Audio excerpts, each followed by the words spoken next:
I am not a femboy.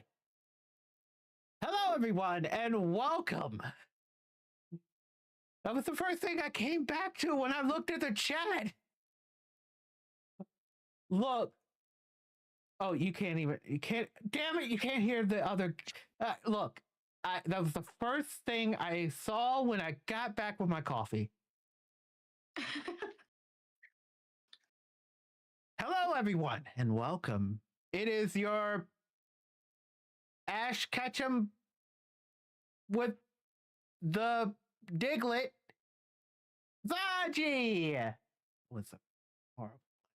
And today we are playing a little D&D. Is it? Come on, music. There you go. We're playing a little D&D. Wave your hands and wave your ears if you have them. Today, I'm being joined by Take.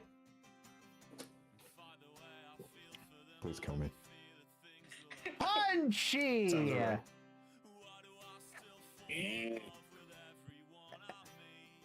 Kaz.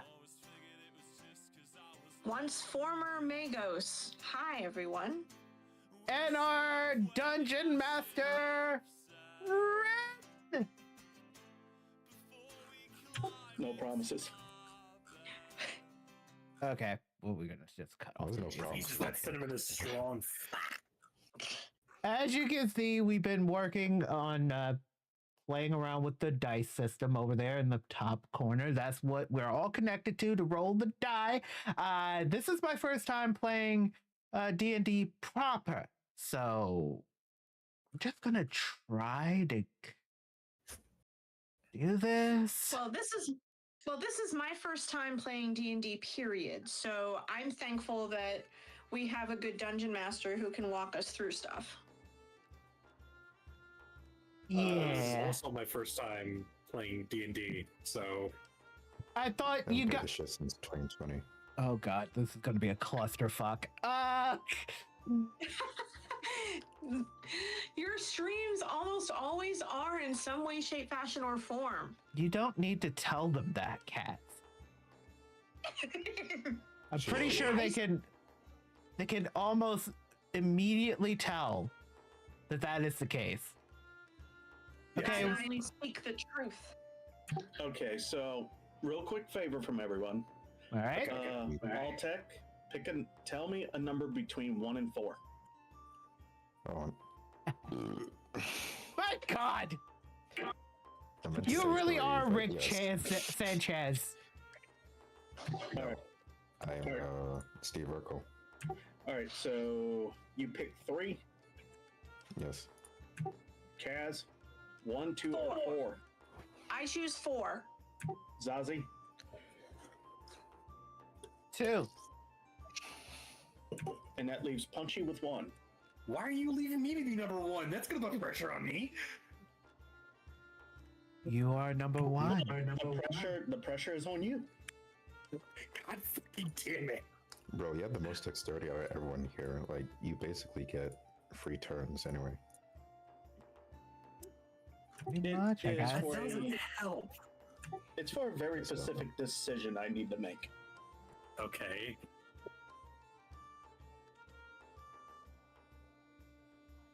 That decision being. You'll know when we start. All right. So how do we start? I think we're ready to start. Okay, we're all ready. I think so. Yep. Also, for everyone who's following along on my stream, wait, I can't find my mouse. Here's my play sheet. Shut up! Professional streamer, Shut up! everyone. Shut up! Shut up! Shut up! Professional Here. streaker. Professional shitter. Shut up. Let's begin. Okay, let us begin. So, just to explain real quick, this is my first time DMing. This campaign is totally homebrew, but we did use rules and stat rolling from D&D rules, spells, and equipment. So, with that out of there, we begin on a planet almost like this one, almost like Earth, but entirely different. It is known as Thalassiea. We find ourselves on the outskirts of a rural township, a new village that has sprouted up on the outskirts of the kingdom of Borea. The town is known as Thambera Venture. The local mayor has made a request to reach out to the ears and eyes of willing adventurers. 4 have answered this call. And we see a lone figure entering the town. Punchy, what are you doing now? I walk into the town and stop right at the entrance of the town, kind of like the main entrance, and take it in for a minute, thinking to myself, so this is it. Start of a new life. So you see a pair of guards, townsfolk walking around, what looks like a little, not a very proper market, but a market as it should. You have accepted this quest, and part of this quest has stated you must meet at the mayor's mansion.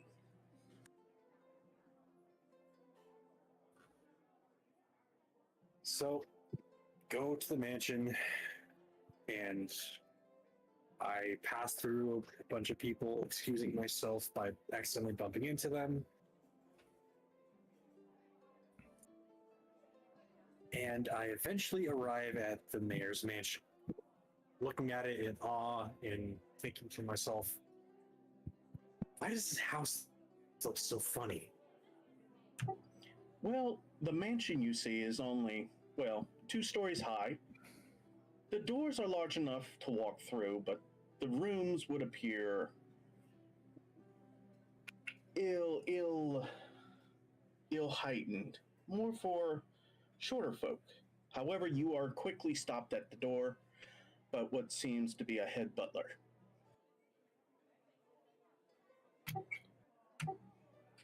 Excuse me, good sir, can I possibly have a meeting with the mayor? I'm here about this adventurer's call flyer thing. Yes, right this way, I'll show you in. Kindly. You know there has been 3 others that have taken this up. They are also in the waiting room. Only 3? Only 3 with you, making 4. And here we are. He guides you to a room. He opens the door. There is already what you see is a very short human, but she doesn't seem 100% human. You also see an elf and another elf that seems not 100% elf.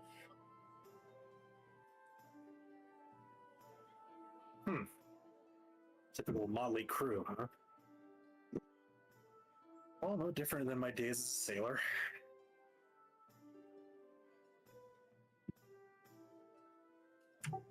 Does anybody want to greet Punchy or speak to him? I will. Darbell refrains, only looking up slightly.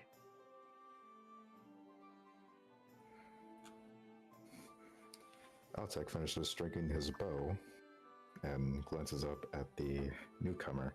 Oh, a monk. Been a while since I've seen people like him.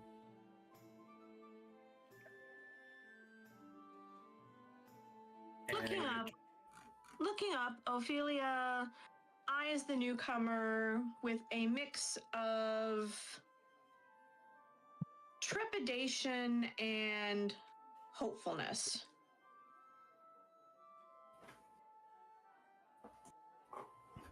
Well, lovely to meet you all. I am Halfdan. I am a monk, as my outfit suggests. But my predicament is time for another story. I assume we're all here for the adventurers flyer that we all saw in town. Yep. Looking for a way to gain some quick money. I think that would be You'd be obvious.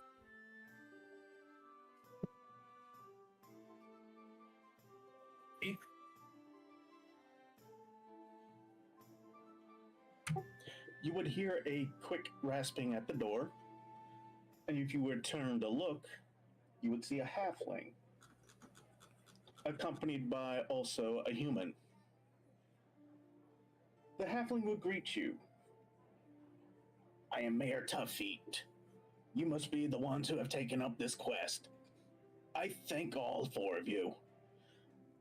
This town is known for its agricultural teeths, but we are also known for the nearby mine, which is about a day's walk from here.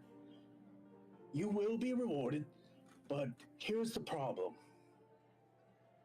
The miners found something, and they refused the mine, except for a few brave souls that have went back.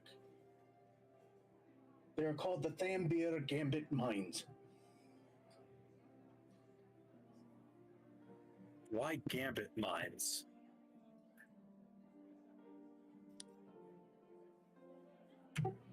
Why, it's the only mine we have. Besides, it was a gambit on digging there in the first place. We never knew what gems and precious metals we would find. Sounds like you found a little more than precious metals. You're right. And unfortunately, I have not the men to spare, but I sought to see if I can't find adventurers to assist. Well, looking at the crew, I guess you're gonna have to deal with us. That I am more than happy for. Here is a map. It will show you the road to the mines itself. Like I said, it will take one day's walk to get there. Hopefully you can prepare yourselves quite well here in what we have of a town. And please help Lovely. yourself to some food. His assistant steps away and brings in a platter of local grown produce. Barbell looks at the food, picks one item up, puts it back down, and goes back to reading. Also eyeing the plate, Ophelia chooses to help herself to some of the local produce. Alec takes a quick glance at the produce, picks what he finds his fancy, and decides to check for any seeds. Halfdan picks up a pear from the tray, looks at it, checks if it has any bruises, rubs it on his tunic, and then takes a bite.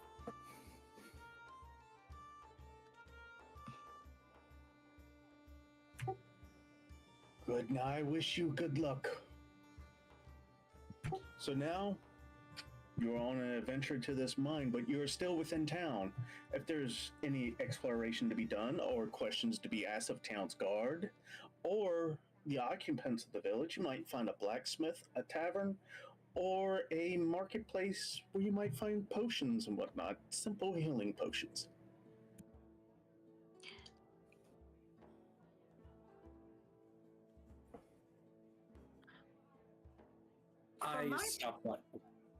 For my part, I would choose to head to the tavern.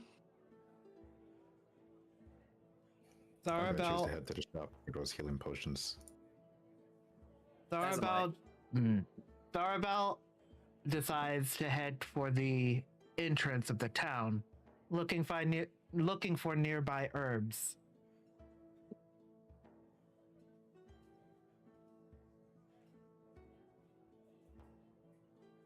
I I'm look at sorry. some of the potions with Altec.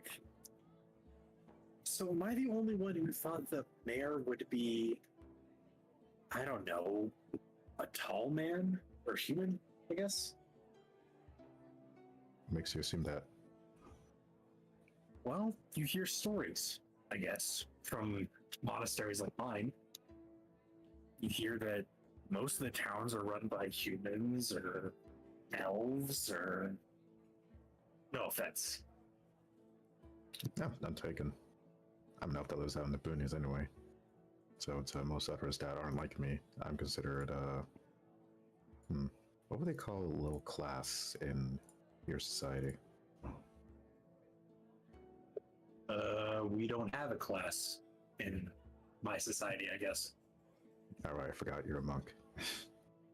But yeah, let's just say I'm considered the dregs of elven society. Dregs. Your kind as farmers, they provide food. You should be almost like kings, but you stay humble and you stick to your farms, you stick to your crops. That is wealth enough. Unfortunately, for many others in high elven society, wealth is only measured by status and currency. The monks at my monastery often warned me of such things. They're wise to do so.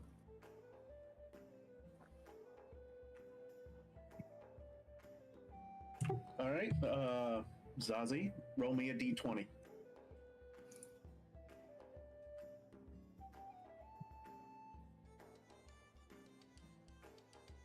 Wait, which one is that? It's the The one red that one. says 20.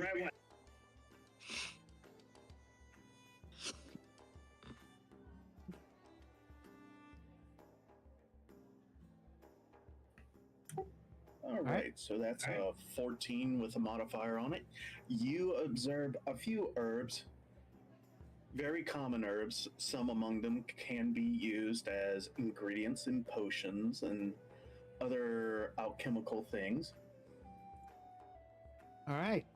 Zarabel collects those herbs and heads for the tavern. All right. Kaz, your character, you find your way to the tavern. You see that there's a few folk in there enjoying drinks. You see a bartender cleaning a cup there. You also see a waitress seeing to the tables. I approach the bar and the barkeep, sitting down casually near him, and politely requesting an ale.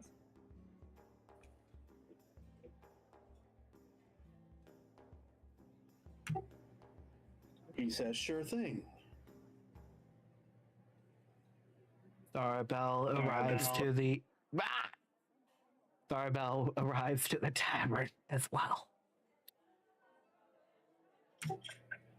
You observe Ophelia being served a what did you ask for? Oh my god, what did I forget? It was an ale. So he gives you a cup of ale, telling you that'll be a few copper, with being 2. I take out the required coinage, adding a little extra, and asking, "You know everything that goes on around here, I'm sure. Maybe you can tell me a little about this Gambit mine, perhaps?" He pockets the coins and states, "Well, a lot of the miners coming from there, refusing to go back, speak of unnatural things, undead things, or things that should have remained dead." Zarabel listens in while walking towards the bar.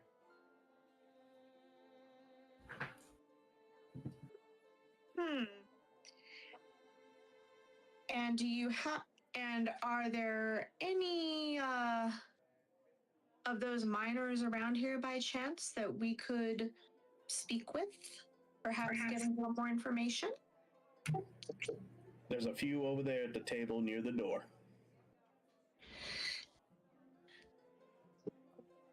Tell me, Ophelia leans in slightly.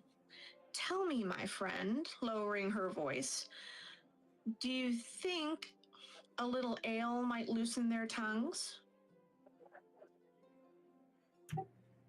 Well, they're never really bad-tempered, but never hurts to give them a little extra spirit. Zarabel sits 2 chairs away from. I forgot your character's name. Ophelia. Ophelia. It's Ophelia. And waves for the bartender. Ophelia takes another group of coin from her pouch, gently laying it in front of the bartender, saying, "Ben, when you're able, please get those men around on me." Certainly. He pockets the coins, gets the waitress's attention, fulfills that order, and steps over to Zarabel. One Yes, ale. ma'am. What can I do for you? All right, 1 ale. That'll be a couple of copper.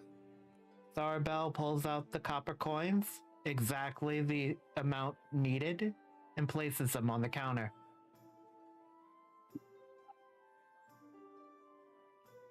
Turning to leave, Ophelia sees Zarabel and, giving them a polite nod, heads over toward the group of miners who are about to receive the ale that she graciously paid for, giving them a few moments to absorb and take it in before approaching them to speak quietly. Zarabel nods reluctantly at Ophelia. Once given the ale, decides to eavesdrop on the conversation.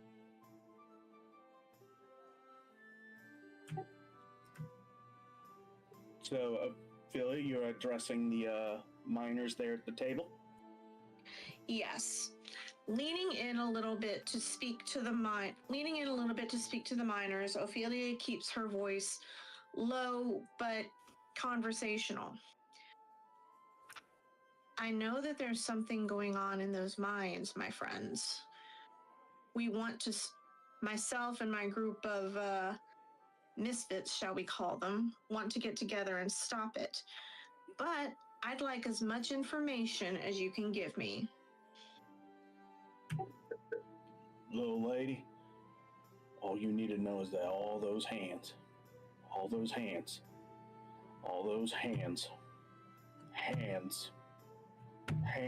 and he slams the table. Another miner has to calm him down.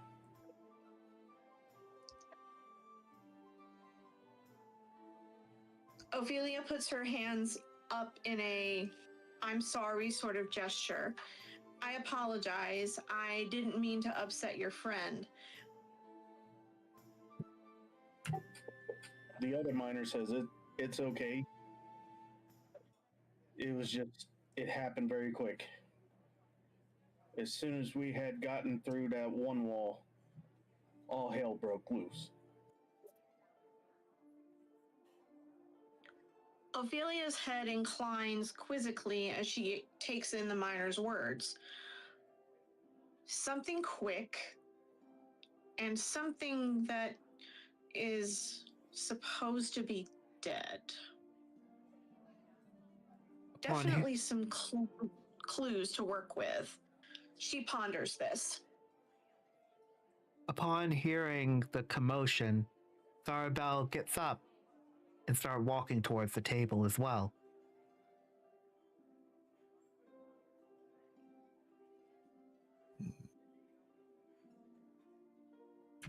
All right. Are you just walking there to stand by Ophelia, or are you going to address the table?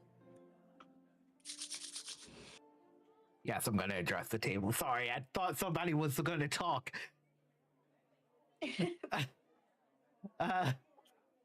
Tharbell gets to the table, looks dead in the eyes of the gentleman, and asks, "What exactly happened in there, if you don't mind me asking?" The man turns and looks at you and says, "Who are you?" You needn't Ophelia concern about calmly- that. Ophelia steps in calmly, her hand coming to rest in the air near Zarabel's shoulder. Don't worry, this one's with me. We're going to be working together to get rid of whatever's in that mine. Tharbell puzzledly stares at Ophelia. This one, she ponders. Well, if she's with you, then we were digging deeper to see how much further we could find more gems and precious metals. They were really the backbone of the town. Even though it does great with crops and all that, always a demand for more rock. We found a wall underground. Bricks. Someone had the bright idea we should dig through. That was a mistake.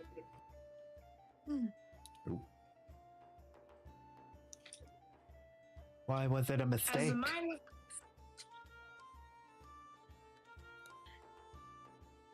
As the miner speaks, Ophelia quickly gives a little wink to Zarabel, listening to the story very carefully.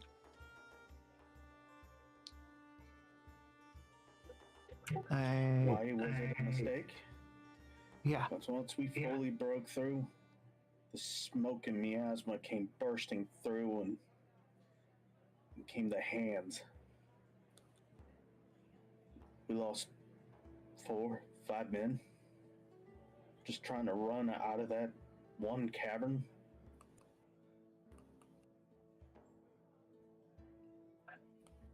Tharbell looks at Ophelia. We should probably relay this information to the other.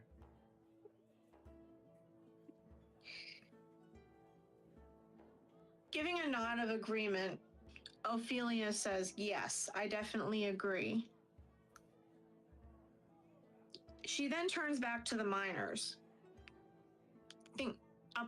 A pondering look on her face. Hands, Can you tell us any more about that?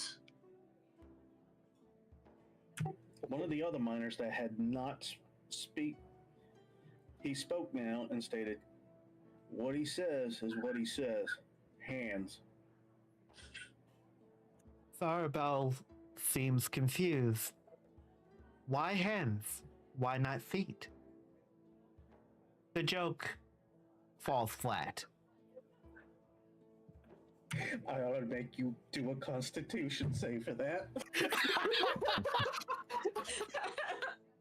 God Damn. Just imagine she said it flatly, like no enthusiasm whatsoever. And that's why it fell flat.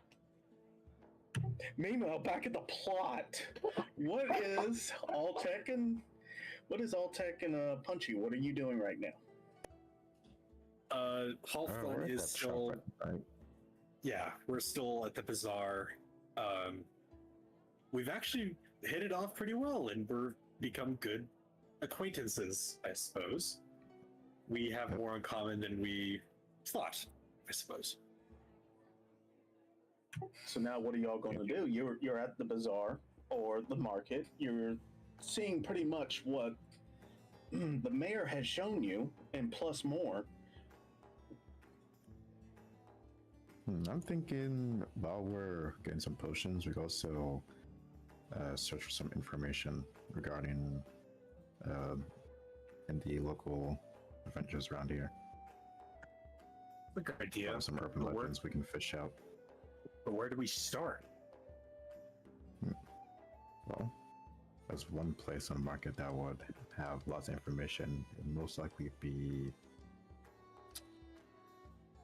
probably a jewelry section. Right. They said that they do get gems from the mines. So oftentimes those gems go from the mines to the jewelry stores to be refined. Yep, Excellent. everything has a branch. So, me and Altec, we head to the jewelry store.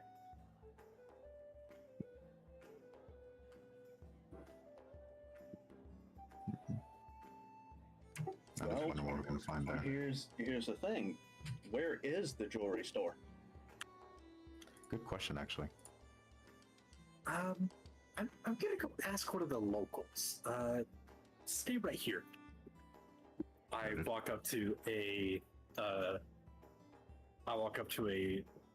store stall and ask the owner, excuse me, can you point me and my friend to the jewelry store in your town, perhaps? Pretty please?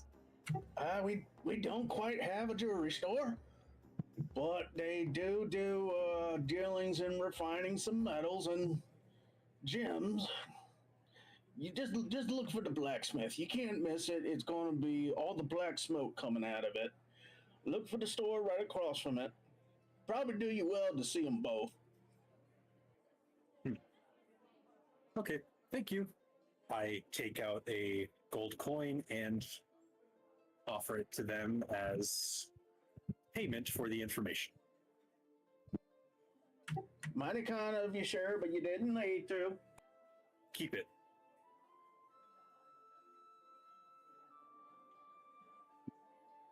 I walk back to Altec and I relay the information that I have been given. So, they don't exactly have a jewelry store here. They have a blacksmith that works on everything, which is uncommon, as far as I know. Well, it does make sense, considering the mining industry of this town. Not less likely to have fancy places like jewelry stores. Could be some more practical.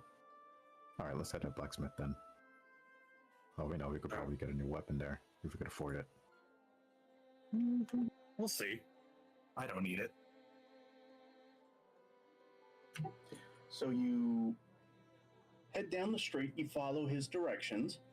You see the very, very apparent building with all the smoke above it. That would be the blacksmith. What are y'all doing now?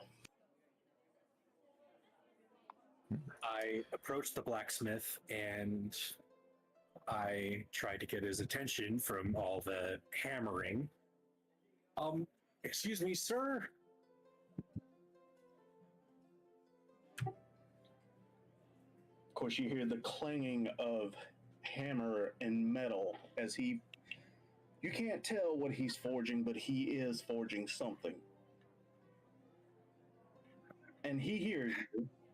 He is a human, more muscular than your average human, and rises to the max height of what a human can be. He turns to face you and goes, "Yes, what can I help you?" My friend and I are adventurers hired by the mayor, and we'd like some information about the mines. We heard you work with the gems that come from the mines, yes? That's right, I do. The gems are not really meant for this town. They're giving us payment to the kingdom for the taxation of this here land. We have to sift through it and make sure they get the best. I make do with what metals come from it to help repair the farmers' equipment and whatnot. But yes, that's some nasty business down there at those mines. Quite a few miners have lost their lives and not a lot are willing to go back.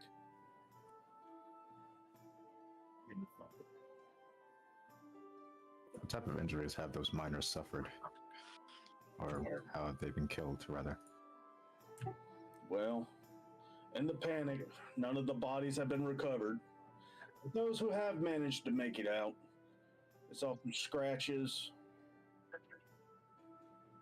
One even had what appeared to be a spear wound, but that was the uncommon thing.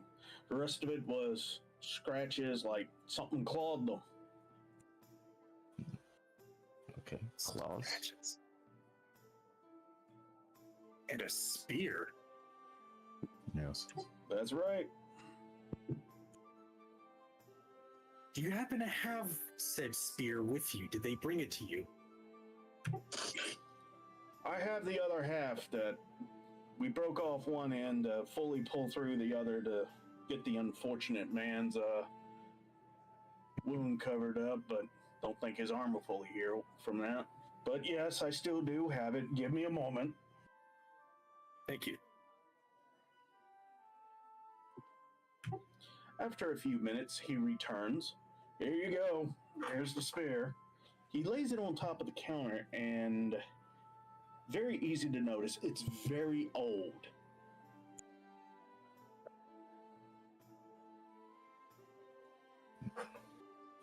Alfredon picks up the spear remnant and examines it.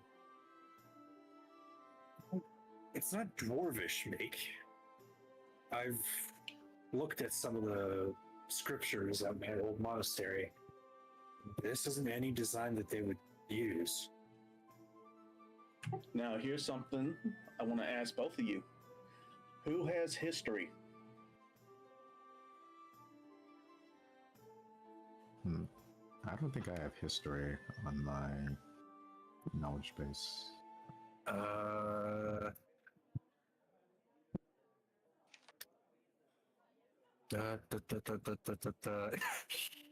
I think if one of them was going to, I would dare say it would be Halfdan, given, you know, his status as a monk.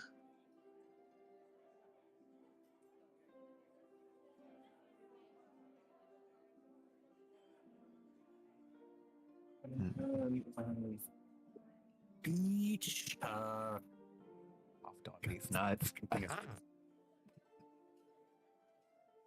Very mature. I'm sorry. I'm sorry. I haven't talked in a while. I'm sorry. That's the thing you lead off with? My god.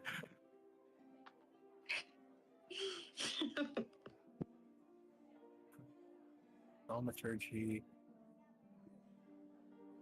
I'm not seeing history on mine. Damn. I don't know if I have history either. Where would that be located, actually?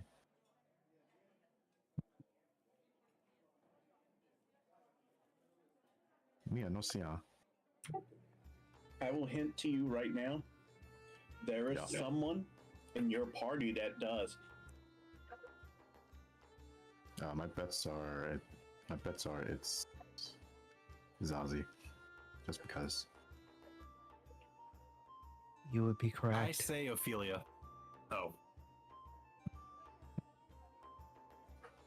Well, is there something you want to ask the blacksmith? That's the only thing I'm gonna ask right now is, has there been more than one of these spearheads recovered? No, sir, just the one. Noted. They were saying that this is the most uncommon attack from the mines. That is correct. Everyone else came out scratched and like some wild animal scratched them up. Yeah, that's my most likely exception is probably dealing with a local big cat, probably some sort of bestiary. I'm gonna tell you this: the scratches.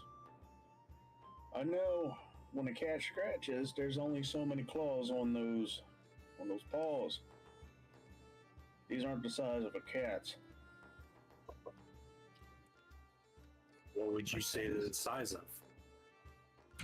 I would say a human hand.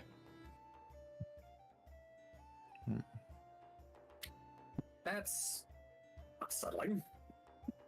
Indeed. Perhaps we could take this spear, show our compatriots, and probably link our clues together to form an opinion.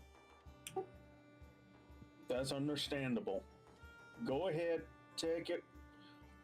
I wish all of you good luck. I'll pray for you. Get it done. Thank you. We appreciate Thank your you, help, sir. blacksmith. I take out another gold coin, place it on the counter as payment for his information. I leave a gold coin as well.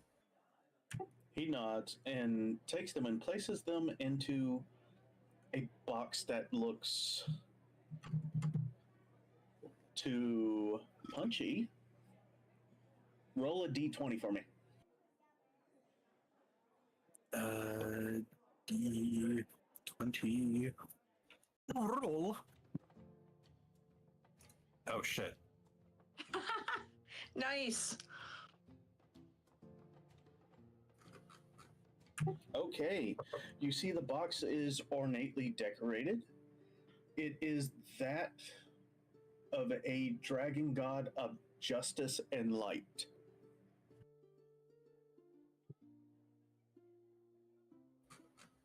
I take note of the box and I want to say something because it reminds me of my monastery, but I shake off the feeling and continue on. All right. So you two are going to go trying to find where the other two have gone, correct? Yes. Where are you going to try next? Just to warn you all, Tech, those potions can go for up to 50 gold. You may want to haggle for some less than good ones. Good point. Good point. Yeah, we can get those later.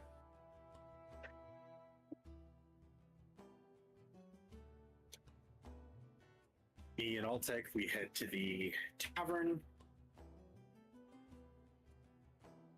As we walk to the tavern, Halfdan makes a comment to his friend that might seem a little snarky. 2 gold pieces say that either the weird looking human is in a fight or the wizard is in a fight. I'm gonna bet 5 gold pieces they aren't. All right, you're on. Well, are you entering the bar? Yes, we enter the bar and we look around disappointed because there's no fight. You see that Ophelia and Zarabel are there at a table speaking to a group of individuals. One of them looks like they're barely keeping it on by a thread.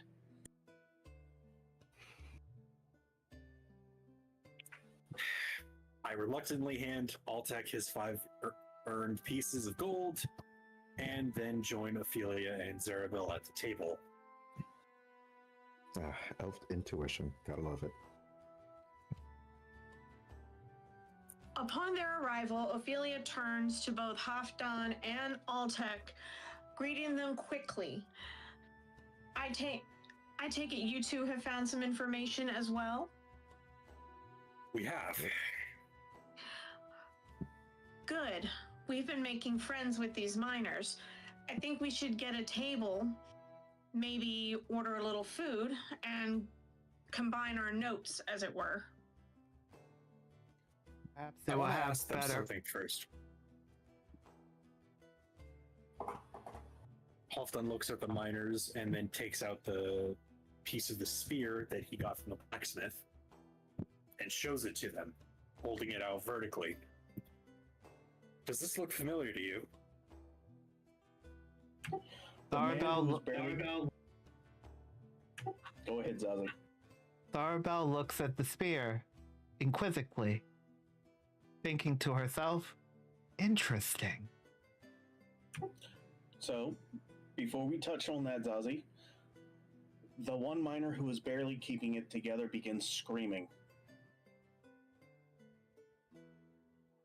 Who's she? Halfdan immediately recoils back, putting the spear away. Oh, easy, easy. I'm just asking questions. It's the hands, the hands, the hands, the hands, and the spear from the dark. Hands. Bear from the dark. Yeah, that's what they've been telling us. The hands. We haven't been able to get much more out of them, but they've been very kind in giving us information. Useless information, but information nonetheless. Now, Zazi, I need you to do a d20 for me, please. Roll it. Damn. Fuck! Damn. I request a That's tough. reroll. So Boy, can I get a reroll indeed. Whose man is this? you ain't got advantage or disadvantage. Whose man is this? Request a reroll indeed. Whose man is this? So, with what look you can get at the spear, because you got a +3 on that, ending up with a 6, you know that it's a really old spear from a kingdom that no longer exists, but you don't know its name. You should just know it's old. Son of a bitch.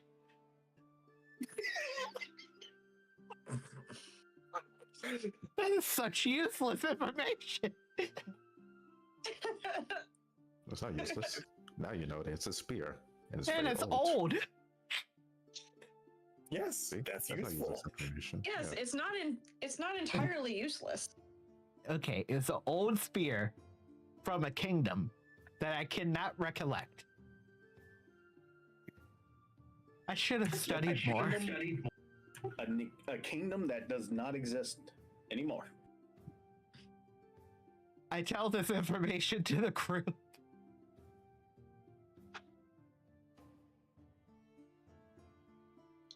Halfdan then looks back at the spear. Well, yeah, that definitely fits the description. Fuck you, Punchy. Ophelia has also noted the half of the spear and took in a look of it before the miner had started freaking out.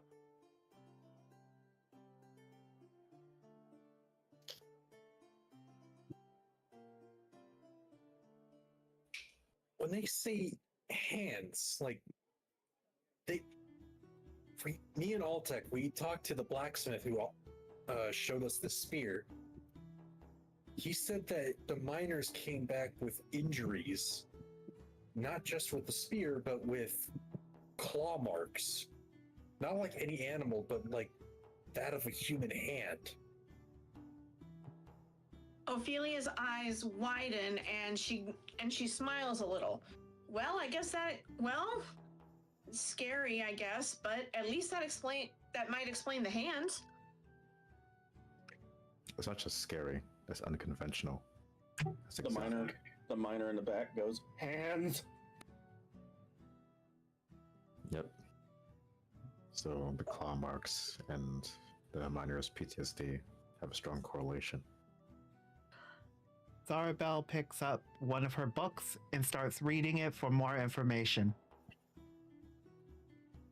Meanwhile, Ophelia looks to the rest of the group and says, I really think we should take this to another area. These guys are already freaked out enough. Good idea. Quite.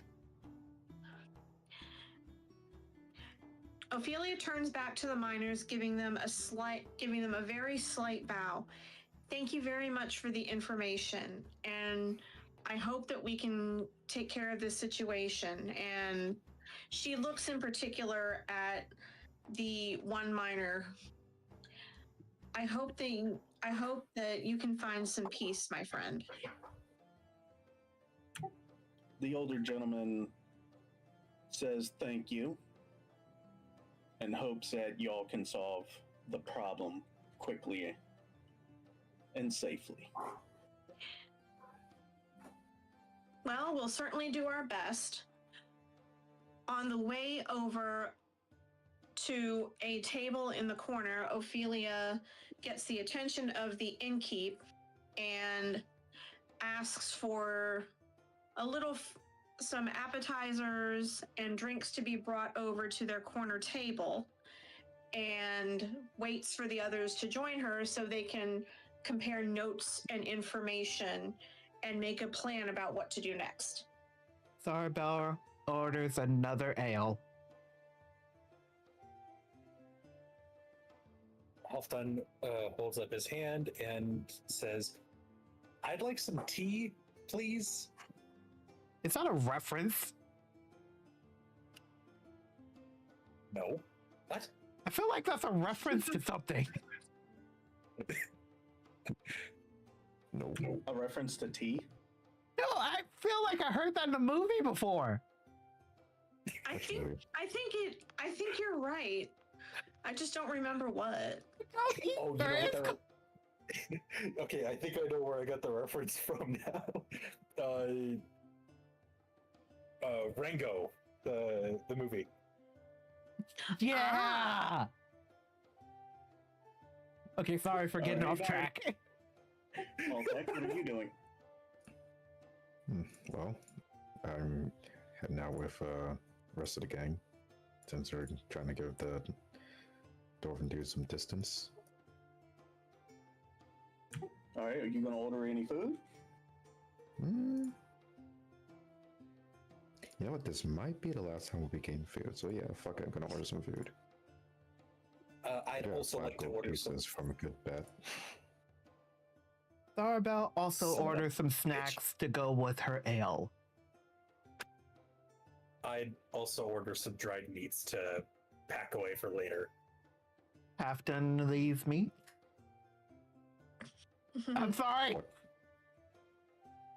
Halfdan then smacks Zerabal up the head with that fucking comic. No, that was out of character. That was out of character. Alrighty. I guess this is the point where everyone does a initiative roll.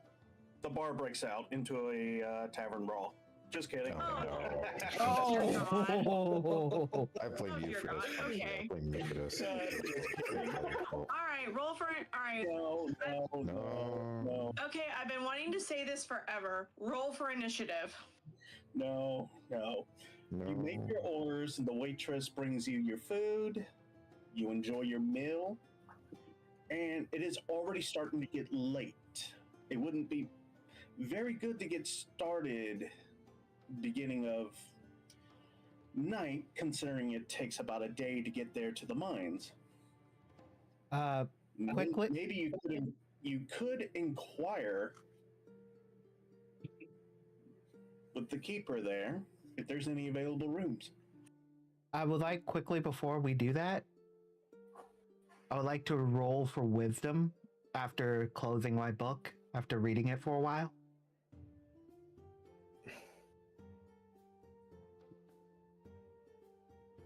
Let me get your sheet pulled up. Simply because I want to know if I can learn more about it after reading my book.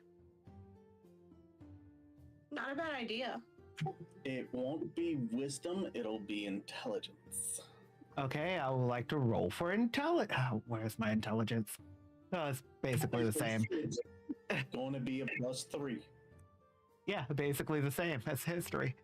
But I would like to roll for intelligence. Yes, roll. Which die? A d20. You say that like I knew. Roll! Yeah! Woohoo! So with that roll, you get a 15. Nice roll. It pays to read. So after reading through the correct book, you find out that the name of the kingdom is still obscured, but you do learn that it was a kingdom ruled by a tyrant who waged war with other nations and dabbled in dark arts. think I should. This will require more studying. I'll do that later, though. And also, it's not just old. It would be considered almost ancient. Hey guys, it's ancient. Huh. And you should also not really try to prick yourself with the sharp end. Okay, It now. can cause- and it can cause necrotic damage. I feel like I'm telling everyone this, and they're just like confused by how deadpan I'm saying this. Also, you should not try to stab yourself with it. It will cause damage. Necrotic. Yes, Necrons, I get it. I was gonna say narcotic, but okay. Halfdan is sipping his tea while observing the spear. So, to get this straight, from Ophelia and Zarabel's side, they observed that the miners saw hands and something else. What did you say that else they saw? I believe they said they saw a spear of darkness. That's right. They said a spear in the. That one miner said the spear in the dark. You think it could be this spear? It is. Didn't you say that? Didn't you say that the blacksmith said it was the only attack of its kind? Yeah. Then I guess we are looking at the spear, she says as she eyes the spear tip. Please don't get closer. You might poke your eye out. Said flatly. Oh, believe me, I have no intention of getting any closer to that thing. Halfdan picks up the spear as he sets his cup aside. I have an idea, but it's a far-fetched one. Well, far-fetched is better than nothing. What you got? What if, this is purely hypothetical, this is some kind of, I don't know, some kind of group in the mines that don't want to be disturbed, so they use some form of magic. They make these claw hands appear. They scratch at the miners that get too close. They kill those who get in reach, but those who get too far, they use a last resort as a spear. That would be the most logical conclusion.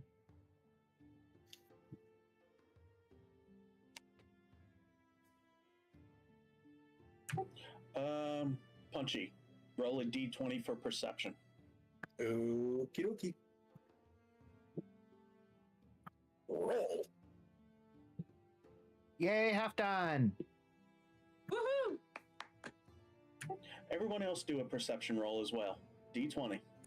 Copy that. Rolling. Who is Dallas Fuck. Dice Roller? That's one probably. section. I was about got to a say that's 3. probably all tech. Okay. I got a 3 and a 4. Oh, Me, shit. man. Ah, Our Jesus is not on our come side. on, man. A 3, 2, and a 1. That is crazy. Bloody Like, hell. yeah, that's premeditated. That's, the dice is not on our side right now. No, no, it is not. It is not. Punchy's need to- character notices what the others failed to notice. The spear is slowly decaying upon itself. Halfdan immediately drops the spear and pulls his hands away. Are you guys seeing this too? Or am I Or is there something in this tea? Something must be in your I- tea. No one else noticed it but you, Punchy. The the spear is rotting? Sarabel takes a closer look at the spear.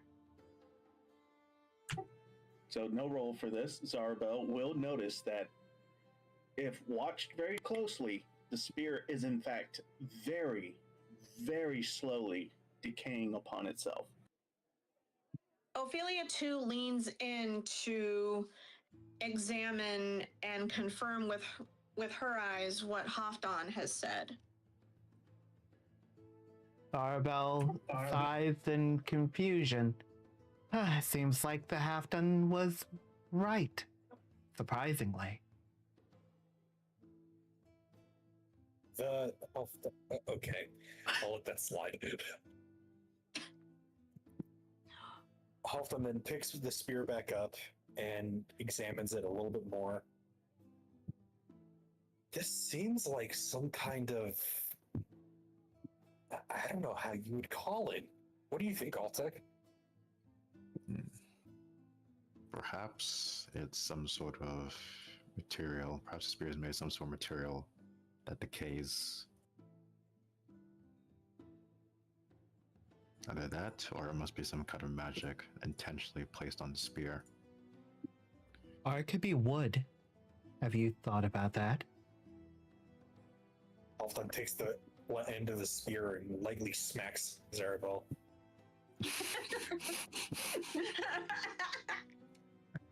Why you Sarabel gotta bully him? Sarabel contemplates using magic to destroy the half-done, but reluctantly stops. Alrighty, so for right now, 5-minute break, use the bathroom, get you refill snacks. It is time for a break. 5 minutes. All right. We'll be The back in 5, Echo everyone. is so loud on your end. I know. 5-minute break, goddamn. Oh, please, that's plenty of time. 5 minutes is plenty of time to you people. The fuck? Yes! Yeah, it don't gives you even- enough time to squat, you know, pour a drink. Me personally, You I prefer know? at least 10 minutes. 10 Okay. whole You got minutes, 5. Scoot. whole 10 minutes to Well, I drop a must lead you squat. into the Come fucking on. Shadow Realm. So, seriously, do you all know why I chose to go to the tavern first? Why?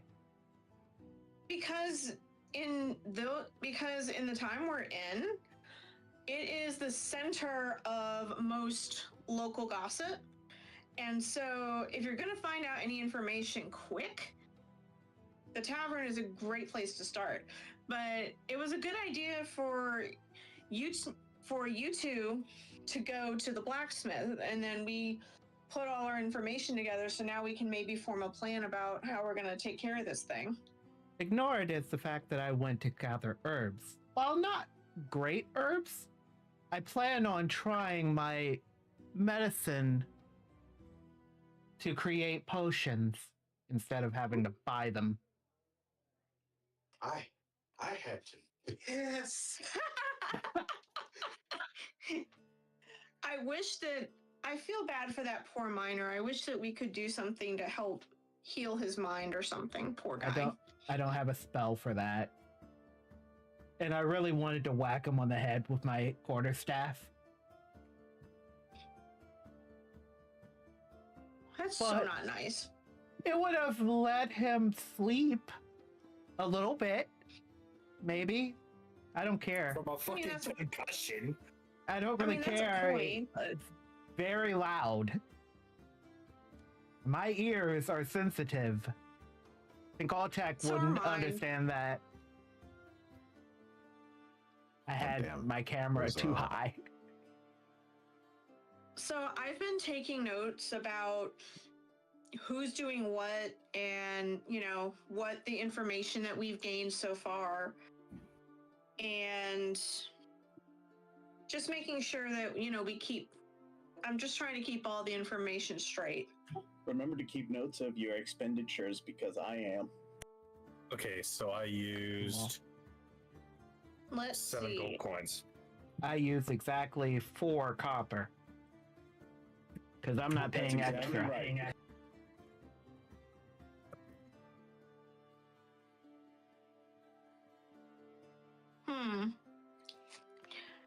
I did. I've used like what? 25? three. Huh? Like 25 copper or something? You've used 3 gold because you bought that. You gave extra to the bartender. You gave a little extra in little spots here and there, and I just cut it straight even 3 gold. Okay, thank you. So I used 2 coins on the stall owner and the blacksmith, and then Alltech cheated me out of fucking 5 coins. It's not cheated, it's just natural intuition. Punchy, I have you out 7 gold. Alltech is up 5 minus 2. Correct. So you're up 3. Correct. Nice. All right, Also, 1 minute mark. Screw you for automatically assuming that we would start a fight. Look, Halfdan has spent a decent amount of time outside of the monastery as being a sailor. He has reason to think this. Okay, but like, in context, one's a mage and the other's a halfling. I'd at least like to start fights.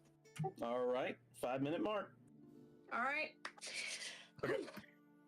Let's So it is getting late, and you notice it would not be wise to set out at night to head towards these mines. Maybe you should find a spot to sleep for the night or rest, and also for Zarabel to prepare appropriate spells for the day.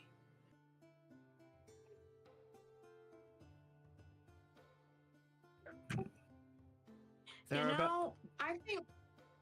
Go ahead. Zarabel does not have the spells on her stat sheet. Damn it.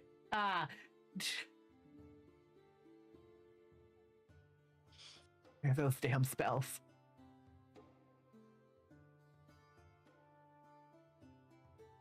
I sent you the whole sheet. They should be on there. When did you send me the sheet? Because I have nothing on this sheet with the spells.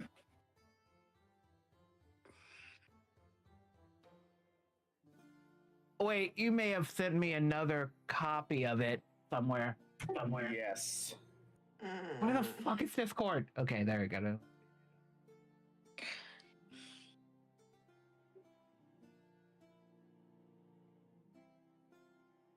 Oh, you did? Well, fuck me sideways and call me Jimmy Neutron. Where's my mouse? Oh, like Carl. So while he's figuring that out, Well, what are you doing? While Zarabel is working out the spell situation, Ophelia chooses to approach the bar and consult with the bartender as to whether or not there happen to be any rooms available for the evening, as they are planning to set out for their journey to the mine in the morning, hopefully at first light. He said, I do have a room available. Has about 5 beds in it. Okay. It still doesn't I have this. I can rent it out for you tonight. I do you a favor because you're doing something good for the town, for those miners. You can sleep tonight for free, but at least pay me half when you get back. Ophelia gives a little tiny bow. Of course, thank you very much. And we will do our very best to handle the situation for you. She looks over at the miners before nodding to the bartender, returning to the table, and relaying this information to the others. Break in action. Rin, even this one that you sent me does not have my spell list on it. Oh, lovely. I will quickly, while we're doing this, while y'all conversate among yourselves, going towards the tavern room and whatnot, I will get these situated for Zaji. Okay.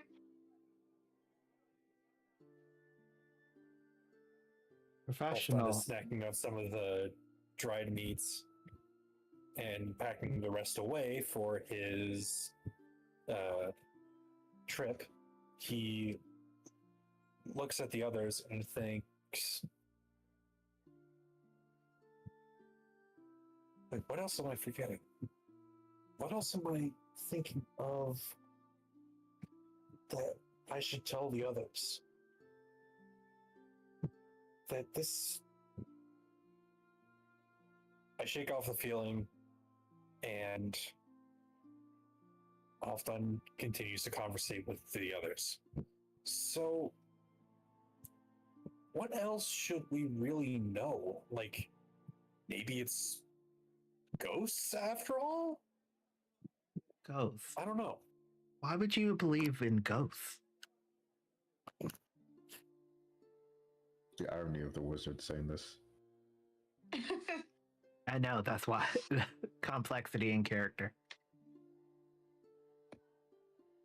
I mean, as a monk, I believe that this is only a place, a stepping stone of sorts for the next life. Completely ridiculous.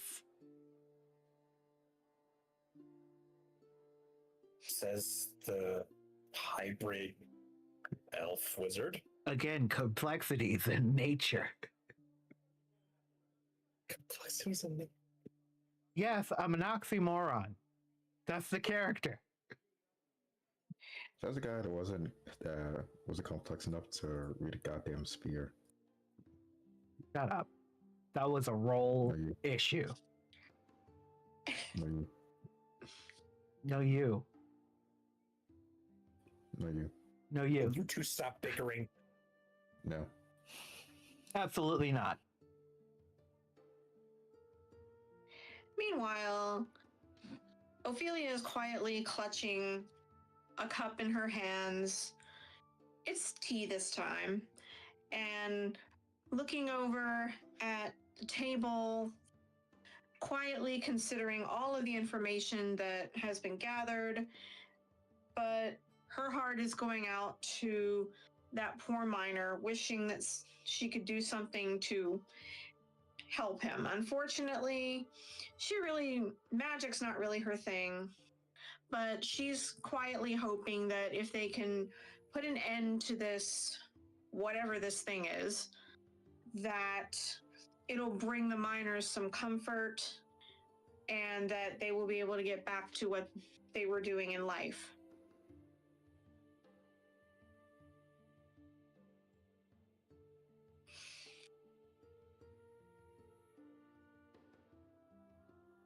Zarabel does not care.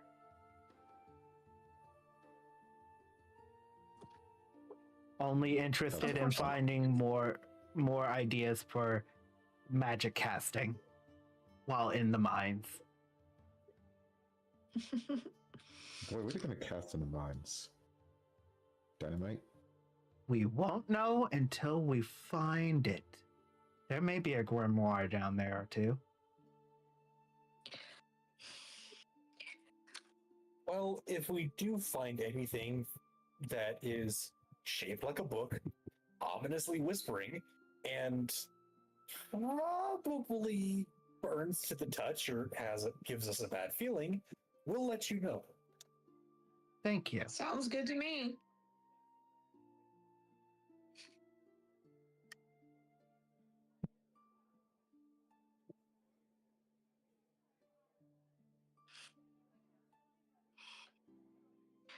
Remembering seeing the dried beef, Ophelia's head comes up. That reminds me, I think we should probably try and gather some food and other supplies before we leave to make sure we have enough for the journey. Odds are there's nothing around this. Odds are there's nothing around this crazy mine that we're going to be able to have. Well, I packed away some of the dried meats and such that I ordered earlier.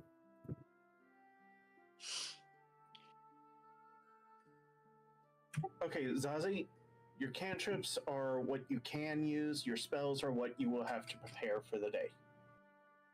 All right. I see him. You can pick I'm- two of them. I'm going to copy and paste this, and Zarabel decides to prepare the following: magic detection and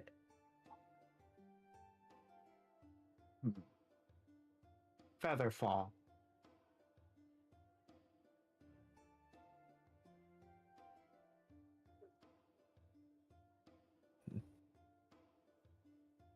Detection and feather fall.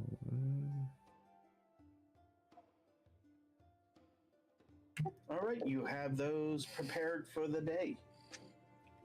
Well, you're going to have those prepared for tomorrow. So, it is late. It is time to head to your rooms. If you're okay with it, then you're going to sleep. Zarabel will meditate. Altec will meditate. Ophelia will sleep. I know I've heard the name pronounced a bunch of times. Pronounce it for me again, Punchy. Halfdan. Halfdan will sleep as well. It is now morning.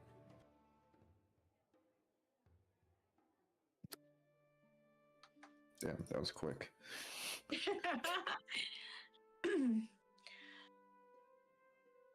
That's like Minecraft levels of daylight to nighttime. Part of me wants to tell a story, but I'll tell that for another time. Anyway,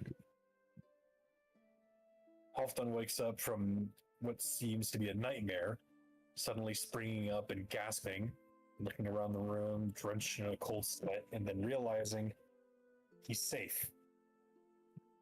The monastery, it's not there. Takes a breath and grounds himself, thinking of now. Zarabel opens her eyes, chuckling at the sight.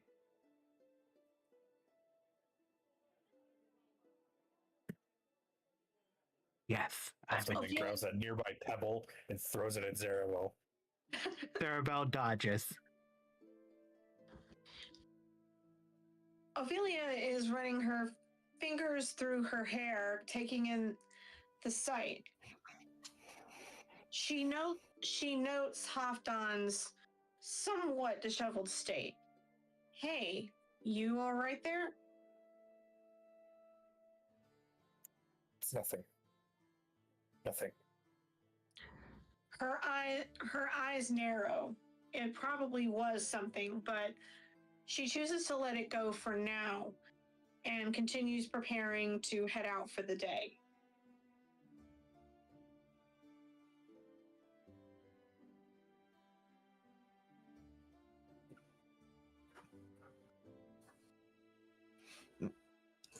I'll take groggily gets up.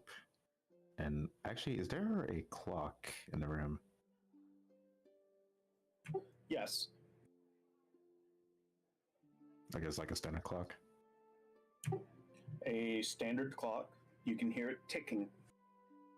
I was about to say, that'd be like some sort of sundial clock. Anyways. Yeah, I'll take groggily gets up, checks the clock. It's like, damn, it's almost late. And he goes and gets himself fixed up in the bathroom. All right. So you've prepared yourselves. You've came out of the tavern with all your gear. Are you starting this trip, or are you going to go to market and see if there's any additional supplies you can take with you? Oh, wait. I vote we start. Zarabel tries to create potion out of the herbs that she gathered.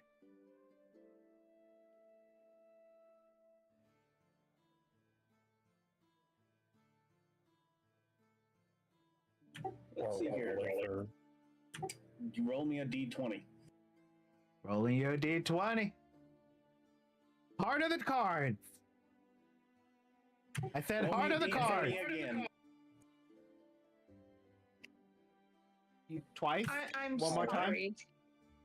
No. The second time was enough. Your attempt to make a potion out of the herbs you had picked the previous day have soured. You're pretty sure if you drank the potion, it would do more harm than good. Tharbell, somewhat irritated, leaves the potion where it is and joins the others. You sure no one's gonna drink that? But here's the funny thing. That was our first critical failure. Of course it was me. Of course it was me. So, you know what's funny? I just imagine just some poor guy who gets the same gets the same room. He finds that potion and is like, no, this is probably alcohol. Sips it, dies. Oh. Oof. Or gets pretty bad Taco Bell poisoning. Damn. I hope As that they happens.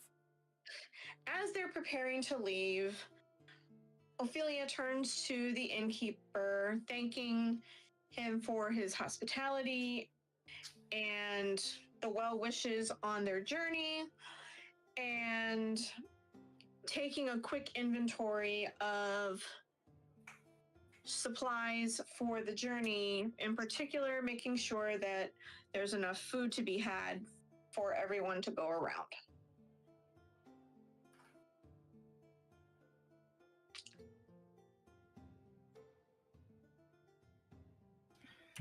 All right, so y'all refer to the map, you make sure you're on the correct road, and you begin your day's travel towards the mines. You're traveling down a road, taking note of the fields, and as you walk past the fields, trees and brushes start to be very apparent. As they thicken, you notice the road itself was hastily made for at least 2 carts wide. A not very hard to miss road, but it's very telling that carts are used to transport, precious metals and gemstones back from the mines, and to transport miners back and forth.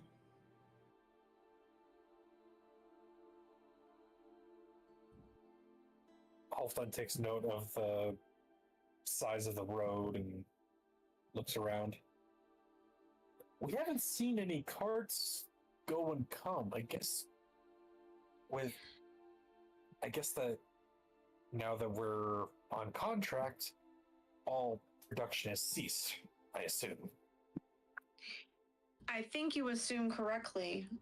And the sooner we get this mine back up and running, the sooner the people of this village won't be scared anymore. Then we better make haste. I think back to what the blacksmith said to me in Altec, that they don't keep the gems that they mine for, that they're taxed. We don't have such a thing at the monastery. Hell, we really don't we don't really need money at all. Must be nice. It was, I guess. Was. Halfdan says, Was? it's a long story.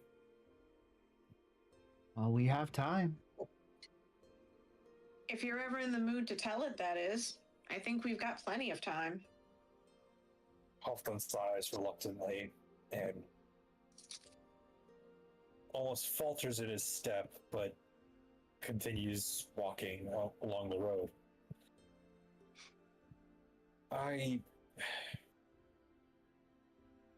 I was raised in the monastery in the Far East Mountains. It was all I knew. Supposedly the monks found me on my doorstep as a kid, and they raised me. I had a mother and father figure, but I knew that they weren't my real parents. And one night, I was 16 winters old. All of a sudden, there was fire. Fire everywhere. I ran to help the other monks. I wanted to help, but they told me to run. They told me to run until I couldn't anymore. So, as I ran, I looked back and saw the only home I knew burn. And to this day, I don't know why.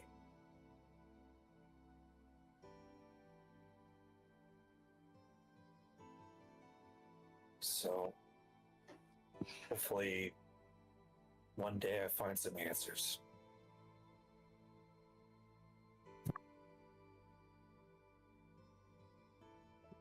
I'm sorry that happened to you. And I pray for the souls lost.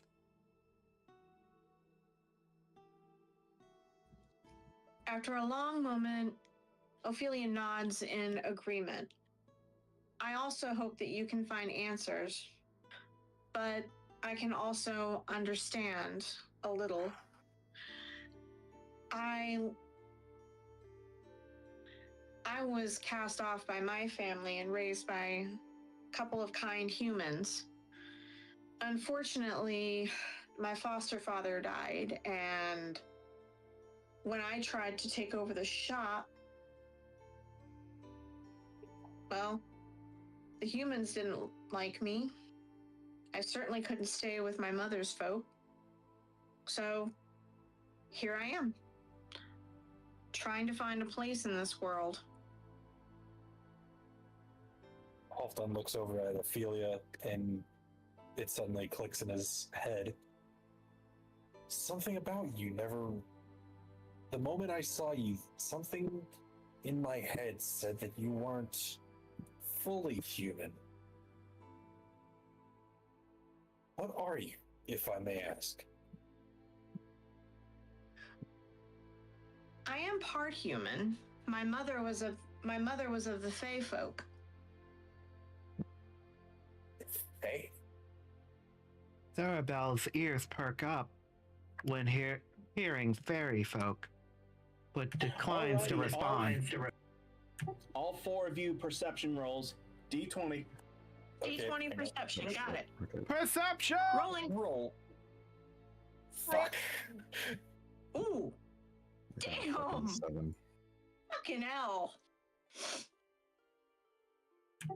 Alltech, we gotta get you to change your name right there. It's on the top list. Please. Please. That was Dice Roller. Beyond cursed. I mean, honestly, I've heard worse. I'm sure y'all heard worse as well. No, Dallas Peen Roller. Stop it. No. There's no peen here, sir.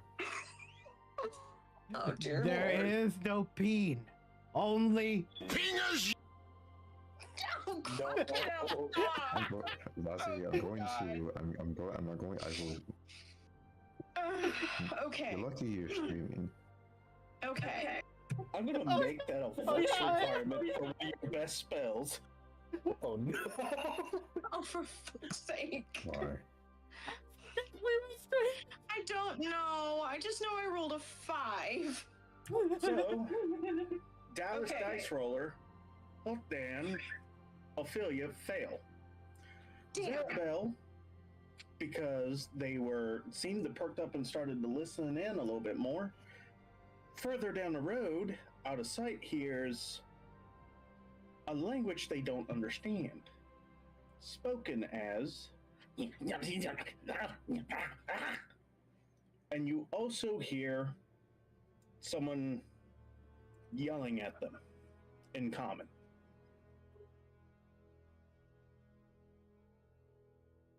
What are you yelling? Zarabel listens harder. You're not going to tell the group you're hearing something? Not yet, until I hear more. Well, it becomes more clear to you, but the gibberish is still the same. Guys, I'm hearing something further down. What do you say? I don't know. It's a language that I'm not familiar with. In the distance now, you can hear, "Get away from me, you beast!"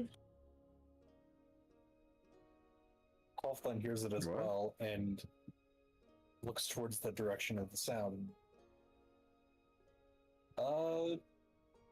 Beast? I thought you said based. You're clearly hearing an accent. Let's go check it out. Yes. Yes. Might as well. So you come upon a scene of a cart with a busted wheel that looks like it was in mid-repair, a horse that was pulling the cart, 3 men and 1 dwarf. A man and the dwarf are standing with their backs to 2 injured men laid up against the cart, surrounded by 6 goblins. You have choices to make.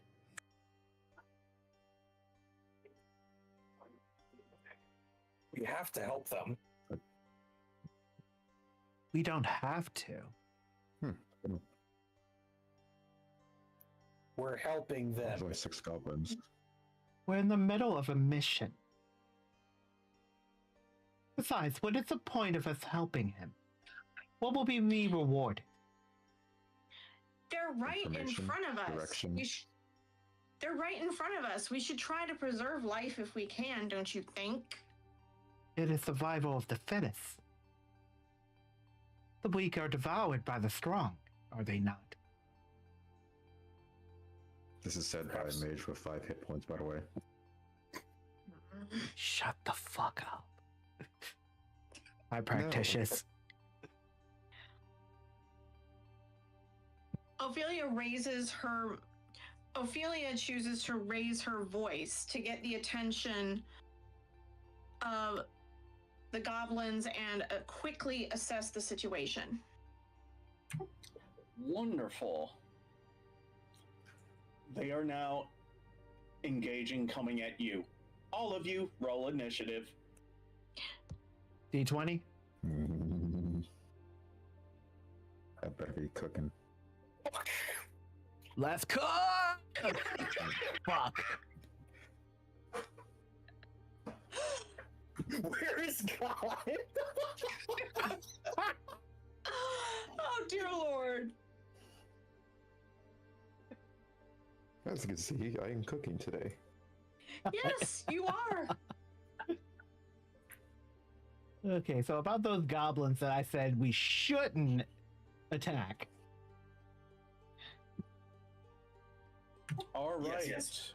The move order is going to be Ophelia Fern, followed by the goblins, followed by Where is God, followed by Hoffman, and finally Zarabel.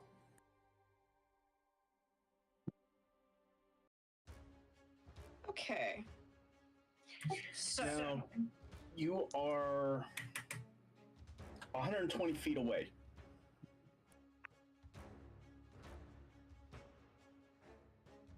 hmm.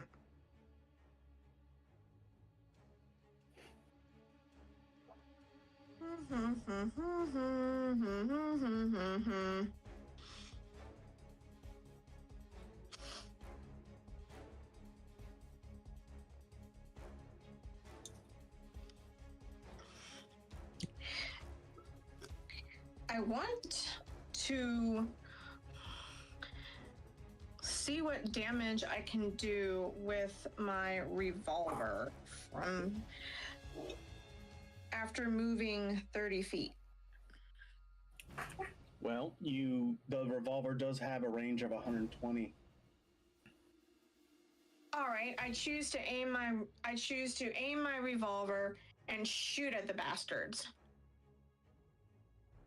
So you're choosing one of the goblins to shoot at. Now, Go ahead. Sorry. give me a perception check real quick before you do that. Perception check D20, right? That is correct.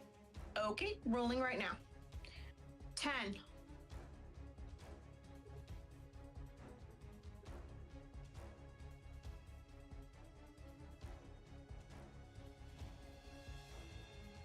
You can tell that there is one among the goblins that is different, looks a little bit stronger.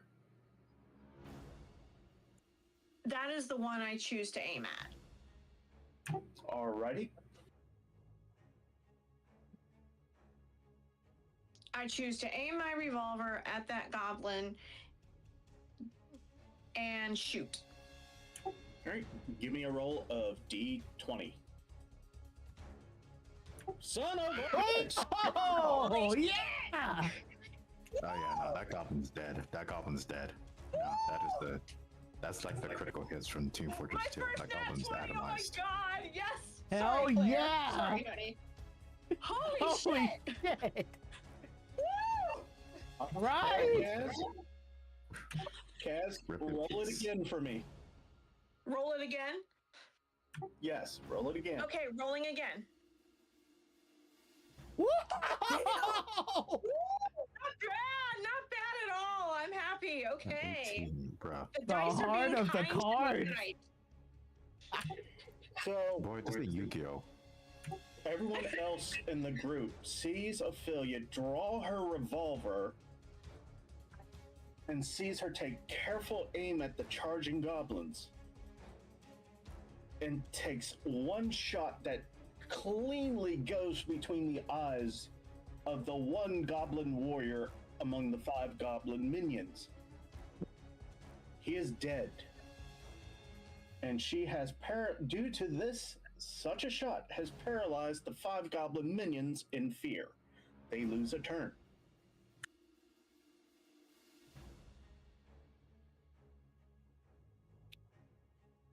Well then, so I guess it's my turn now. That is correct.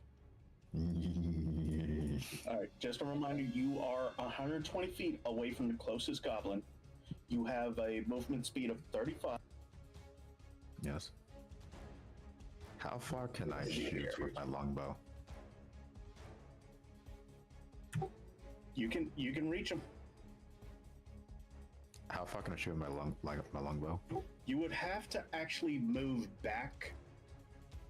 You would have to move back 20. You would have to make a move action to move back 25 feet to get the bare minimum range to shoot. Yeah, that's some range. Yeah, its range is 150 to 600. Holy shit! Dang, that's You good. got some I can't rush arms. him down with my. I can't rush Yeah. him down with my scimitar though either, because only like 35 feet of. Wait, that's walking speed. What's my running speed? I believe that would require. Give me a moment.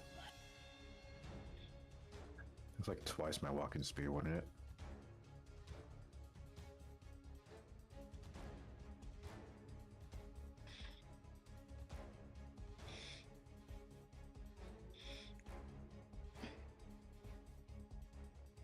So you would have to use the dash action to move double your movement speed.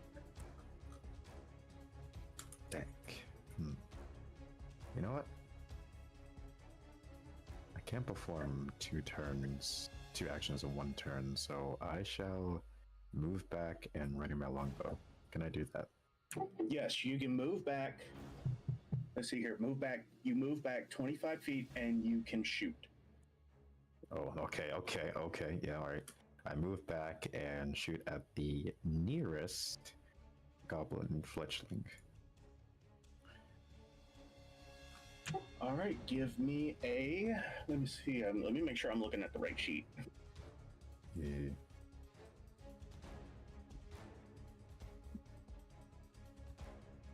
All right, give me a D20. Gotcha. Exactly. There we go. 19. Hell yeah! Fuck you think this is? All right, give me 1d8. 1d8 piercing. Noted.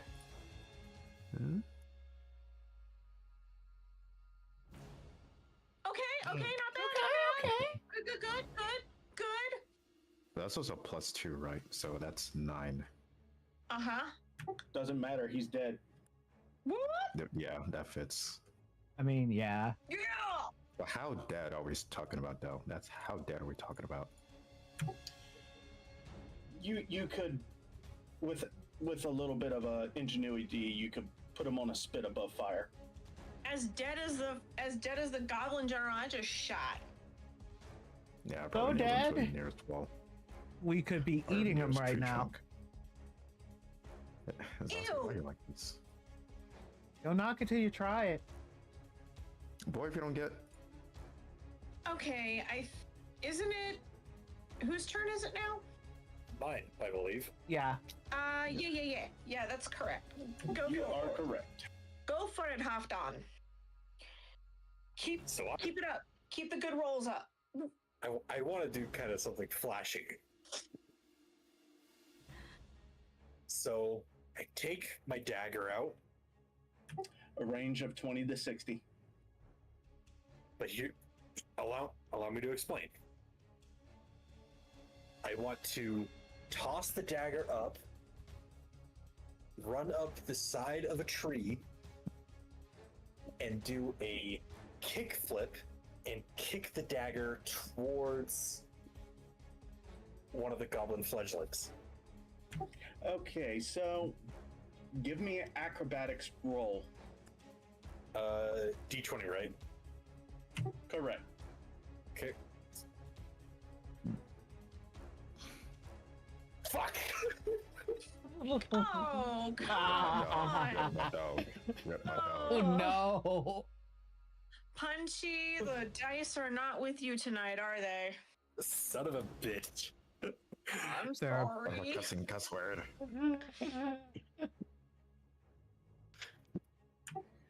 All right. You toss the dagger into the air. You run up the side of the tree and you go for the kick. You kick it into the ground.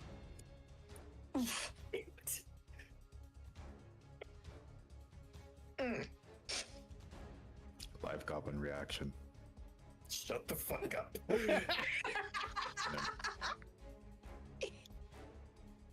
My turn. That is correct. Starbell looks confused at Halfdan for a second, then aims her quarterstaff at the goblins. She prepares to fire firebolt.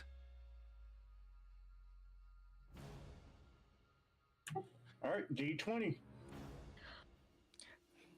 Come on, Zaji, give us a good one. Woo! Yes! Woohoo! All Damn, right. that's tough. That's tough. That's good. Man, those goblins are fucked. God damn it. That's Sorry. No, the dice has a vendetta against Punchy. Yeah. Poor Punchy. Poor Punchy, man. These dice gotta treat Punchy looks like well, a- man. The dice is going to Uncle Ruckus on Monks Day. Bro. Hey, let's not be too mean because the dice could be that way for us one day. Hopefully not today. I know, well, I'm All right, the Zazie. next target. Give me a D10. Right. Hope this is the right die.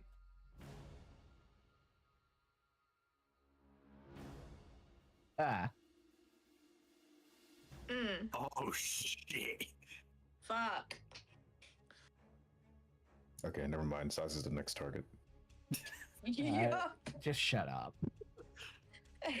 Well, your firebolt strikes a goblin for 2 damage.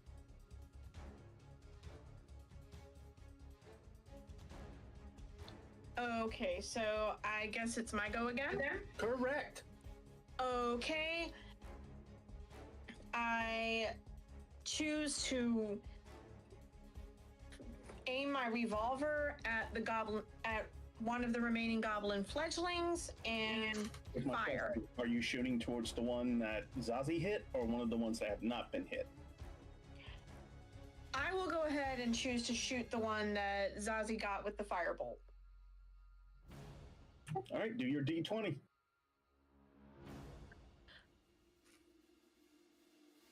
Hmm.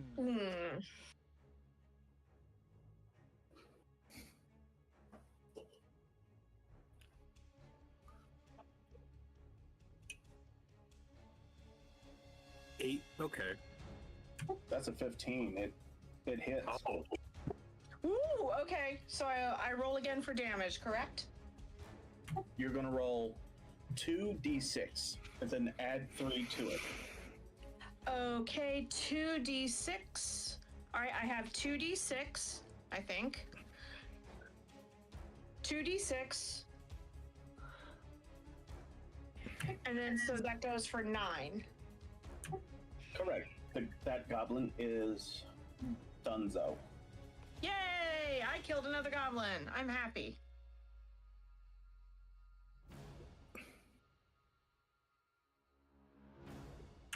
The remaining 3 begin the run and scatter in multiple directions.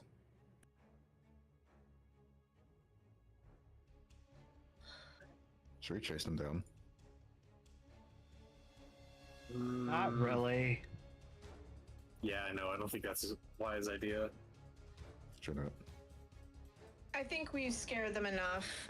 And Ophelia puts away her revolver and approaches the cart with the men.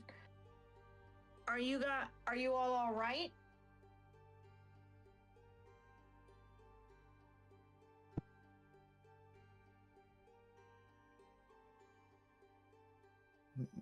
All right, take this note down for all 4 of you.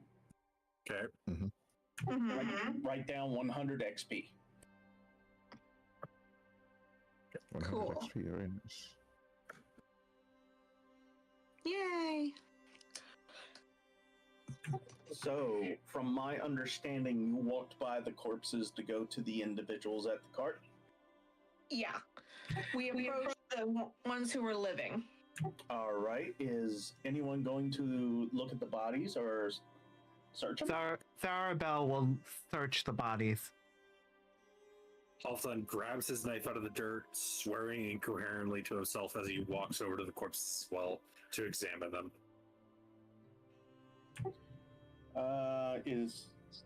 Let's see here. Altek, you can, let's see here. All 3 of you find at least a couple of gold coins. Mm-hmm. Each of you find 3 gold coins, so add that to your count. Yay!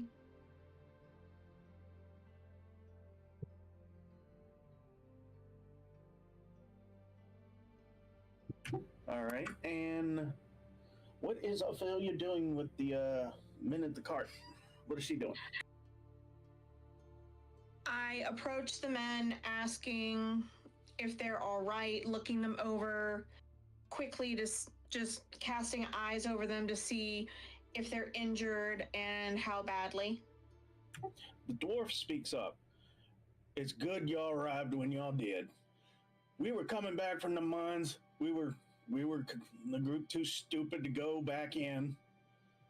We learned our lesson. We were coming back and wheel broke here and we got set upon by those goblins. All we gotta do is get this wheel back on. We're gonna be on our way back. But look, here, I'm pretty sure the mayor don't have this. I know he had to have sent y'all to come check this out. Damn, my southern accent is breaking into this. Yeah, it is. You would assume correctly, Ophelia says with a nod. Here's a map of the mines itself, even all the way down to the deepest part we went, where we shouldn't have. Be careful down there. Those damn hands. We'll definitely be careful, but Ophelia pauses for a moment, eyes narrowing in concentration. What can you tell us about what you saw in the mines? Other than there's a fog all in there that never was there. It's darker than usual and it's harder to see those hands. We broke through that wall and hands everywhere, running skittering around like rats, and more aggressive than a cane corso. Her eyes narrow in concentration, absorbing the information. Thank you. That's what we've been hearing from the miners as well, period. Hands.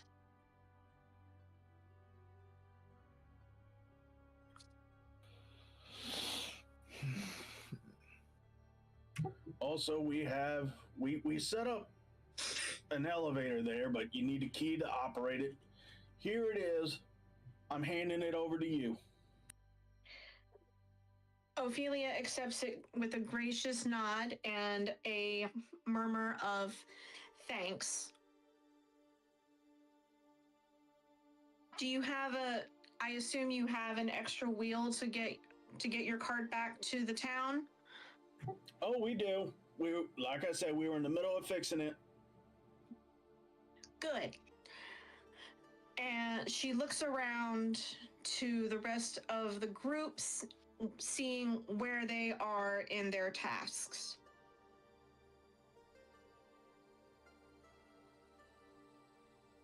All right, Alfonso mumbling incoherently at how he failed to do something he's trained to do for a few years. Altic is patting his back to comfort him. So, Kaz, write down that you have received a map to the mine and a key to the lift. Right, writing it down.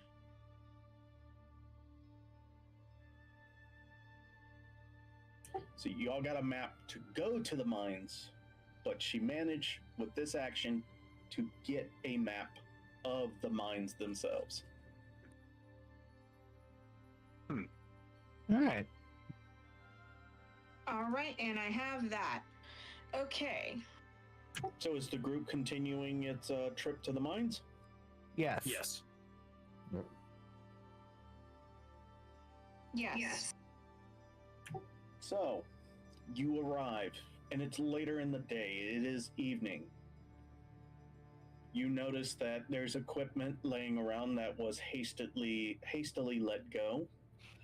There is signs of old, dried up blood. It is brown upon the outside of the mines.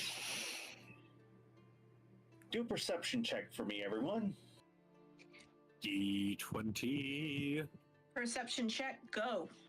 Getting prepared to eat shit. Oh, for fuck's sake. Hey. D20. How to turn tables. The dice How are to being turn nice. The dice Where's are being my nice to punch me mouse? now. Oh, there it is. Okay. D20. Yeah, idiot. Not bad. Bad. How to turn tables. Mm-hmm. So, Jesus. Yes.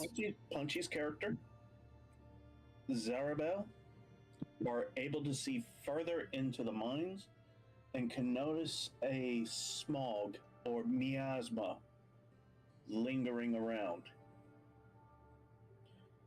and it makes them feel chilled. Often recoils slightly at the feeling he's getting. I've heard tales of miners almost suffocating at the exposure of gas from the earth or from the stone, but this is different. Something in me just makes me think this is evil. Ophelia's head cocks slightly as she listens to Halfdan, turning to follow his gaze, eyes narrowing to attempt to see what he is seeing. Zarabel perks her ears to listen deep within.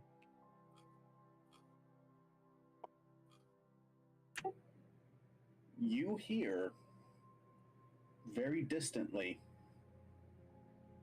screeching and scratching, and it suddenly stops. Zarabel readies her quarterstaff, attempts to cast Detect Magic.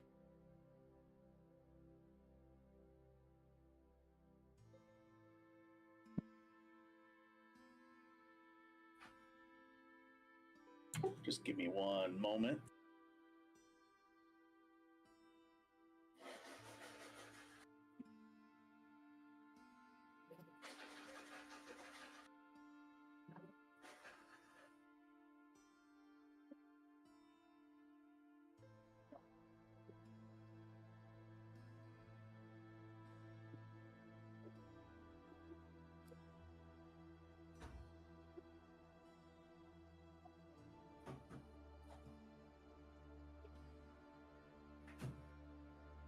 I gotta make sure you're sensing a detect magic type thing real quick.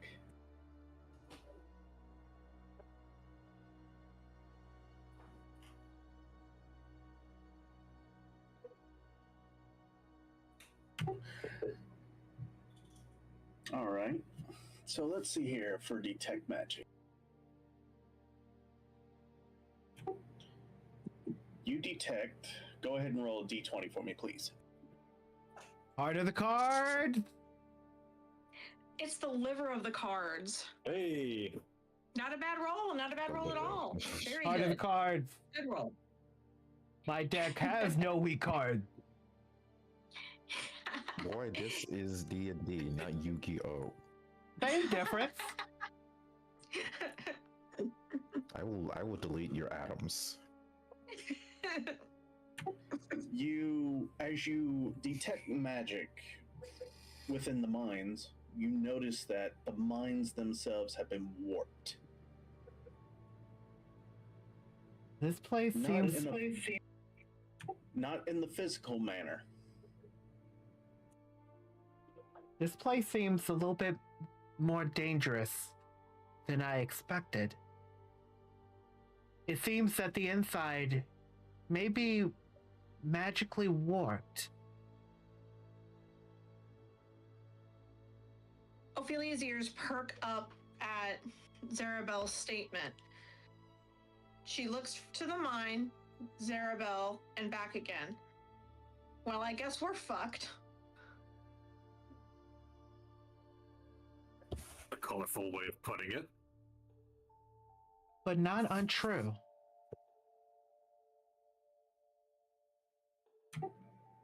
So, what are your actions now? Do you enter the mine?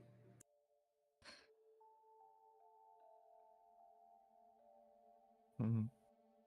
Now, to also let you know, you can tell that lanterns are still ablaze. They are still light. Okay, I was gonna test something, but that immediately debunks my test.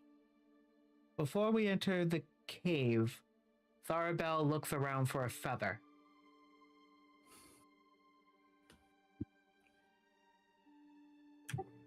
Give me a d20. Lots of pale apple juice. You find one feather.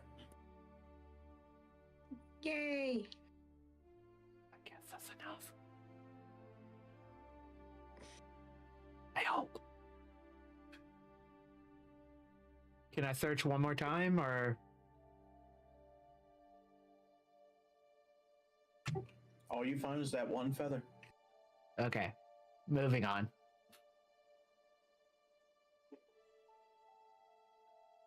Tharbell starts walking towards the entrance of the mine, gesturing to the others to follow.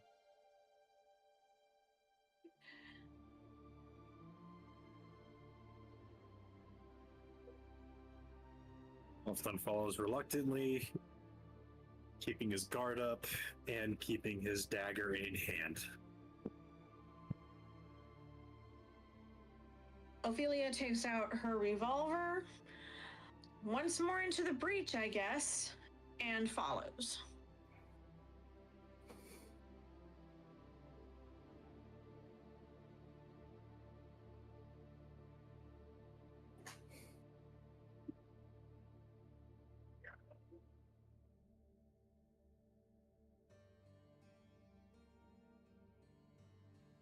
Altek.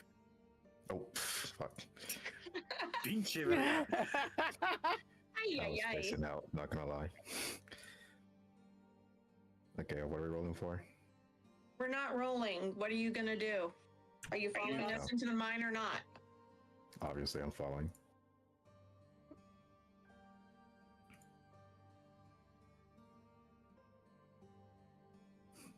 I'm probably gonna see a lot more things though, because I have dark vision. Who else has dark vision, actually? I do. I do. I also Okay, do. never mind. Never I've mind. got like Okay, half. we all got I've got nods. like half dark vision. However, right now, the mine is still lit by lanterns. Yeah. Good. So that's a comfort. However, you see a mist or miasma occupying the insides of the mine. Zazi, you're the first to approach the mist. Do you still continue? I stop right in front, cautioning the others with a gesture.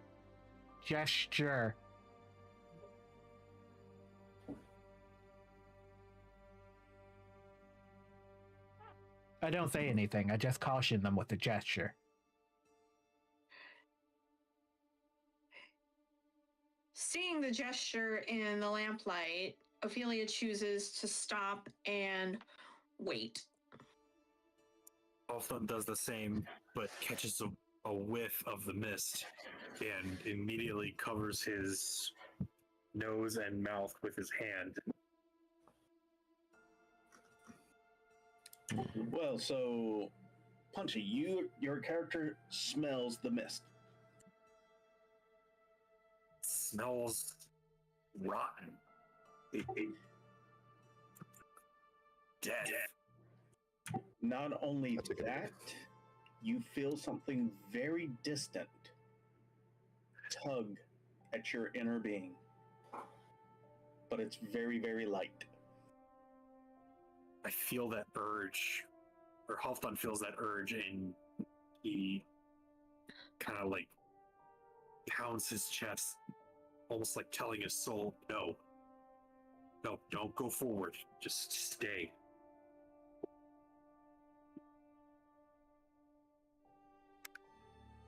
I took a big whiff of the misty smell. It's like, yep, that's a lot of corpses.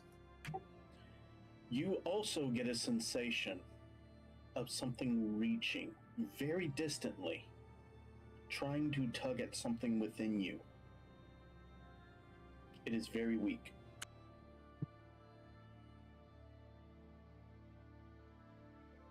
Hmm.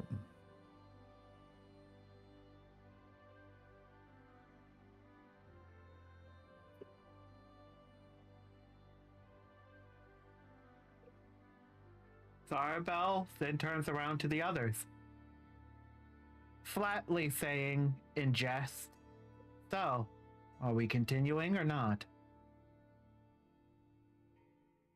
Let's proceed with immense emphasis on caution.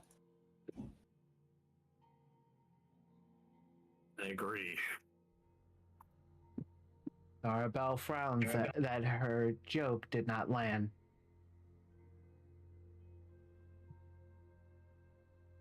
Well, does Zara and Ophelia enter the mist? Zara does not. Ophelia also does not go into the mist, but also does catch a whiff, feeling the same tug and pull that the others have, and also doing her best to fight the urge to enter, attempting to discern what sort of darkness this might be. To make it clear, it's not an urge to enter. It is something else trying to reach to pull something within you in it. Sorry, I mean resisting the pull of whatever this is.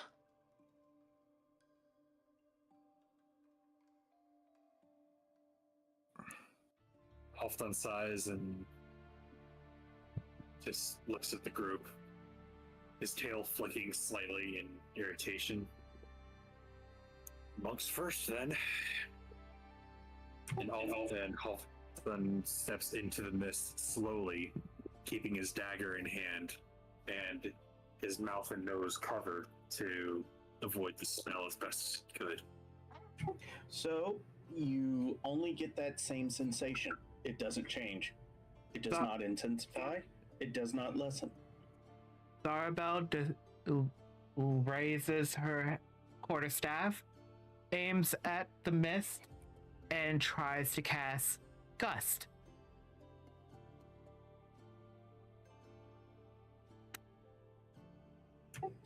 Alrighty. Roll me a d20. Done. Woohoo! And that's with a +3. Yeah! So a 16, not bad. Woo woo! Yeah. So everyone in the party experiences a gust of wind that blows into the mines. The miasma doesn't react. The stuff is thick. If we're going to continue, we best take major caution. Not gonna argue with you there, says Ophelia, doing her best to cover her nose and mouth as she begins to follow Halfdan into the mists, revolver loaded and ready. So from my understanding, you have reloaded that one spent cartridge? Yes.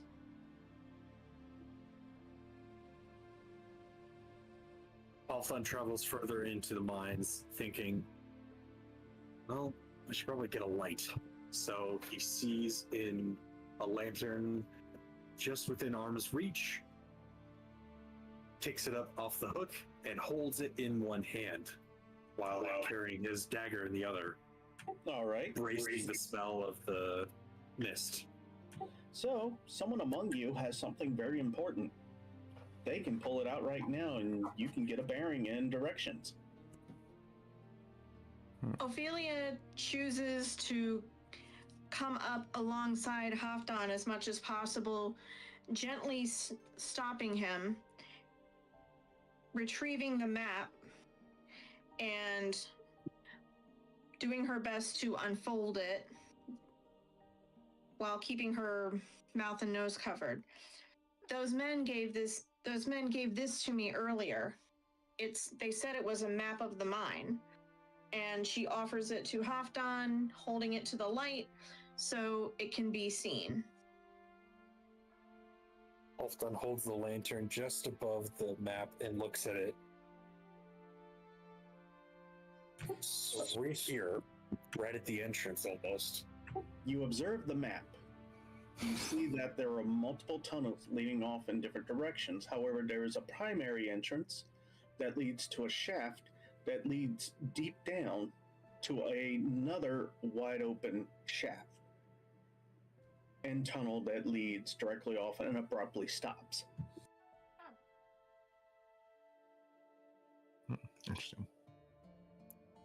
Halfdan points to the tunnel that abruptly stops. Do you think that's the one that the miners were talking about? It could be, but we won't know for sure unless we go down there. I guess it's as good a place to start as any. Okay. You travel further down the mines. You reach the lift.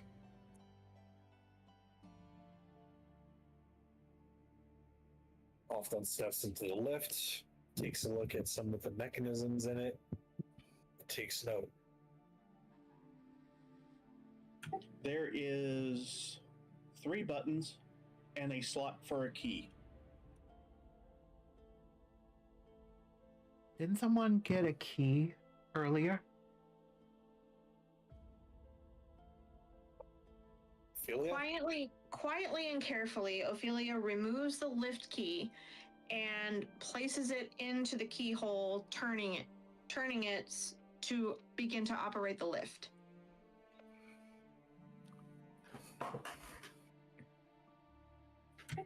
You feel the buttons activate.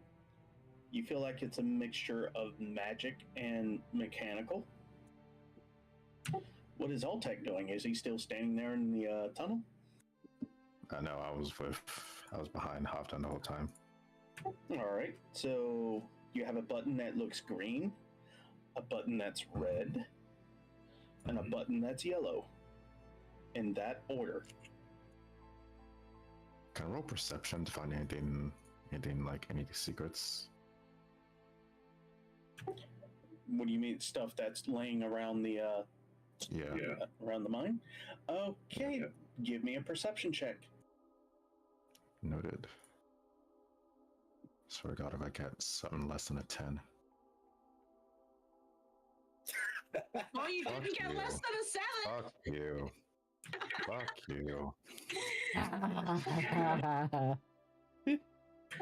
The miasma is too How thick am for I you to really see. like this short-sighted?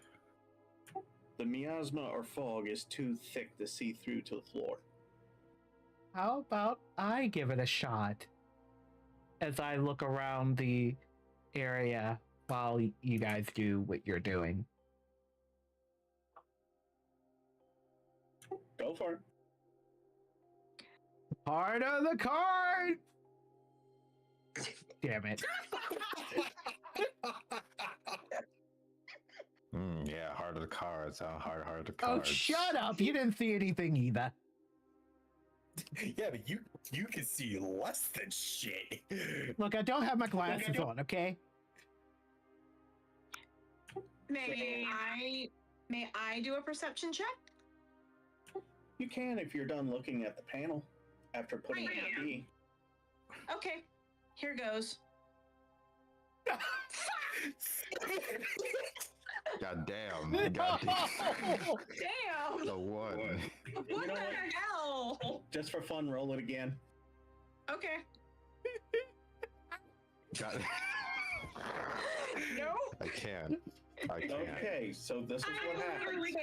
I literally can't. You Fucking big, Duck's like, the fuck you think this is? you turn to look down, but bang your head off of the control panel. Damn. Oh. I don't have a healing spell, Halfdan do I? immediately goes over to Ophelia, checking on her. Are you okay? The FCTV. No. Didn't you see the panel hit me? I can barely see anything in this fog, to be honest. You blind as fuck out here. Ophelia gently puts a hand to her head where it struck the panel, feeling for a wound and or blood, etc. It's just a bruise. Ow, ow, ow, ow, ow. All right, what are we now doing? Halfdan then looks at the panel with the buttons on it and thinks for a minute, Hmm. Well, green normally means it's good, right? Sarabelle gets frustrated and just press a random button. Fine. Alpha presses the green button. Wait, I already pressed a I'm gonna button. press whatever other button. Oh, Okay, never So, mind. Zazi randomly pushes a button. Alrighty. Roll me a d4. Oh, good God. Here we go.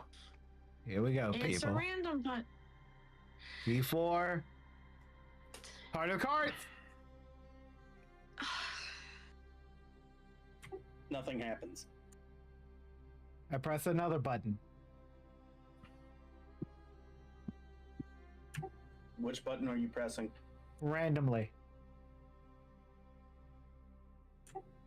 Roll again.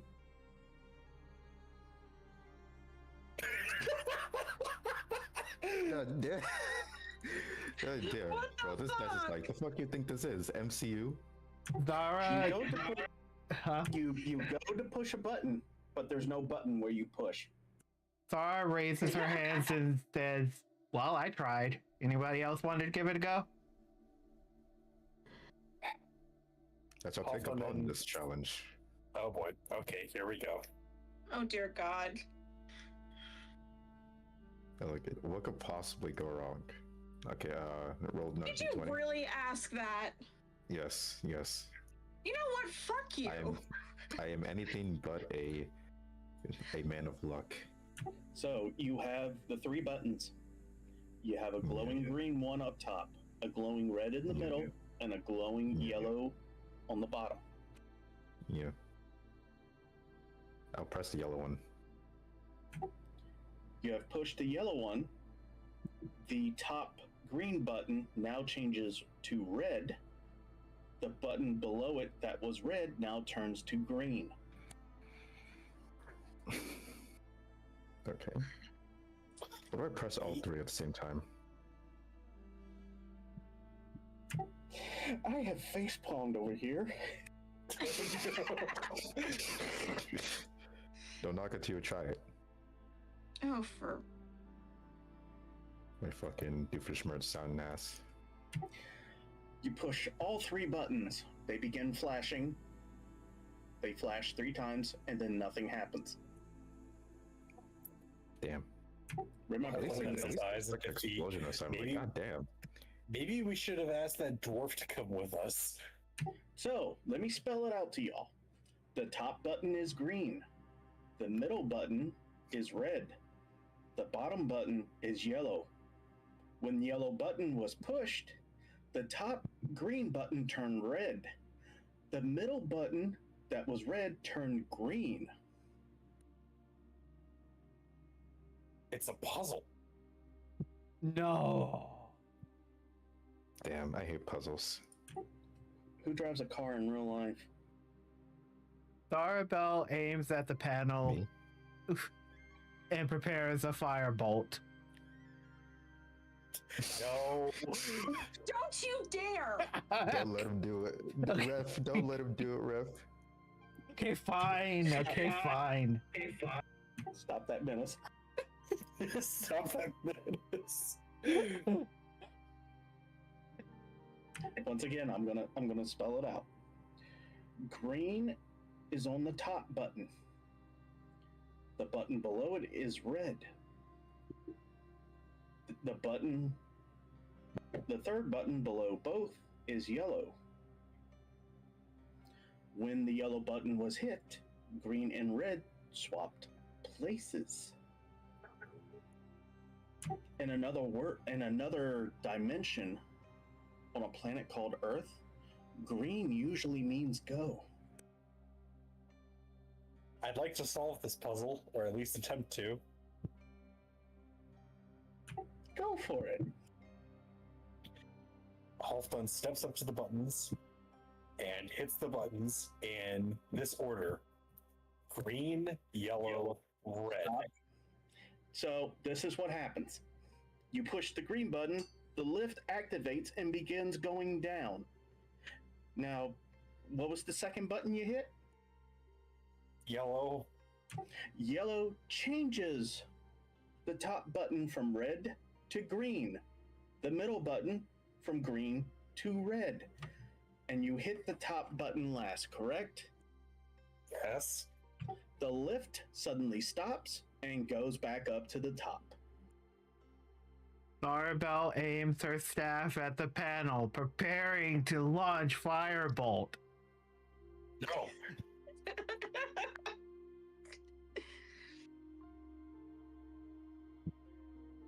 Did anyone figure that out? Hell no. Okay. I believe I figured it out. I believe I figured it out. Hoffman then presses the green button again. The lift does not move. Fuck.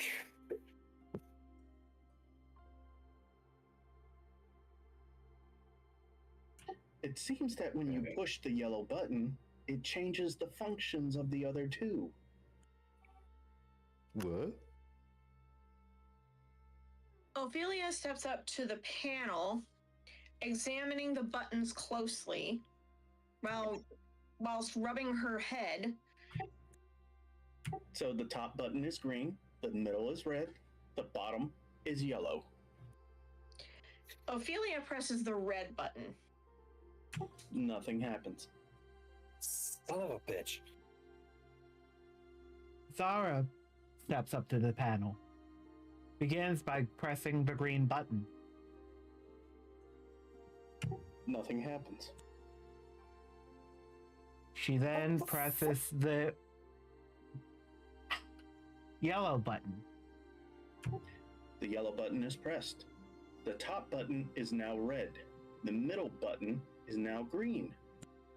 She then presses the top button. Nothing happens. She begins to press the green button.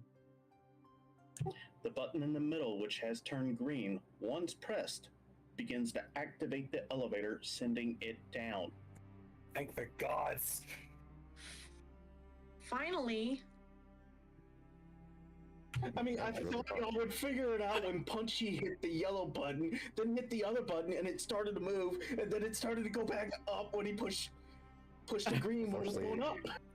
Unfortunately, that required too much brain power. We're running on reserves here. Look, there's no technology at the monastery I grew up in, okay? And I spend most of my childhood on the run. Fucking sticks. Okay, while doing this trip down this deep mine, 5-minute break. I gotta use the bathroom. okay, another 5-minute break. 5-minute break. I'm going to do the restroom thing for real this time. I'm Idle gonna meeting. go find a drink.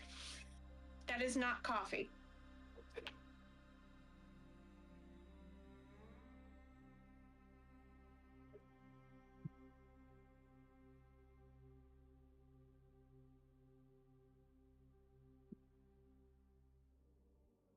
Look, I thought I had the buttons figured out, okay?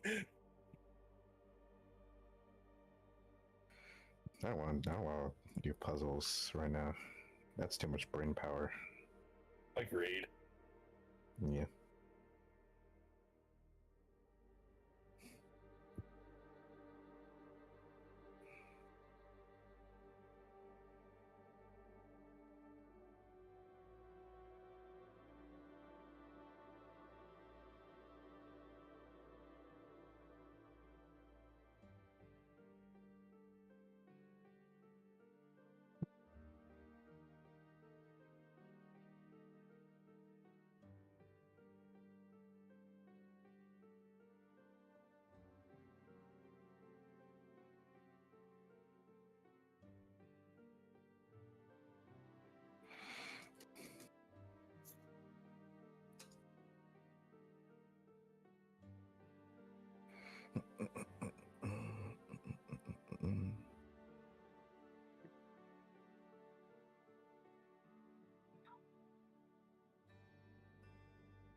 Oh, they warned me about this. Oh my. They warned you about what's You can put in the most simplest of puzzles, and the group will find a way to make it more difficult. true. Look, I tried. You almost had it, and then you had to fuck it up. I'm Yep. sorry.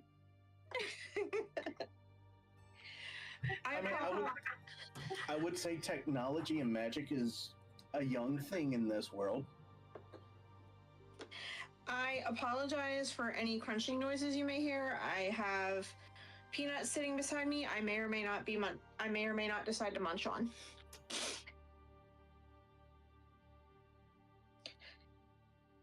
I'm ready to resume whenever everyone else is. I'm good. We still got like 2 minutes. Okay.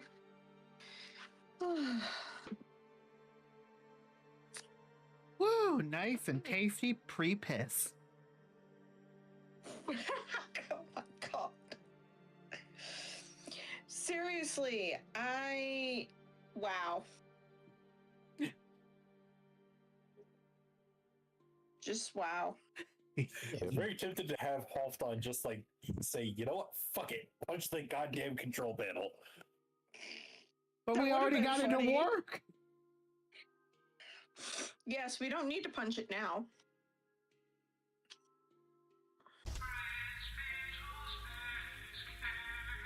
What the hell? Oh no, it's the voices in the dark. Space King.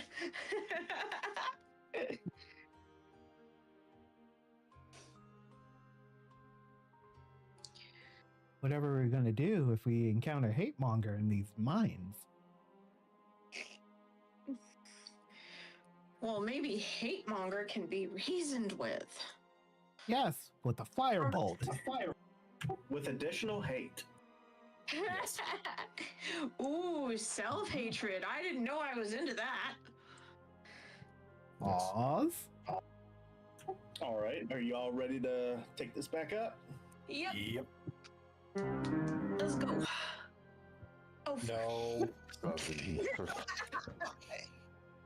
So while riding the elevator, it goes down, down, down, and down. You finally reach the bottom and it comes to a stop. Perception checks. all right. D20. D20, right? Yep, D20s. Fuck. Sorry. Give me something good. Fuck you. Damn. Goddamn. Now the You dice know. is just punishing us for our stupidity. Yes. Wait for it. Wait for it. Let's see what Altic rolls. Okay, D20, right? Yeah. Yes. Yeah. Correct. Damn. Yep, we're being punished. Okay then. You get a 3, I get a 3, everyone gets a 3. All right, Ophelia. Yes. Where it turns darker down the tunnel of the mine, you notice something in the distance, very small, and it quickly hides out of sight. Ophelia catches the movement, blinks rapidly, gives her head a little shake, eyes narrowing. I think I saw something in the distance. What did you see? I really couldn't tell. It was quite small, I know that. Either some small thing or something far off. Side. I have an idea, Bleh. but it might be dumb. Go for it. I'll take a dumb idea over no idea. Halfdan shifts the lantern in his hand a little bit, gets ready to throw, and throws it down the hall in an attempt to try and light the way. All right, give me a d20 roll for your dex. Shit. Damn.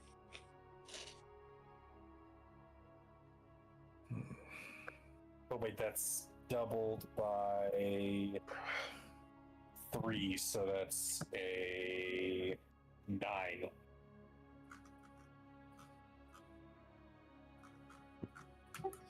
It goes about 40 feet.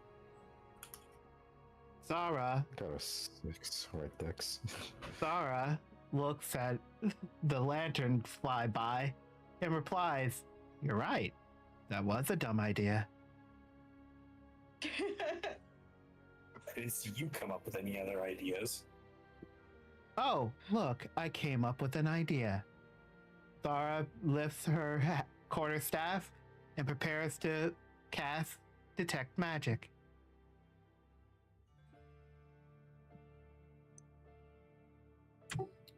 You detect the same thing from the mist. What is the same thing?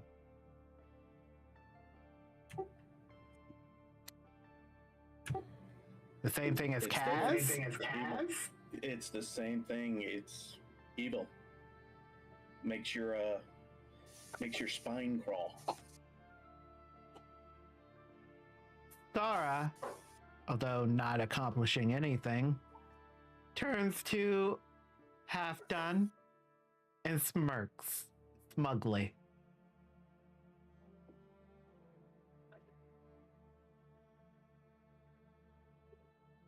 Halfdan smacks the side up of Zara's head. Everyone do another perception check. All right, perception, boom. Sooner or later, Zara is going to fry you to a crisp with all these unwarranted acts of violence. Son of a bitch. Damn. Fuck. All right, Oltek. Ugh. I got an 18. At least two of us got a good roll out of that. Woohoo! Ophelia and Altek, you hear skittering and crawling, and then you see it. Further down the mine, you see what you think might be 10 crawling claws crawling towards you. 10? You think it's 10. Okay. I'm going to keep my distance and ready my longbow.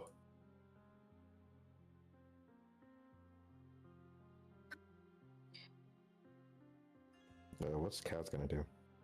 Ophelia gasps slightly, eyes narrowing as if trying to get a better view, aiming her revolver toward the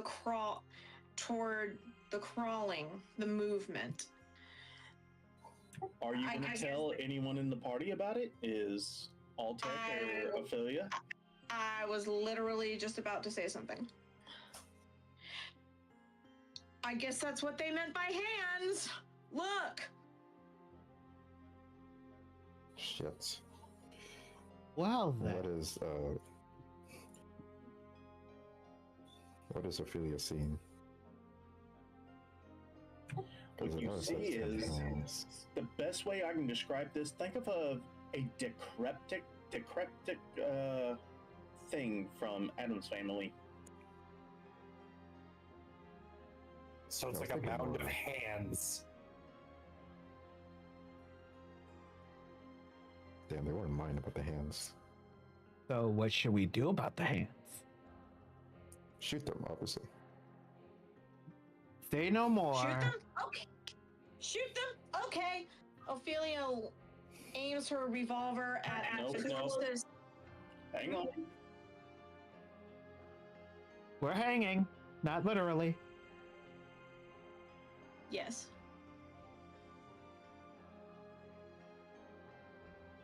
Still on the edge of the cliff, waiting to get pulled up.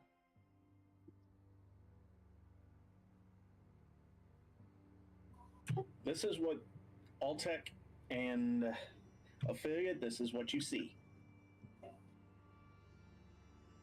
Yeah, I knew it. This was freaking hands. Fuck you and the horse you rode in on. Just knew it.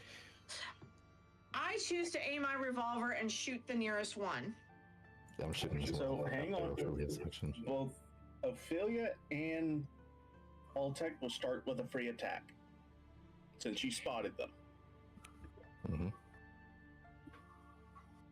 Okay. And so- since Ophelia is quick to draw that gun and say, "Die, motherfucker," please roll that d20.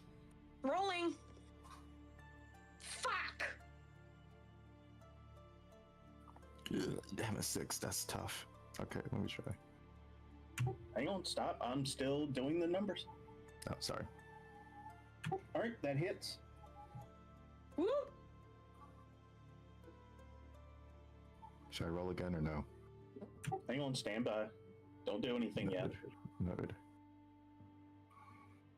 So that's one dead.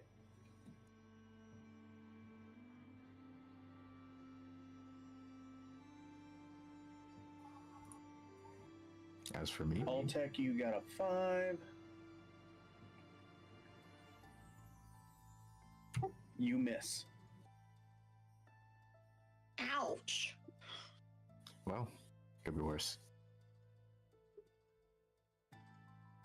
All right, all of you roll initiative. Roll for initiative. Rolling. Yeah. I got 16. Nice, Punchy. Oh, fuck you.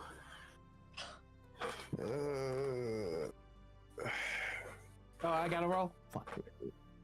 Yes. Rolling. Oh, for fuck's sake. Oh, for fuck's sake, Zaji. You know what? I'm kind of used to this now. I think this dice has something against elves. Yeah, totally. This set of dice is anti-elf. Yep.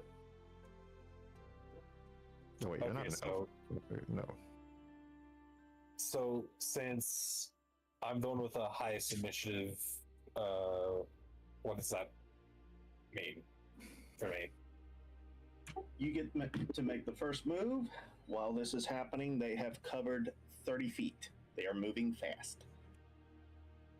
Okay, I take the initiative and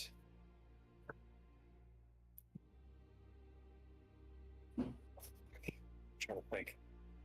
Look at your ability lists. There's something in there you can actually use. I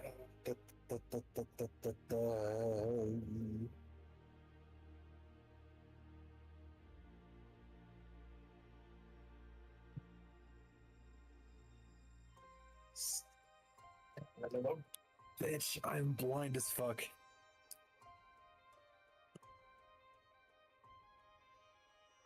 It's in. With your lineage, you have an ability.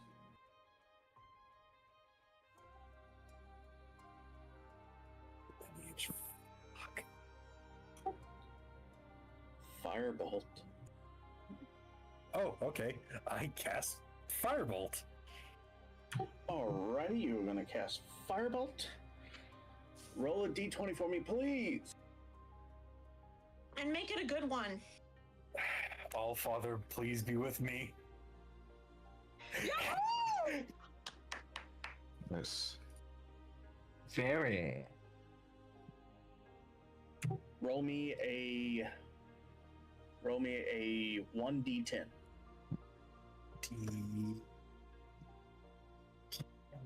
I think that's it. The one right next to the D12? Or is Yeah, it the one next the to blue- the D20? It's the one next to the D12, the blue one. Okay. Rolling. And it's dead. Oh. Yay!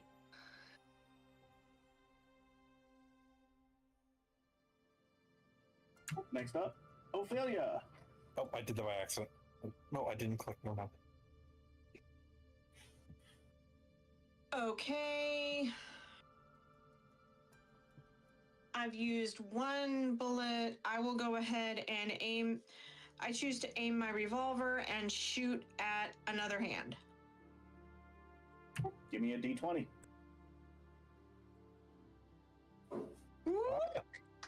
You hit. Nice. Just because the reason I'm going to tell you all right now, these things have 2 HP. Oh, okay. Wow, Oh, okay. they're slightly weaker than me. Suppose that's slightly. All right. Now it's Alltech's turn. Okay. Bro, what is this? Like, it's because I'm an elf. It's because I'm an elf. You're gonna nerf my ass. Yes, that's a miss. Of course, it's a miss. Zaji feels a. Go ahead. The hands get the turn before you. Go ahead. They continue to advance upon you. They have cleared another 30 feet. So how far are In they one away? more turn, in one more turn, they will be upon you. So they're 30 feet away. Correct. Thank you. Zaji feels a bit unnerved by the evil feeling around her. However, she brushes it off. He raises her quarterstaff and casts Gust.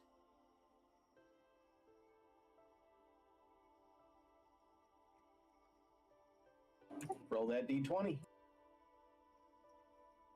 Aim for Papa Palpatine. Oh, for Okay, these dice hate elves. crying out loud. These dice are races against elves. I am offended. I agree. I demand reparations. Exactly.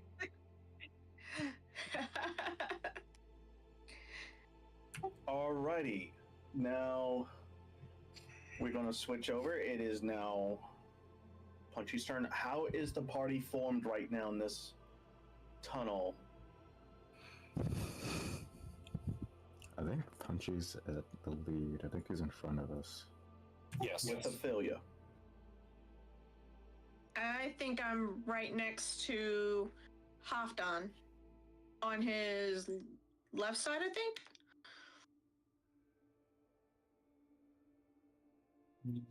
Yes. I am behind So- everyone. Smart place to be. Also, I would Ophelia should make an action to step back, a movement action to step back, while Alltech takes an opportunity to step forward. Mm-hmm. Okay. I choose to take a step back, shifting to allow Alltech to. Nope, it is not your turn yet. Okay. Punchy, Sorry. what are you doing? I'm standing my guard, waiting for its next move. All right, now Ophelia, you can make your move action, and then you can do an attack. All right. I choose to move back slightly to allow Alltech to come up, and I fire another shot with my revolver. D20. Oh, come the fuck on. I just got 7. I've been getting You got 5s and 5s. 3s. You hit. Okay, good.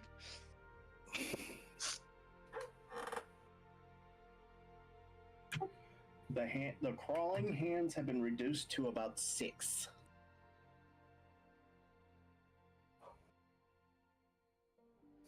How far are these hands from us? Once it gets to their turn, they will be on you. Hmm. I might go in close quarters, honestly. If it comes down So to you it. may want to line up with Punchy, honestly. Okay, but just to be safe, I'm gonna take another shot with my longbow. They are no longer. You have a minimum and max range. They are within. You cannot longbow them anymore. Okay, now unsheath. I'll put away my longbow and unsheath my scimitar. All right, and you're lined up with Punchy. Yeah. All right, the hands reach you, and let's see here. The first hand goes after Altec.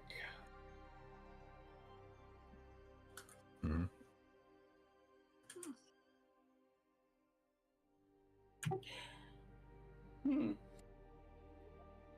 Is it currently the hand's turn or not? It's currently the hand's turn. Okay. However, this hand rolled a 1. Lamau. So I just weave past it. It impels itself upon your scimitar.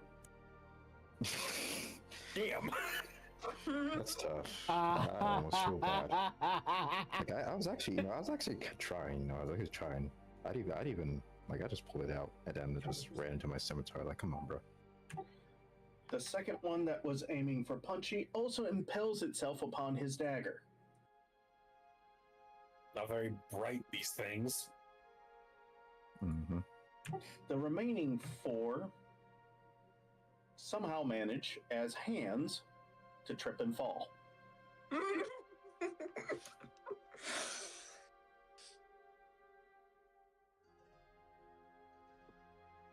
With advantage, what would you like to do, Zazi? Zara cast. Oh, they're right on us, right? Mm-hmm. Correct. You have the 2 that immediately died on Altex and Punchy's weapons. The other 4 are within, I would say, 10 feet of you, specifically you. Okay. Zara rushes 10 feet up and uses chill touch. Ooh.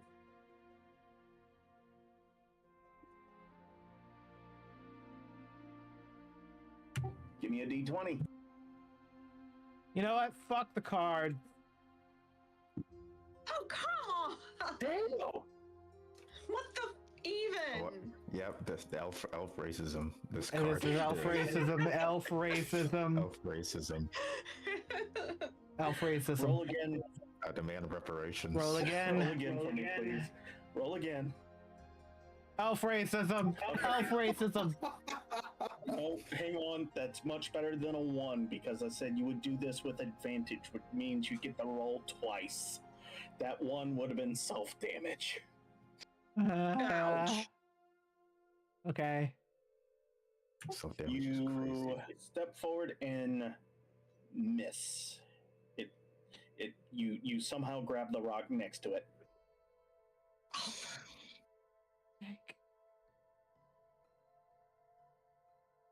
Punchy. The nearest one to you is within 5 feet. I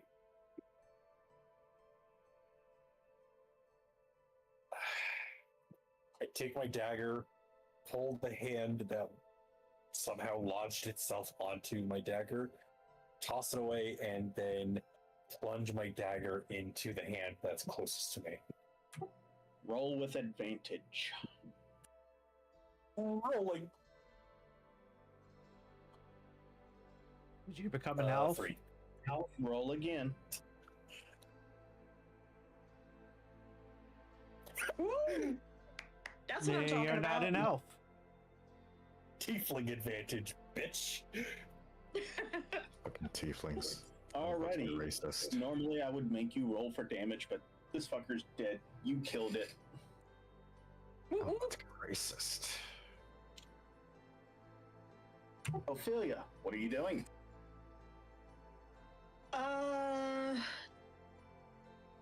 Do I happen to have a close range weapon? Yes, you have a dagger.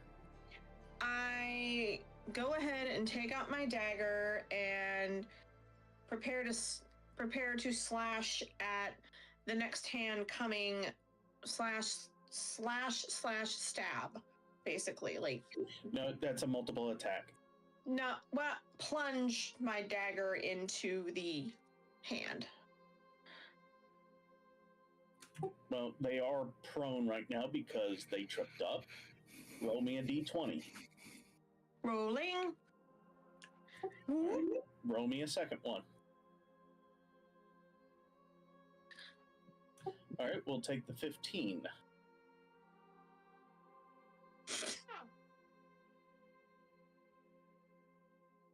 And because of the damage with the dagger, it would automatically kill it. It is Altek's turn. Okay. You can So do in it. striking distance, I'm going to try and cut one in two halves. I believe in you. With your Yes. scimitar, right? Yes. If I get less than a 10, I'm going to commit arson. Roll with advantage. How much advantage did I get? That advantage when you roll means you get to roll the d20 twice, and you take the highest roll. Okay.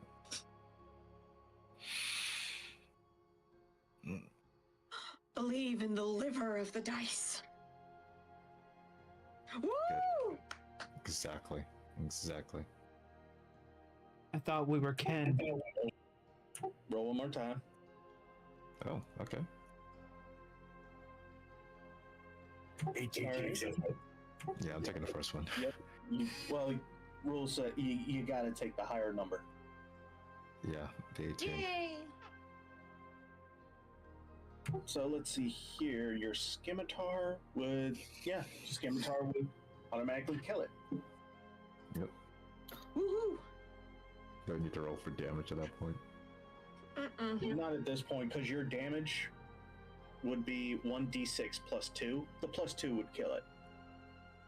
True. So it's chopped in half. Yeah, because if you remember, Rem said these things may be plentiful, but they're very weak. Mm-hmm. I guess the miners must have been overwhelmed through sheer numbers. They got soft hands, man. They got soft hands. And you got low rolls, boy, low rolls. You are there with me. Don't even talk. Oh dear Lord. Man, I'm gonna talk that shit. I'm gonna talk that grease. L? I know I'm gonna get folded in the next roll, but I'm talking this shit. I'm taking what I can get. Okay. So, Altek, the last hand leaps at you. Let me look at your stuff. He hits Altek.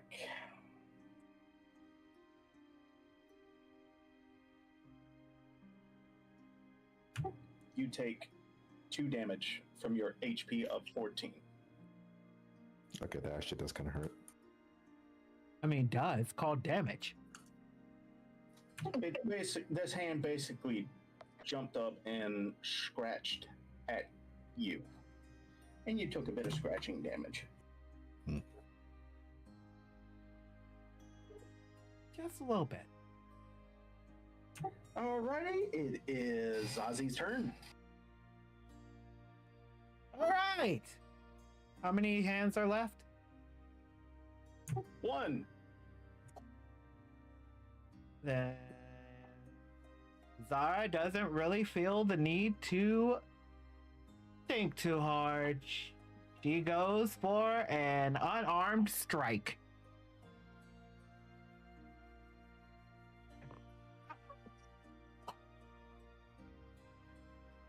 Roll me a d20. I hate this dice. Yeah.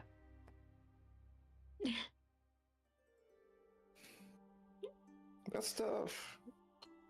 I think that's enough. You were too short of hitting it. It's Punchy's turn. I know I'm short. I step in and kick the remaining hand away with an unarmed strike. Roll me a d20. Yeah, boy. Ya boy! Racist against elves. Racist against elves. I agree. Your kick basically disintegrates the hand. Yeah, it fits. It's like one of those fucking anime kicks that just like pauses mid-moment and then just pew! I Yep. love it. Racist against elves. Yes. All right, everyone. Add 100 to your XP count. Okay. A grand total of 200, sir! Woohoo! 230. All right. All right, what is the party choosing to do right now? I'm Zara, gonna go ahead. tend to my wounds. Zara would like to look around the area for anything interesting. Give me a perception roll.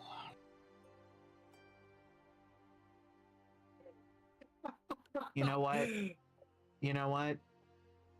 What the fuck? I will not stand for this. Even though I technically just hit the button to make me stand. Okay.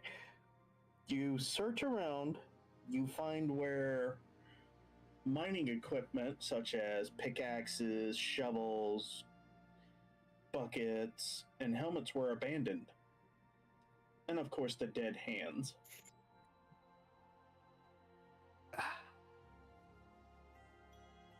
The fog still remains.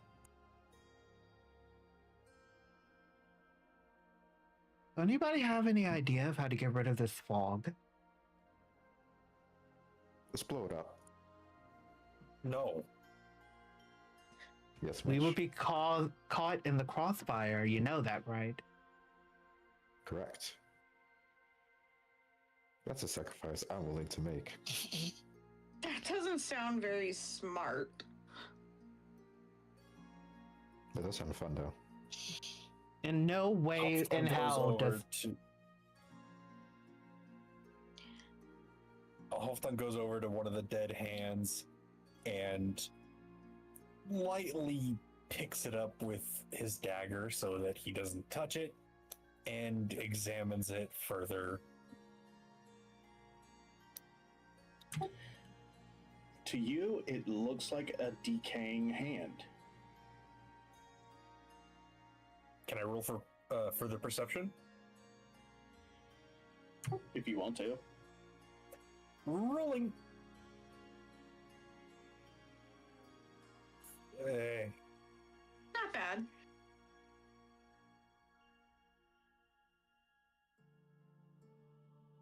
It's a dead hand. You know that it should not be running around of its own free will attacking explorers or adventurers. Halfdan tosses the hand away like a burger patty So why were we just attacked by a bundle of rotting, decaying hands? A very interesting question, I must ask. I don't know, but I'm glad we're still alive. I would like to roll for perception. What are you looking for? Where are you looking at? Where are you searching? In and around the immediate area, in and amongst the dead hands to see if I spot anything of interest. All right, roll a d20. Okay. There we That's go. a 17 plus a 2, so that gets you a 19. What about me? You find the dead hands, you find mining equipment, and you find the empty buckets and helmets, pickaxes, shovels.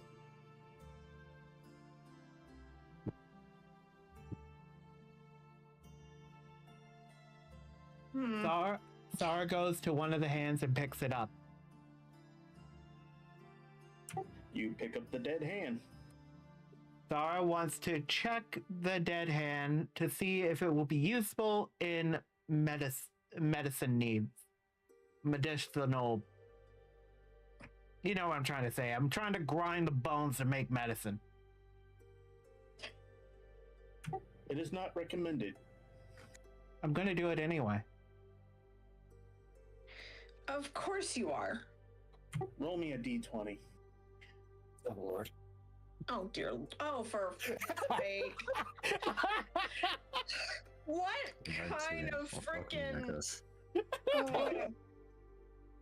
With the study of this hand for alchemical needs, it could be made into a potion, but at best the kind of potion you slip in to someone else's drink to kill them.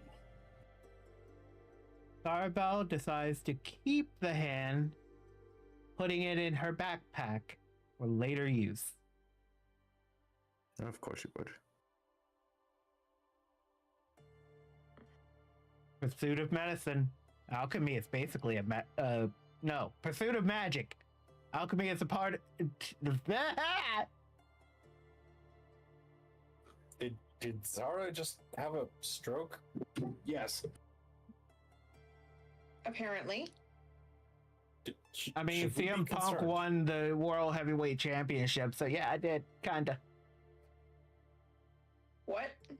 CM Punk won the World Heavyweight Championship. And I'm one not night surprised is, they put I'm not surprised they put the belt on him. Anyway. and my night's ruined. Oh, stop. Ophelia carefully slips between Punchy and Altec, looking around, observing some more. I think the more important question right now is, where did these hands come from?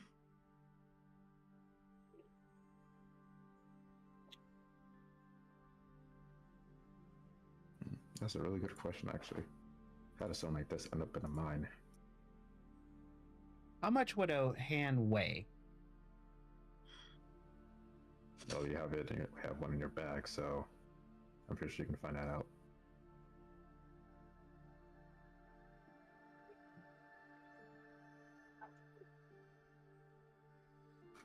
Question for another time. Moving on. Correct. Noted. So, what are we doing now?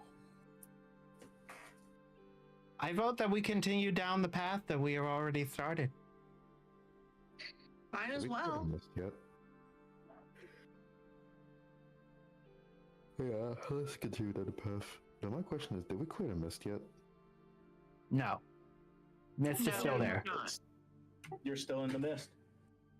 Yep, that fits. It's very Yeah, so it's mystifying, isn't it? Oh, mystify you into the shadow realm. So you are still feeling the tug from the mist, but it has not strengthened nor weakened. It remains the same.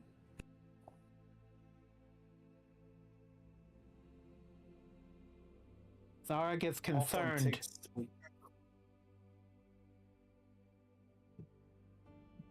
You go, Zazi.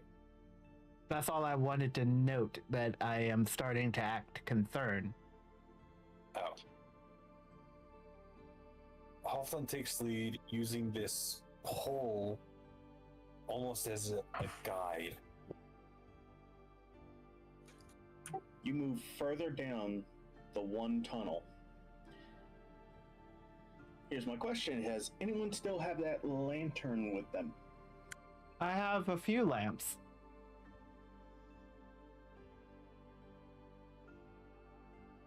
Does anyone still have that lantern? Oh, that lantern. No. Didn't Punchy throw it down the hall? Yes. Yes. Do you want to try and retrieve it? Yes, I backtrack and retrieve the lantern. Excellent. Because further down the tunnel, the lanterns are no longer lit. Oh, fuck. Oh dear.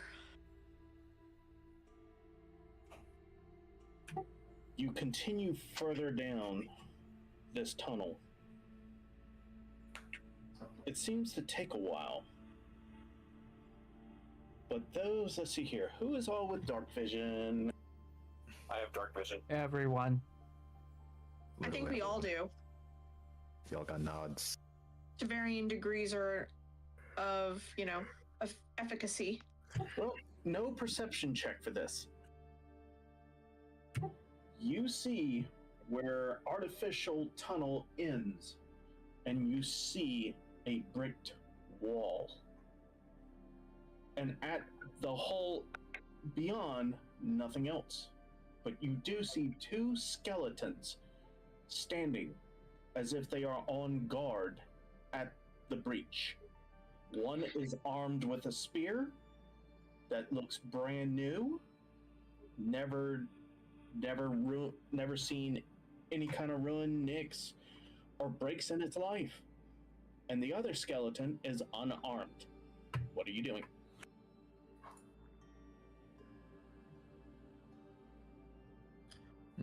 Zara examines the skeleton that is unarmed for medicinal purposes. Are you doing this from a distance, or are you walking up to it? Walking up to it. Oh, Lord. Oh great. What It's is gonna be fun. Part of me wants to just yell out, "It's a skeleton king!" So am I rolling for it? Or did something happen? Hang on. So you walked up to the unarmed one, correct? Yes.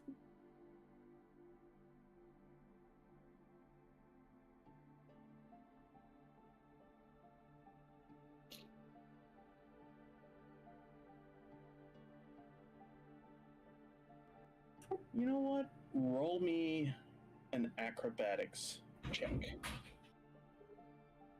D20? Give me a d20.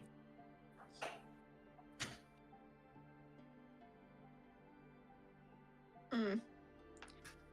Yay. This is true racism against elves. This is, yes. Yes. I mean, it's not- The skeleton suddenly swings at you. You are able to take a jump back away from it, avoiding the attack.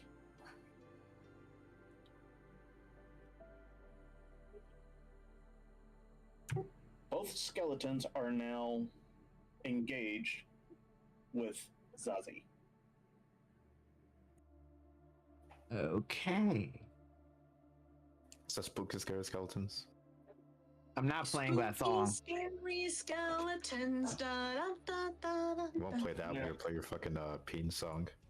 Now, if the three of you notice, That they was a are long time only- ago. If the three of you Sorry. If the three of you notice, they are only targeting Zazi. Zara. Zarabel Willowfall. Are you happy? Yes.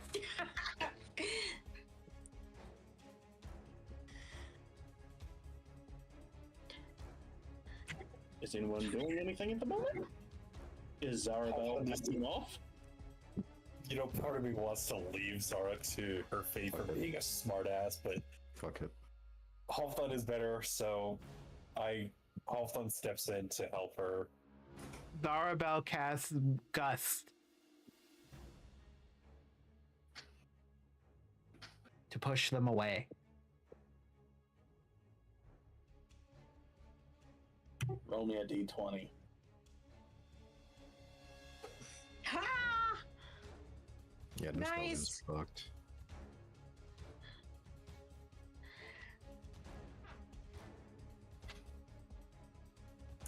Alrighty. You manage to push them back away from you about 15 feet within what appears to be a man-made structure. Alright, everyone. Roll initiative. Rolling initiative.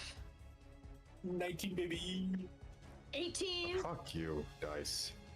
Oh, racism! Racism.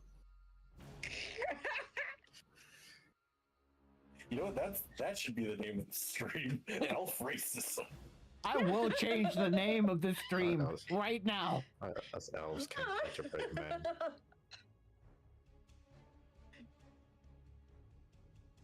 Alright, there's two skeletons. Let's see. You know what? Two skeletons are knocked down and are trying to get back up. You shall have advantage against them. They are 15 feet away.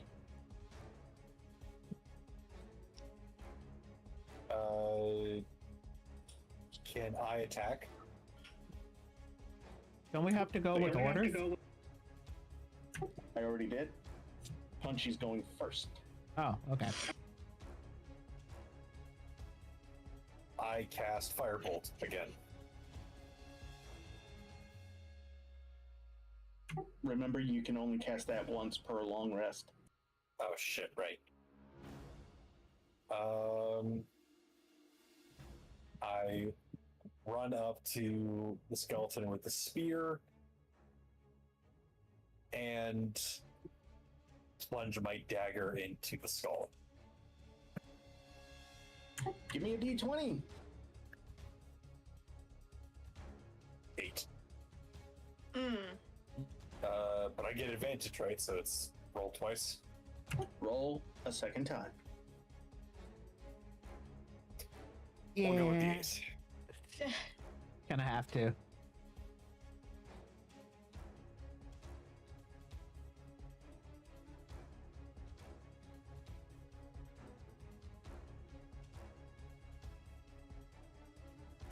That's a hit. Woo! Give me 1d6.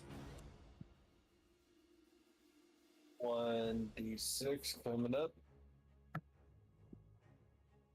Hey! Mr. Yeah! Matt gets the max damage. So that's 6 plus 3. You have dealt 9 damage.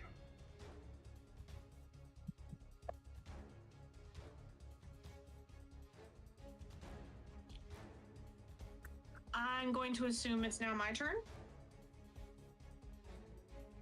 You are correct. All right. I choose to go up to the other skeleton, the unarmed one, and attempt to jump up and stomp on the skull with an unarmed strike.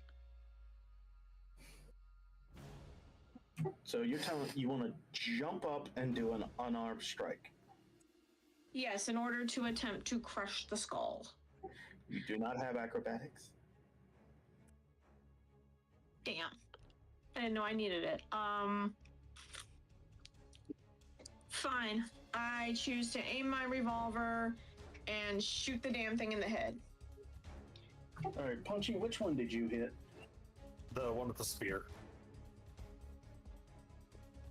And affiliate is shooting the unarmed one.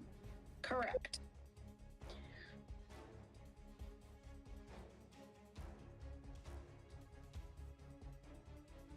Give me a d20. Ah, Woohoo!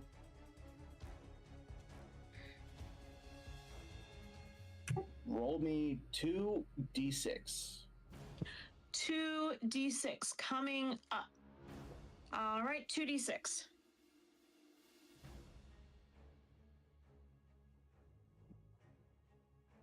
It's not bad. Total of 9 plus 9 plus. that's an 18. That's 12. Nice.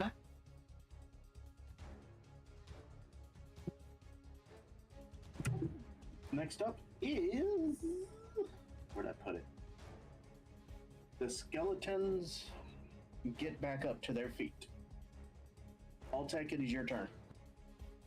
Okay. I'm going to wait. Can I dash and roundhouse kick one of the skeletons?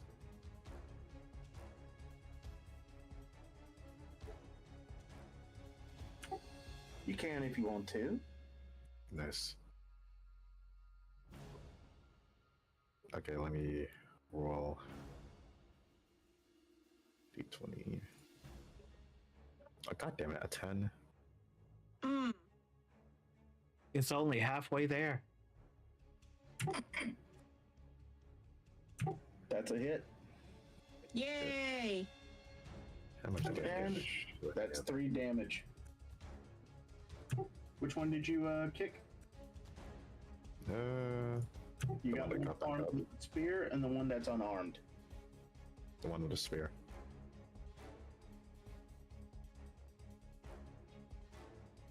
All right, Zazi. Or That's Zara. me. That's me. What you doing? Zara.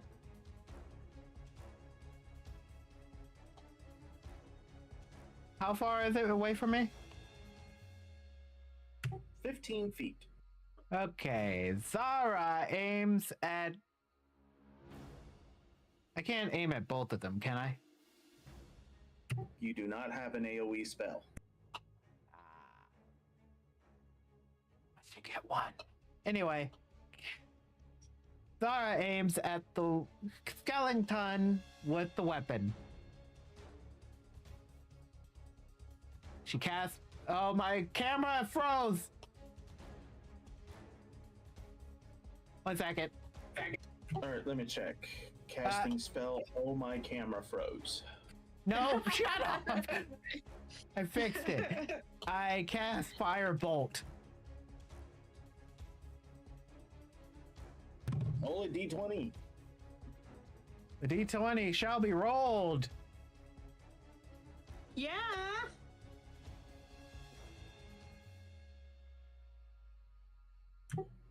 And just for shits and giggles, roll me a d10.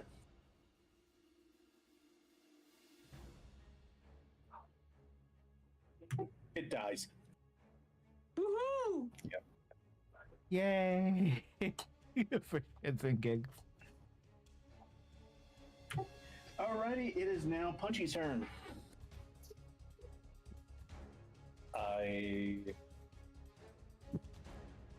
So the only skeleton remaining is the one with the spear, right? No, the unarmed one. The The spear one is dead. The unarmed one is still alive.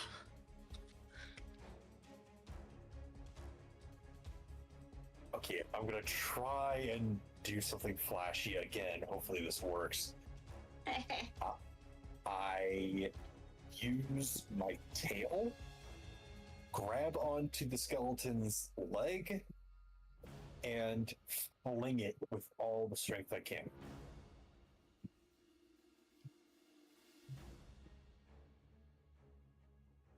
roll a d20 for me. I'll take it. Woohoo! Roll me a d20 again.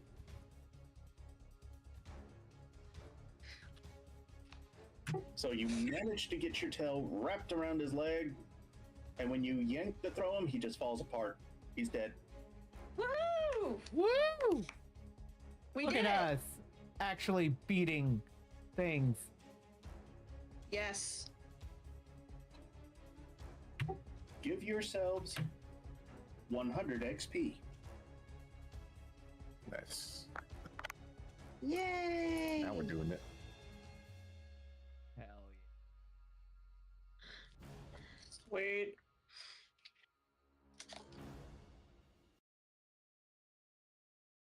Okay.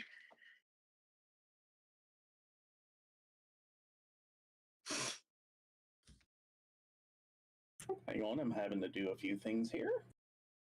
Okay.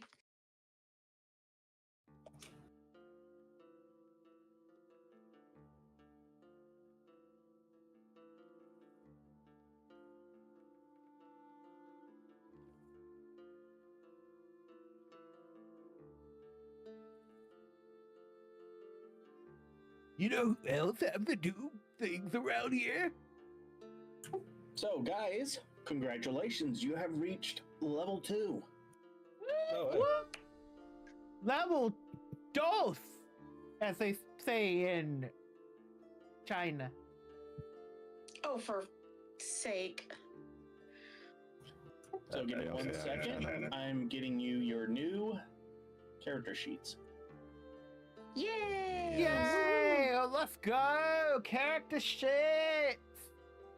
Ah, man. I wish I wish we were all together in person. Like, we could totally give each other high fives and stuff. It'd be Hell great. yeah! We're consumed by the devil as taught by Christians. Yeah!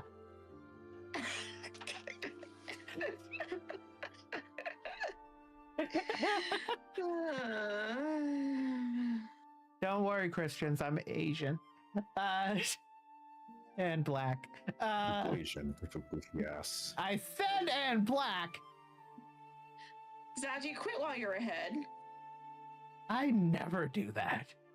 What are you talking about? I know, but I'm still gonna say it. I'm gonna turn this hand into a poison.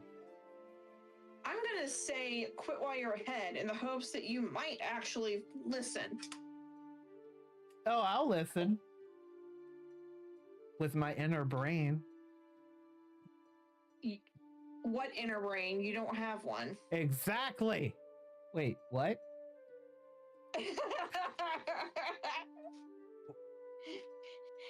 I do have a brain. What?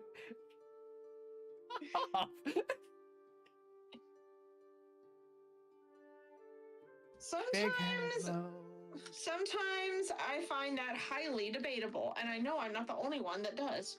Big head mode activated.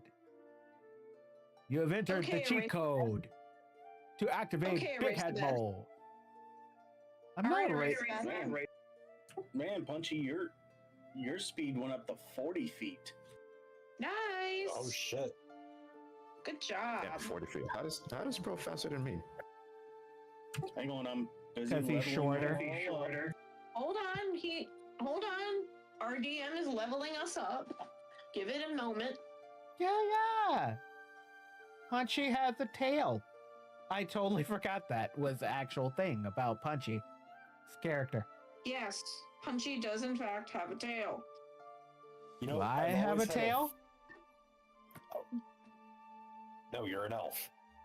Does elves have tails? No. No, we don't have tails. We have the long pointy ears. Yes. Oh. And are taller than average height. Yeah, then you're flat as a board. Fuck. Actually, You call him flat. mm, Mr. fucking Krampus over here. Snicker, snicker. I'm Yeah, just at least I don't get a fucking bloody nose every time I headbutt someone. Oh, good. Ugh. So it's a guy that missed with Dex. Like, how do you have a Dex build and miss? you know what? If this was a video, I would be clipping when you kicked the dagger into the. Yes. Yes. damn it. You was about to do something hardcore and then it just went to the ground. Wow, Altec. What? Your HP has jumped to 24. Nice. Muy bien. Whoop, whoop. Everybody's getting their level stuff. Indeed. Hell yeah. Whoop, whoop. Congrats, Zazi. You got 8 hit points. Yeah. Yay! I'm still very weak, but so weak. Last cannon odd, nigga. What? Last cannon. I'm still on stream, you know. Correct.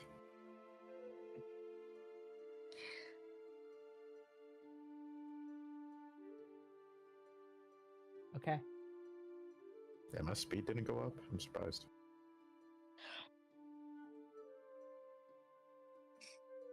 It's okay, he's black. E. Racist. Oh my gosh. I mean, I am black, but yeah. I shall It's watch okay. my words carefully next time. It's okay, I'm also black. Didn't sound better. Well, yeah, no shit. Shut up. Anyways, I need to use the bathroom. Well, go do that while we're getting our stuff leveled. This is a good time. This is a good Tim. This is a good time to get snacks. More drink if you need it. Potty break. Because Ran is being a good DM and doing our character sheets for us. Yes, because I don't know how to. And he does. This is why he is Precisely. the DM. You know, I'm probably... Nah, I'm not going to say anything.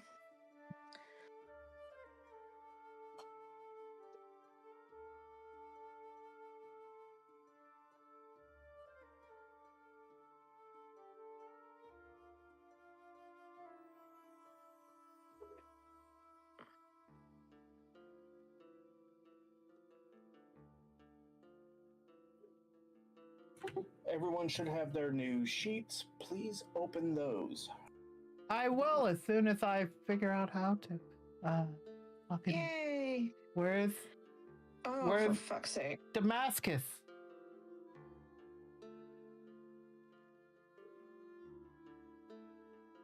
I see where something got sent to me, but... Y'all didn't see that. You might need to delete your original and download that one. There we go. I Honestly, have it, why I do you still it. have your name on my player sheet? Because it's underneath my account. Okay, that's fine. I could change it. Dude, it's literally just putting 4 letters in. But I also have to put, like, the numbers. No, you don't. The numbers, Mason. What do they mean? Yeah. What?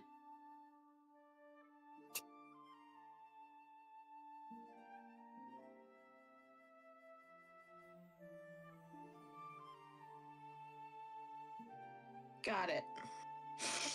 I too have got it as I do things with my fingers.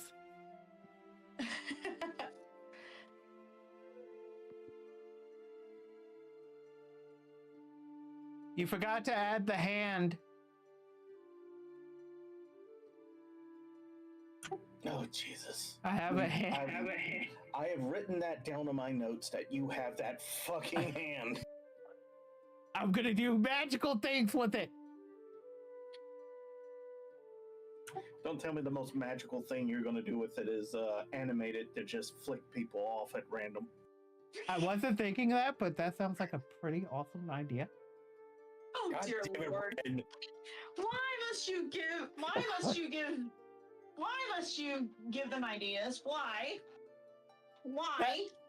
I can have an animated thing on my shoulder, and whenever somebody pisses me off, that hand can flick people off. I will be.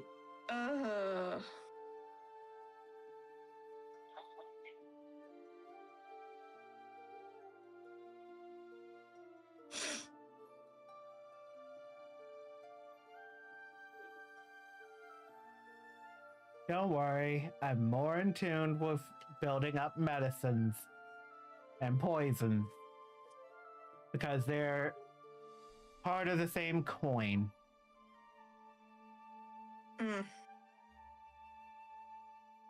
Somehow that brings me no comfort. Don't worry, it brings me comfort.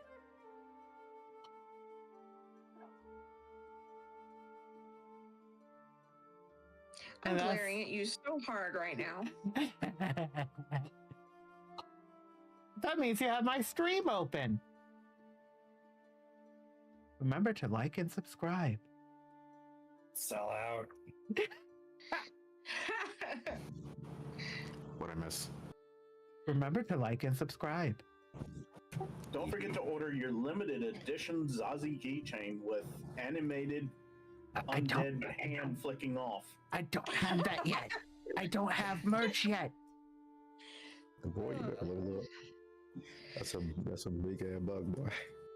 Okay, are we ready to move on, everyone? I'm literally gonna have soft hand. Well, All right, Alltech, you should have got your new character sheet. yeah, I got it.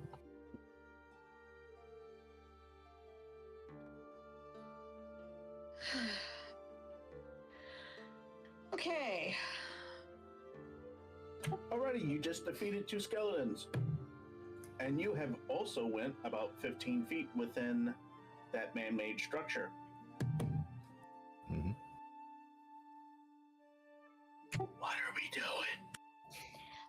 I choose to pull out the map and allow everyone to look at it and consult it. I wonder if this is the wall that they were talking about. You are beyond the map. Halfdan steps up a little bit more and looks ahead to see what is beyond the wall. Oh, you are actually inside of it now. You are beyond the wall by 15 feet. Sorry. So Punchy, give me perception. A D20, please. Perception coming up. Hey! Yes, the second nat Nice. 20 of the campaign. Woo! To your left, you notice a hallway. Bricks laid carefully. Unlit torches. Doors. To your right, you see the same. And to the front of you, within another 15 feet, is another doorway. But this one closed and barred from the outside.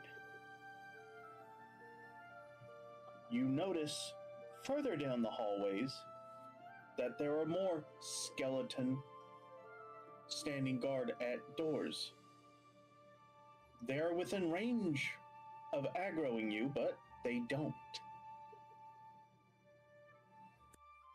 Tara decides to cast Detect Magic, whispering to herself, this may not work anyway, but I might as well. Give me a D20. You don't have to sound so excited. Whoop. You notice the skeletons.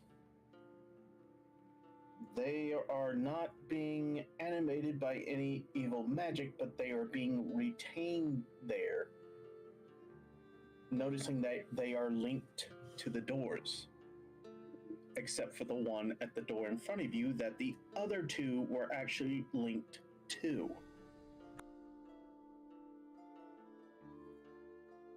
I'm starting to get the idea that to get to where we need to go, we may need to go through the doors that have skeletons in front of them. But there's a myriad of doors. We don't know which one to go through. I'm aware of that. However, we still need to keep going to find out what is going on here. Now to mention, Punchy's character notices that the door in front of them that the two skeletons they defeated is the only one that is barred from the outside.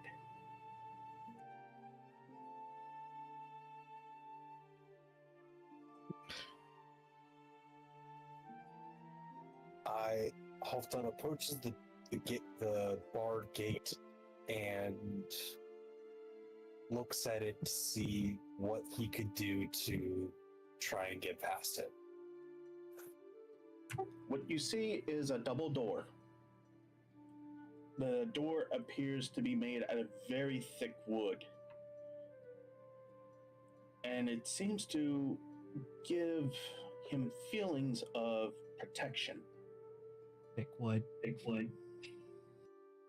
Door you don't get. Now, it is barred by, I don't know what the appropriate term is, but there is a huge, I want to say a 6 by 10 plank of wood barring the door. Very thick wood. And on this is an unknown language written on it that only begins to glow when you get close.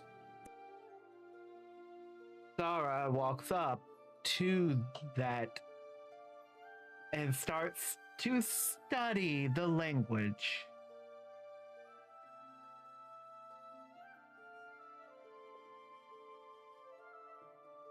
So, what do you want to do, Zara?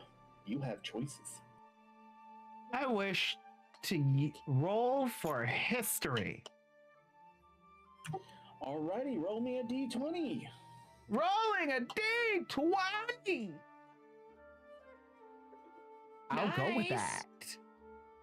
Ditto. So that's a grand total of 18. Yeah. You know it as an ancient language, long dead, belonging to that same language spoken in the same time and age as that tyrant ruler. And yet you are able to read it and understand that it means, beyond this gate, woe be upon ye. Zara reads it out loud for the other members of the party to hear. Oh, gee, that's not ominous. And Ophelia places the map back into her pocket and keeps her revolver close at hand.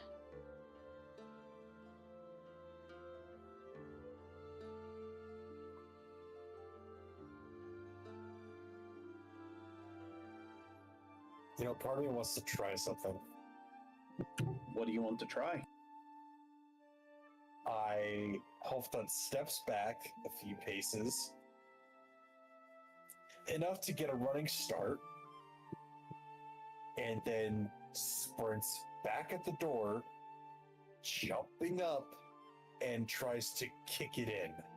Zara moves out the way. Oh boy. Are you sure that's such a good idea? We'll roll to find out, I guess. Oh dear God. Oh boy. Roll me a d20. Hey! Oh, what shit are you about to unleash on us? Okay. That is bullshit, and you know it. So, he runs up and kicks that lumber blocking access to that door. The letters suddenly flash bright and go dead. Oh no. The bar breaks.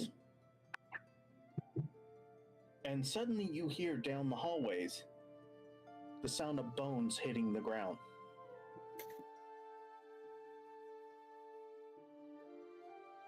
I think he got him. Ophelia blinks in confusion, looking around at their situation. Okay, I don't see any woe coming down upon us. That was a very door's- stupid thing that The you've door done. is still closed, and it's no longer locked. Zara casually opens the door. Because of course. Those, even with dark vision, cannot see beyond the door.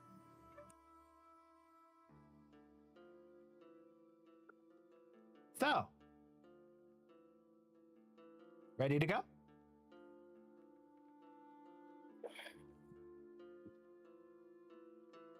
Into the abyss we go. Altic's just like, fuck a leap ball. All right. We've gone this far. Zara leads them into the cab. You enter a room. You assume it's a room. And then suddenly blue lights and torches ignite the room. It is a rather large room, even bigger than the mayor's manor. You see something of an altar in the middle, something glowing purple. Zara uses detect magic again.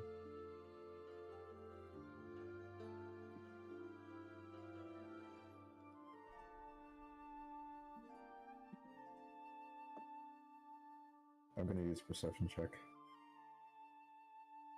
I too will use perception check. Hang on before y'all start rolling. We're gonna do Zara's first. Okay. So, you're casting Detect Magic, right? Yes.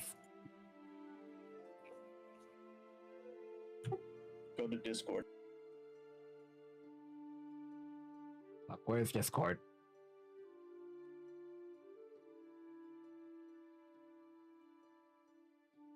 Okay.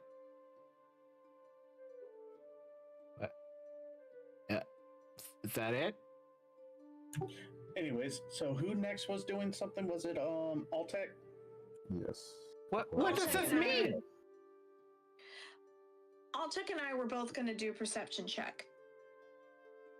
Okay, so Ophelia does D20. 1d20. Oh, for fuck's sake.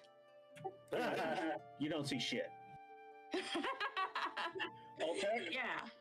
Certainly, I could have a better chance.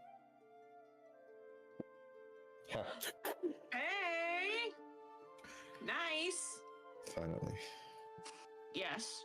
Now what do I see? Upon the altar, you see a stone that is very peculiarly shaped, almost like an egg, but it's not. It glows purple, pulsing with either energy or life. Zara, looking. Give me 1 second. Good. But you feel that life is wrong.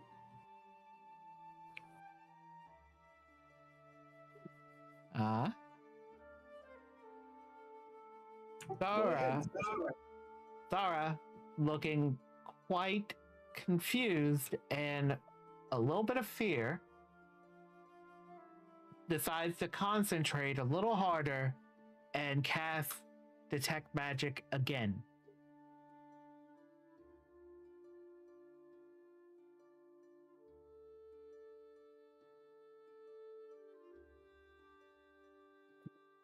Zara is visibly shaken.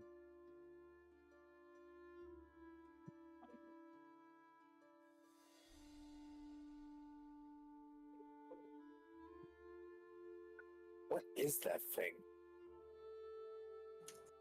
I don't know, but I think it needs our help. I'm sorry, our help? That thing is glowing ominously, and you think it wants help? Are you sure about that? I'm not, but something in my heart tells me it does.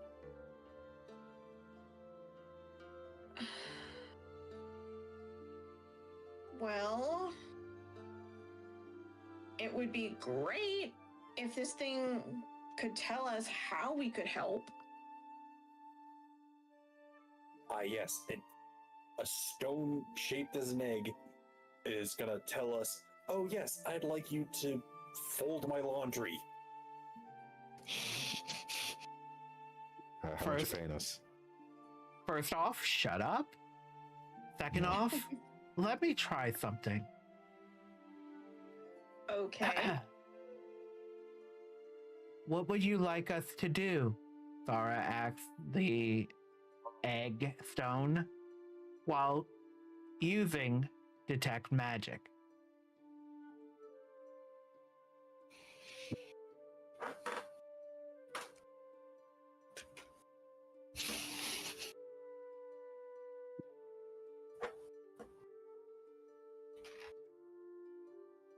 Free me.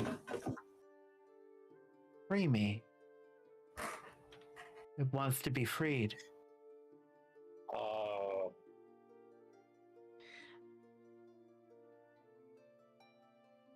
I say we yabba dabba do out of here. I'm agreeing with the elf. Wait.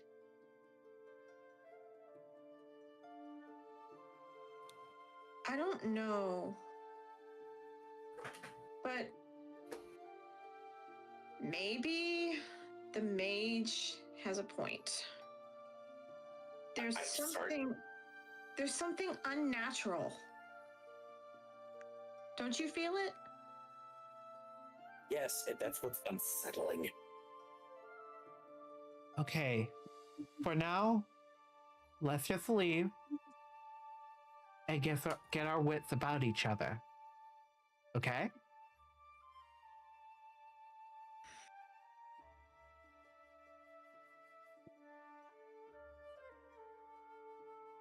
Halfdan slowly backs away while facing the egg still, eventually just giving it the middle finger and then turning away. Ophelia lingers for another moment or two, studying the egg from a distance, yet as if in deep concentration, before also turning away more reluctantly and following Halfdan. Zara, give me a will save. A what? Give me a will save. Roll a d20. Okay. 7. Didn't have to say it out loud. Zara goes against what they speak.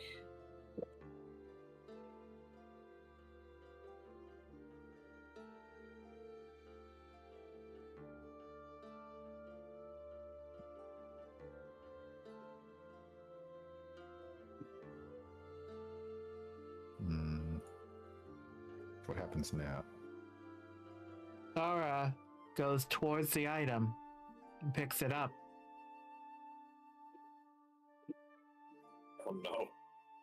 Studying it intently before putting it in her bag.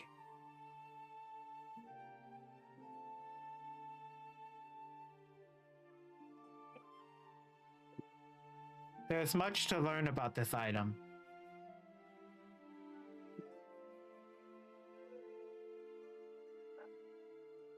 Zara stopped for a second, taking it back out of the bag. Something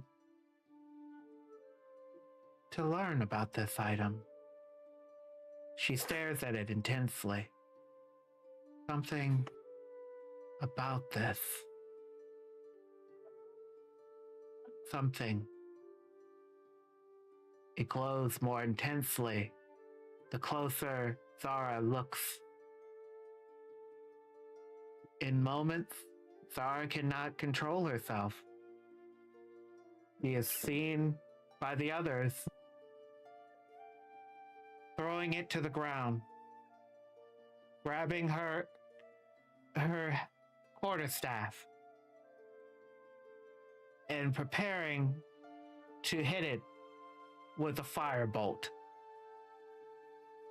screaming, "It must be opened. That is the only way."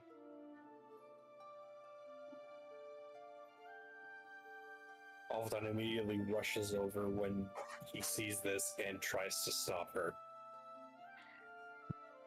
As this is going on, Ophelia turns around and grows even more pale, if that were possible.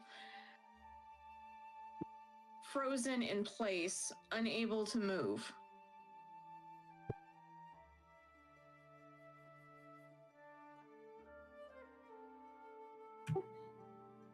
The Meanwhile, item on the floor, a crack has revealed itself upon the egg.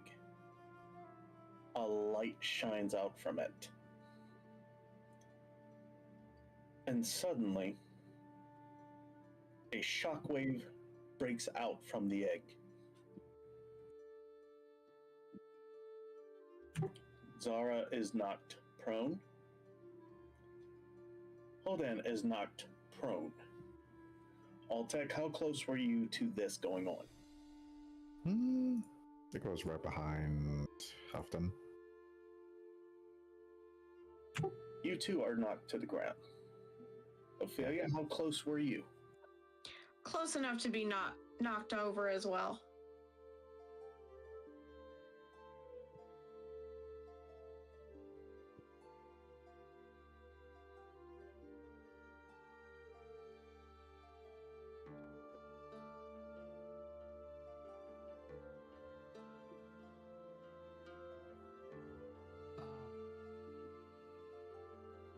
Oh, I don't like this. This sounds spooky. It's getting spooky.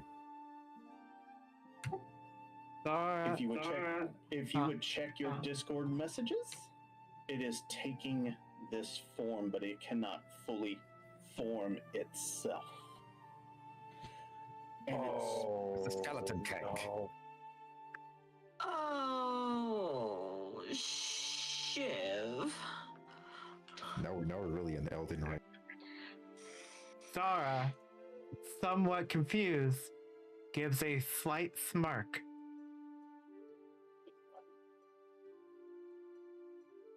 Zara, when this is over, I'm going to strangle you. Is that before or after that thing decides to eat us? I don't think it will eat us.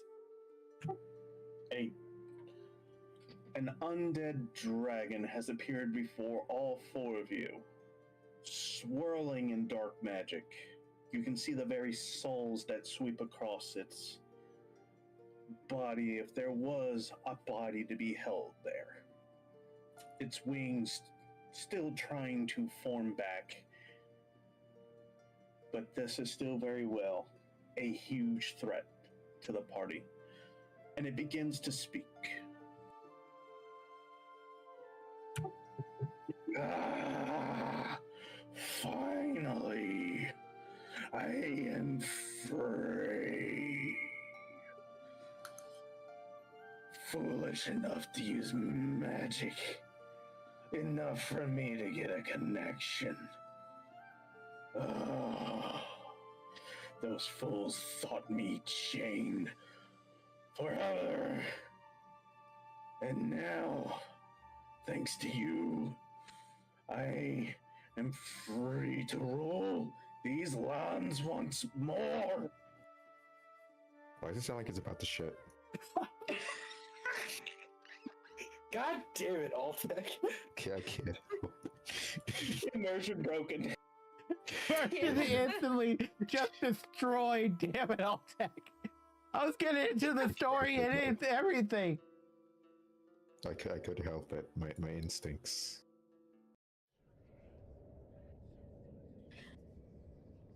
Anyways, continue. Okay. God So- damn it. Not. Fucking hell. Oh god, I think we all need a moment. Okay. Sarah right. slowly steps up to the dragon, attempting to use persuasion to Everything- talk to the dragon. Everyone do a Constitution save. Okay, fuck. Roll a d20, I assume. Roll a d20. Okay.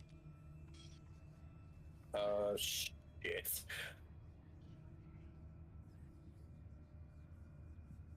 I see Ophelia and Halfdan rolled. Zara rolled. Damn. I got punished. 6. Well, but it isn't the consequences of my own actions. Oh yeah, no shit. Let's see. Ophelia, Halfdan, Oltec are rendered unconscious. Understandable? Zara is knocked back to the ground, barely holding onto consciousness. You see the dragon prepare to breathe whatever forsaken breath it is to breathe upon your group. But you notice a light shining back at the entrance. And you see a golden hammer fly towards the dragon and hits it. It is the blacksmith.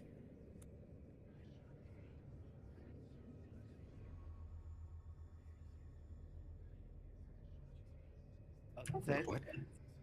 Why's the blacksmith here? What?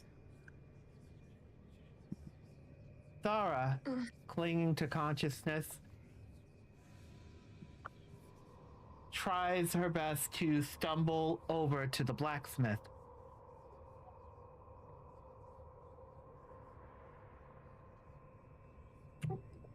You see that he's half armored, and you can tell he is exerting himself. He was enough to interrupt the dragon, and it turns to a misty form and quickly leaves the room, laughing. That Damn, the we just died on lands- this left. That's crazy. the lands will be his. The mist vanishes.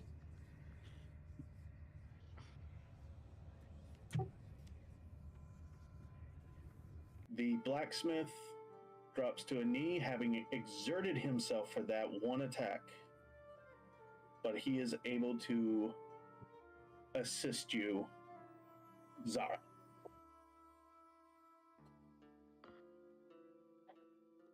Sarah, somewhat shaken, decides to look around the area for anything useful to her. Do me a Constitution save roll.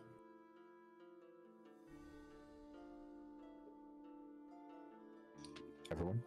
Or Nice. Just Zazi's. What did you roll? 18. You managed to stay awake, but you find it difficult to remain on your feet.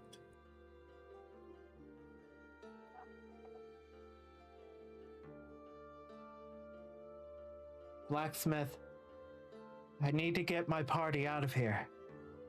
I'll explain later. I fully understand. I will get you over here. I will start carrying your party. I have also brought potions with me just in case. Very much appreciated.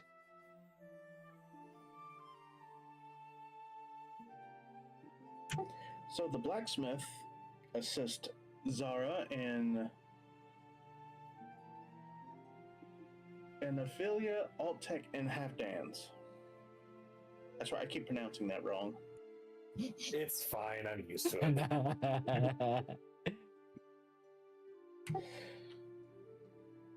it. They managed to get the party out of the mine, where a cart and a few others are waiting. The dwarf and the other man that was with the dwarf are there present as well. They bring you back to the village, where the four of you are rested and you awake inside of a innkeep room.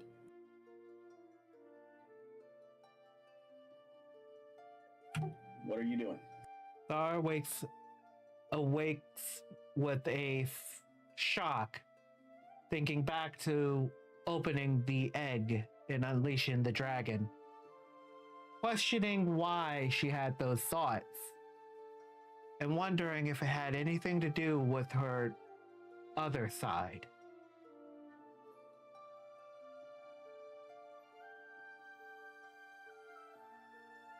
Halfdan's still rendered unconscious and being treated for what wounds he has. No, you all of you are awake now. Oh. I started asking, how the heck did we get up? How the heck did we end up here? Yeah. How was that giant ass dragon? Halfdan is with Altec in that. Like, first he was seeing a dragon, and now he's back at the village.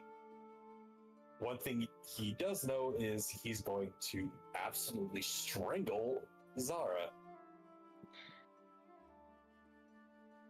Ophelia comes to slowly but surely opening her eyes and looking around the room and starting bolt upright, sitting up in bed,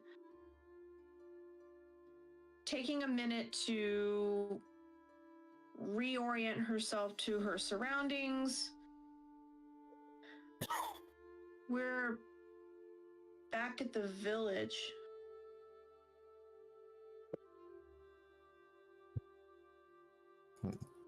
Wait a minute.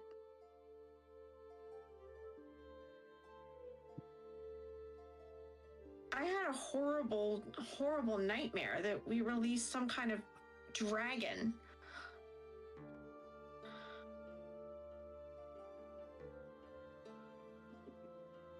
I hate to break it to you, Ophelia, but I don't think that was a nightmare.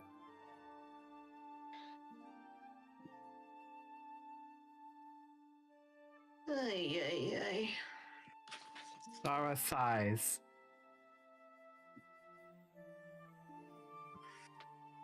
Altec tries to lighten the mood.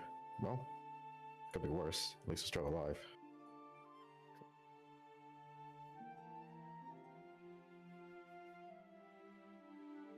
Hawthorne Ophelia goes, just "Oh, Ophelia just turns to glare at him. Nice try. Hawthorne then stands up slowly and glares at Zara. Why? Why the fuck did you need... Why? Zara didn't look up.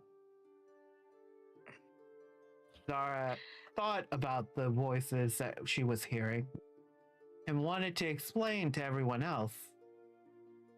But due to the fact that most likely that would explain her other side, decided not to, only offering an apology.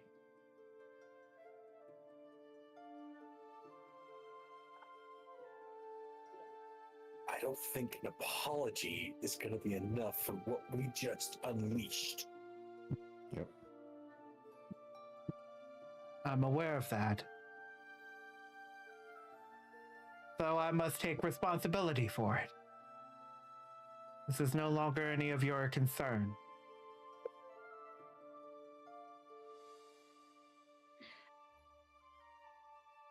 Ophelia turns and sits on the side of the bed, facing both Zara and Halfdan as much as possible. Excuse me? This is not just your fight anymore. We're a team now. That means what affects one of us affects all of us. A team? We were thrown together as a whim of a mayor who was too scared to deal any damage to the so-called hands himself. This isn't a team. We're 4 individuals that took on a job for money.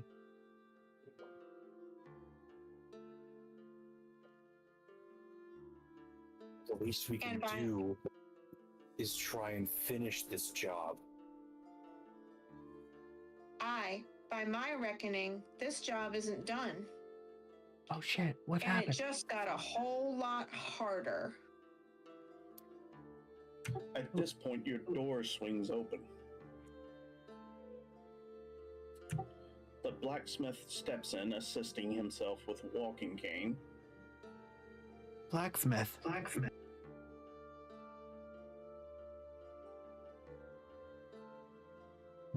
Zara gets up and kneels towards the blacksmith. Shut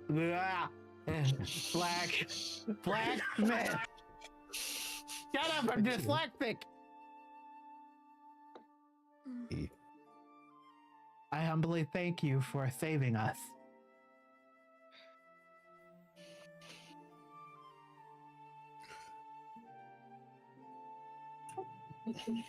You're welcome. You're welcome. It's just old habits. Old habits? Wait. You're more than just a blacksmith, aren't you? That much I'd is like certain. to roll I'd like to roll perception check on the blacksmith. What about investigation? You have that as well. Investigation. That's what I mean, investigation or whatever. The thing that lets me perceive more about him. Give me a roll. D20, yes? Yes. D20. Yes. Okay, D20 it is. 7. Damn. So that was... Hey, it hits the marker just barely. Yay! Upon closer investigation of the blacksmith, you notice that the man has old wounds on him, scars. He's more muscular than what a normal person would be. And you can also feel or sense some form of holiness to him. Wait.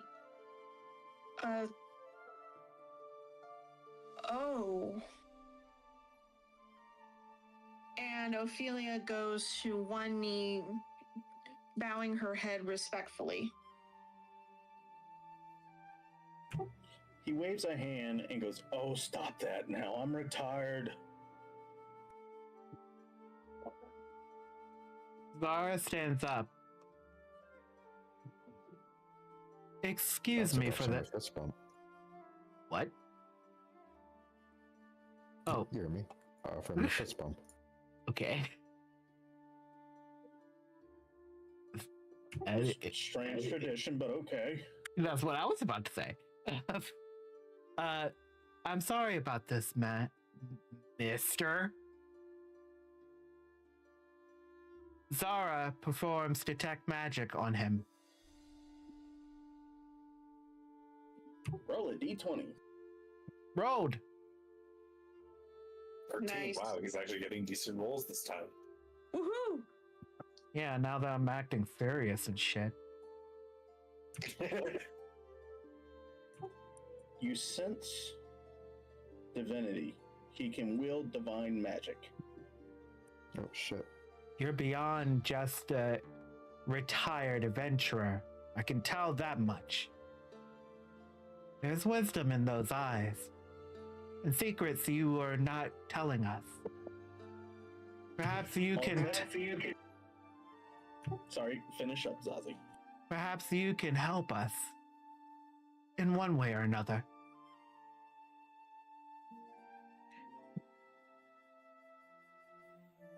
I finished.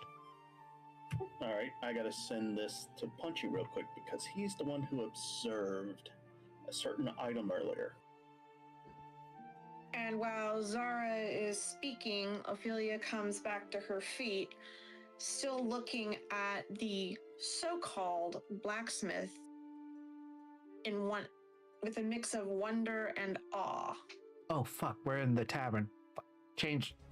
No, that's not the right song. Fuck. There. Okay, there we go. Oh, Lord. Professional. Professional, everyone. Professional. Total professional. Uh-huh. So, Punchy, if you can recall what that blacksmith did before the adventure, when you gave him those coins. Halfdan recalled and immediately put two and two together. Wait. You're not just a blacksmith.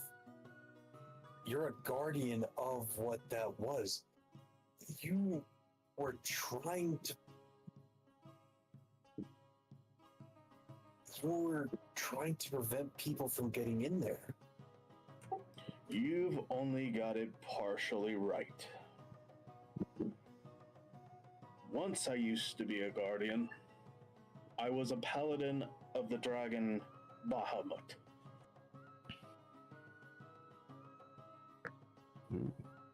Once. Bahamut? Zara tries to use history to recollect if she remembers the name or not.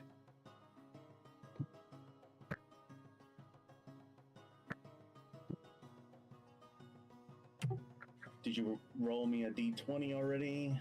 I can roll now. Please and you don't recall. Damn. And back to the racism. Let's go.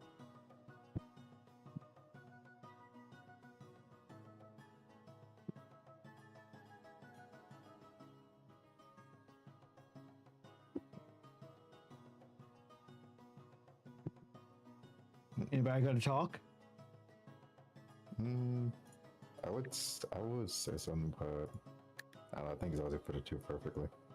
Oh, well, I will say something else. Blacksmith.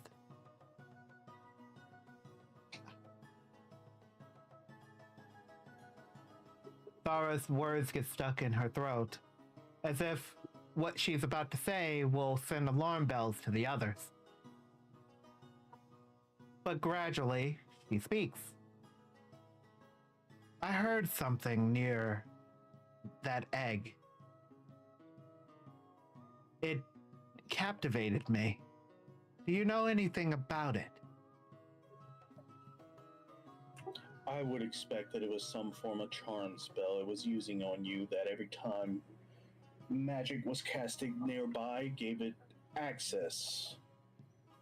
I could feel the evil from it, and from its touch to you. You can feel evil, huh?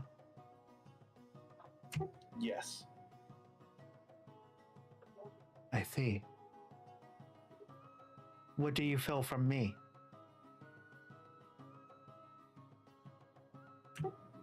Not evil. I see. Sarah is What confused you expecting? and backs away. Sits back on the bed and stares blankly for a second.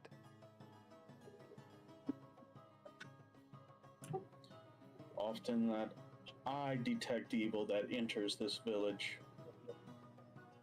Not long would it last. Though long my fighting days are over, I can still do a thing or two. A thing or Well, two. I imagine it doesn't take much to swing a hammer and knock some teeth out. Half done. Seriously, be more honorable. I'm just putting it plainly. In any case, you said that there's nothing else that you could do. Can you teach?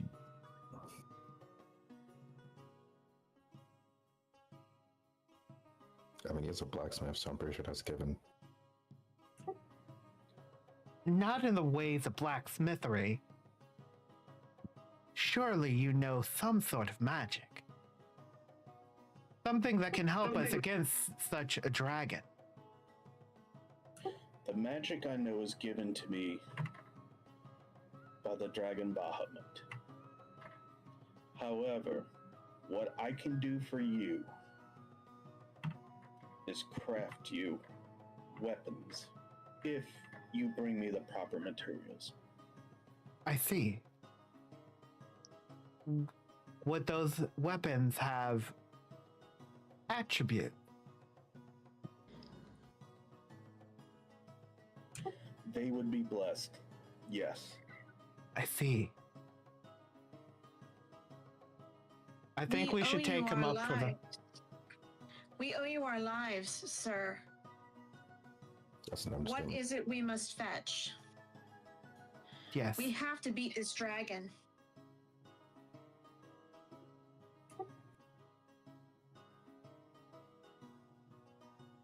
Thara, in her mind, wonders. Charm? It charmed me? How could it charm me? I should be impervious to another person's charm. Is it really that powerful?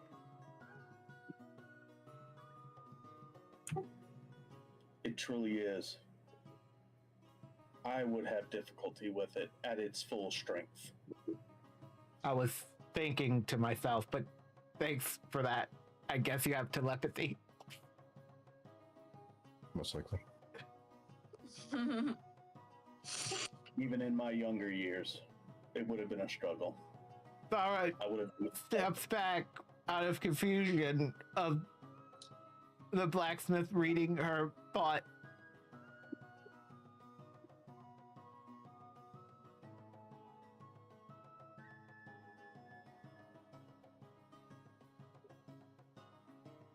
Halfdan steps up and asks the blacksmith, "So, what are these materials you ask of us for these weapons?"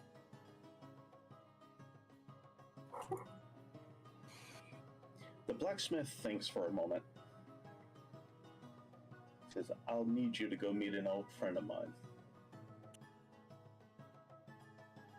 And you want us to kill him? No. Aw. You call me honorless. Where Listen, might this friend be found, sir? If you travel south following the road, should take you to the mountain ranges of Ignis Petra. I know those mountains.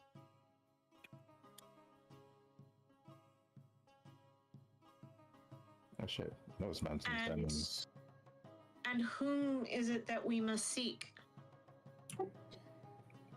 You will travel up the mountains. You will climb. And he reaches into his pocket and brings out an amulet. And on it is the carving of Bahamut and of a human. Take this with you. You will know when to show it to him. I cannot reveal much more about you. But he is quite big. Ophelia accepts the token with a nod of thanks and looks at the blacksmith slash paladin intently. And what materials must we bring you? Or first must we speak with this man? You will speak with him first. He has them. He'll know when you present that amulet.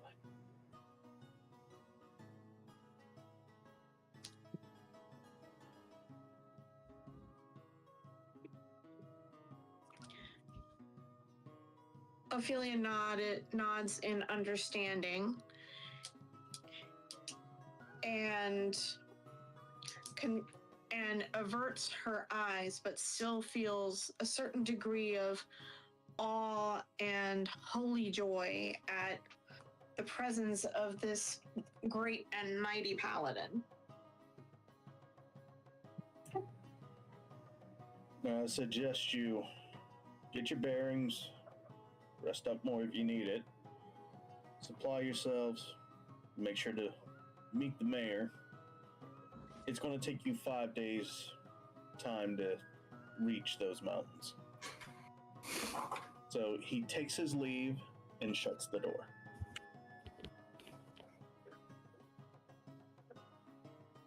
Thara is jolted by an idea,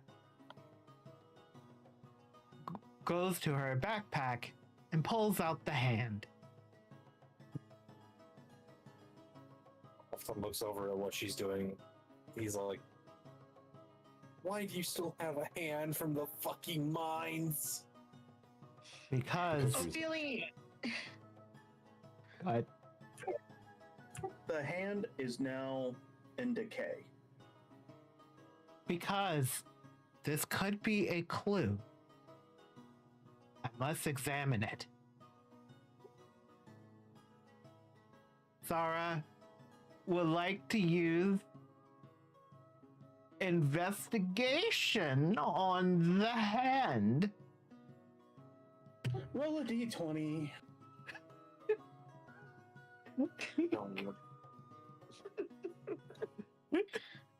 Oh, What okay. do you mean by investigation? You look at the hand. You notice it is now decaying. A piece of skin drops off to the floor. Nasty. Nasty. Nasty. Charming. Now, what does this mean? Oh, and when that piece of skin hit the ground, it made a little wet sound when it hit the floor. Eh. ew. I can use this. It may come in handy later. Thara attempts to make a medicine out of the hand.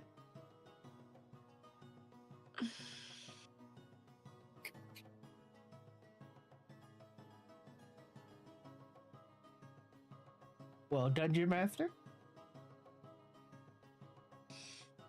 Oh, Lord. Excuse me, I'm trying to revive myself here. It can become useful. There's always the possibility. How about before you try to make it useful, you make it less. She cringes away slightly. Decay-y? I guess that would make more sense. Zara looks into her bag to see if she has any more herbs left behind.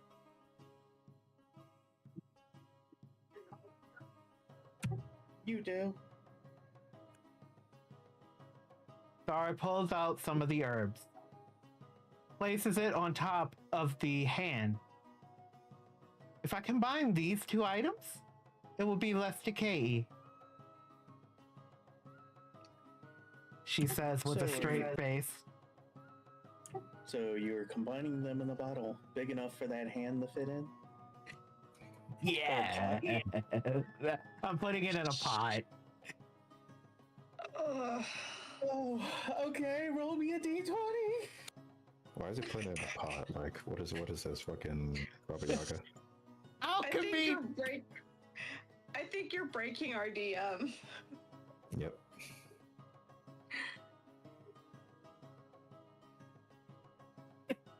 Ah! I'm on 12. Oh, God. I guess the elf raises them, but it's kind of warranted now.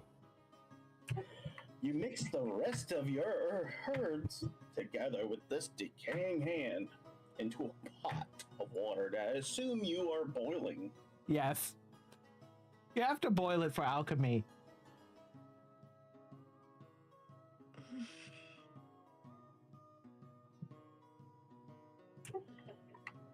How much time do you want to spend stirring it? Are you asking me or are you looking it up? Yeah, you! I wish to use an hour.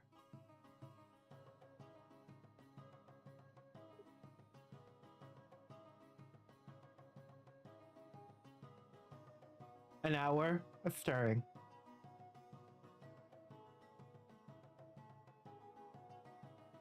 One hour later. 1 hour later. Good segue, guys. Yes. Well, now that that's done, It's not done. The DM didn't say what it became. Just give me a moment. why? Why are you breaking our DM, Zaji? Why? Why are you doing this? Because we can make something. Well,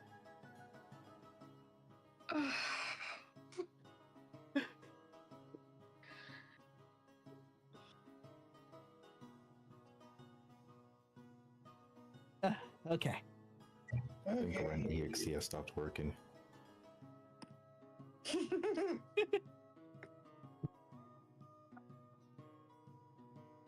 I'm gonna roll myself to see what happens. Okay. Oh dear. Oh dear.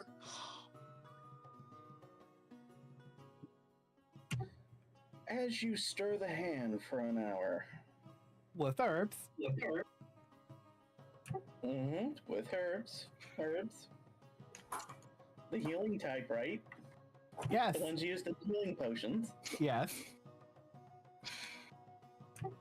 You notice towards the end of the hour that the wounds are healed and the hand is somewhat less decayed. And you could tell for a moment it flicked you the birdie during one of the stirs. Oh dear God. Zara, somewhat surprised, grabs the hand out of the pot. Wait, fishes the hand out of the pot. Forgot it was still boiling. I need you to roll a. I should make you roll for grabbing the hand in the water. I Yes, said, you no! I do meant it. fish Do it. it. Do it. Do Damn it. it. Okay, I'm grabbing it. Fuck it. Okay. D12, D20. Okay, here we go. Roll a d20.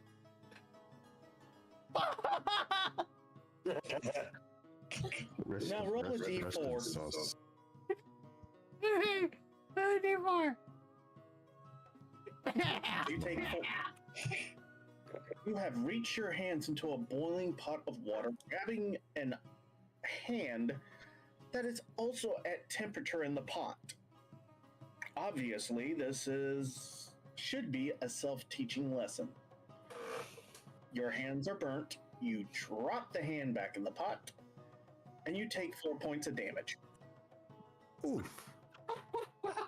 Don't you have like what's in how many hit points? 5 points. I have 8. Zara has 8 now. Okay, I need to shut up. Everybody's sleeping. Zara, somewhat, not even somewhat, totally hurt, decides to fetch an item to pull the hand out of the fucking pot and places it on the table. She then looks around for anything that can help heal her hand. Congratulations, you used up all your herbs in that pot. Congratulations, you played yourself. Yep. No one touches the hand till I get back. Zara then walks out the room to the front. The hand gives a thumbs up. Zara then walks out the room to the front and looks around for more herbs. So you walked out while Zara walks out the front, you hear the innkeeper go, "What the hell happened to your hands?" It's not important. Don't worry about it. I'm gonna fix it. She then walks out the door to look for more herbs. Do a perception check. Oh Lord.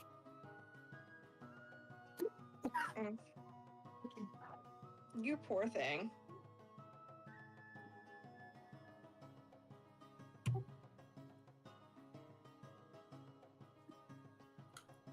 You are unable to find anything. Zara goes back into the end. Walks up to the innkeeper. The waitress gasps. She's on the other side of the room. She says, "Oh no, what has happened to your hands?" She pulls out a tiny tonic and pours it on your hands, and you can feel the sweet relief of cool air upon your hands once more. Thank you very much. She says, "Oh, don't mention it. We still owe your group for everything they did." Oh, you say? Yeah, the mines no longer have that whatever's happening over there. It's back to normal. Oh, yes. Back to normal. That was what we were going to do in those mines, weren't we?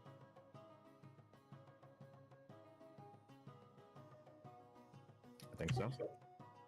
So, would you happen to have a potion? Oh, what kind of potion are you speaking about? Of the healing variety.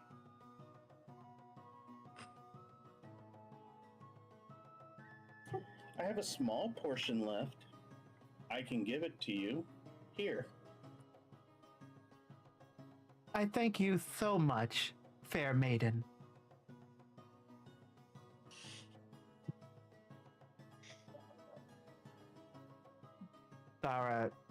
Zara tries to use charisma on the waitress. Roll. Okay, what are you trying to do? Are you trying to seduce her or something? Yes. You're not a fucking bard. Okay, I know, okay, like whose man is okay, this? okay. I And just if anything, I should be the one doing the seducing. okay, Or fine, me. fine. You know what? Okay. Zazi, roll me a d20. Oh lord. Oh, God. D20. What are we doing? Oh, jeez. Best can do is 9. Face that. Shut up. None. The waitress gives a smaller gasp and says, "Oh, I'm so sorry. I'm already married."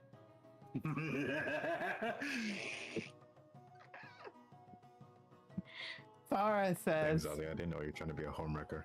shut up. Sarah Man. smiles. It must be lovely. She then uses the potion on her hand. I mean, drinks the potion. Fuck. You recover your hit points. I'm just going to give them to you. Yay.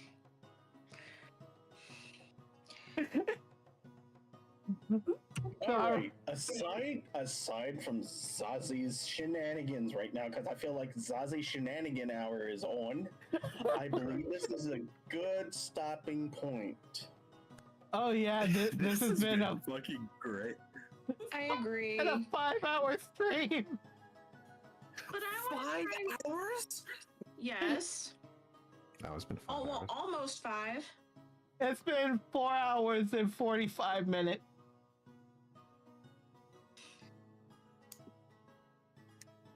Holy shit! I know what I want to do next week. What's that? I want to make friends with the hand. I also You Yes. are not having a fucking thing. no. Yes, I am. I I want it. must train my hand. I brung it back to life. Are we seriously going to have a banner with a hand on it that says the gathering of the hand? No. Yes. Yes. Yes. If we're Yes, gonna be a the fight team, over the hand. this hand will be our mascot. No. The motto is, "This is the hand that fixes." This hand is good for the job. Damn it, we are not the Iron Hands. I was gonna say we should name our team Zahando. Shut the fuck up. Zahando. You gotta hand it to him. It's a good name. Oh, Zazie, that was a horrible pun. I know. Imagine all the jobs you can get handed now. Oh, for That's crazy. You gotta put Guess. your best hand forward. No. And You by should- the way, I didn't say I wanted to take the hand from you. I just want to make friends. Oh no, I know. I want to train the hand. I want to help you train the hand. I want the hand to be able to attack people. No. So do I. You know what? The hand can become my familiar. Yes. That's right. Yes. Yes. Yes, the hand Wait, can so the become hand- your familiar, but it cannot attack people, but it can transfer touch spells from you to other people. I So the hand know. is- Range so the hand touch. is. So the hand is always familiar. Does that make him handy manny? Get the fuck out. No. You know what? Usually parties end up with weird sidekicks or little pet goblins. We get a fucking thing. The thing. Dude. Why do I have a feeling that either Zazie or Kaz is gonna train the fucking hand to like speak and tap? So like it like taps and it's like a fucking language. No, Oh, no, no. Sign. Sign language. Yeah, it can learn sign language as a common language. Yes, and whenever it gets really irritated at you, it does the Italian sign language thing. It's Italian. Okay, but here's the question though: who here in the party speaks is able to understand sign? We will learn. Yeah, we can learn. We will learn. I will learn for my familiar, and I will name Oh, my no. familiar whenever I gotta learn the actual spell. Fuck. Yeah. I gotta learn the spell. When can I learn the spell? Shit. Well, it's still my familiar. I just have to learn the spell to bring my familiar along. I want the hand to just be my friend. Oh my god. Honestly, having it as a distance Wait, if touch. if the hand is Kaz's friend, does that make it a hamburger helper? Shut the fuck up! I can't today. You gotta admit. First the thing with breaking the immersion with the dragon, and now this. Look, Yes. look, Punchy, you gotta admit, having a ranged version of touch spells is very handy. I will admit that, but that is the only thing I will admit about this fucking cursed pet. Oh, come on, You know what? Puffy, just get Punchy is so against it. Eventually down the line, y'all gonna get through a fight. His character's gonna turn around and high five the fucking thing. Maybe. I refuse. Give me a high five! Yes, we get a thing. I'm happy. I just need to think of a good name for him. Handy Manny. No. It's too easy! Yes. That is true, actually. That is too easy. Zahanda? So, shut the fuck up.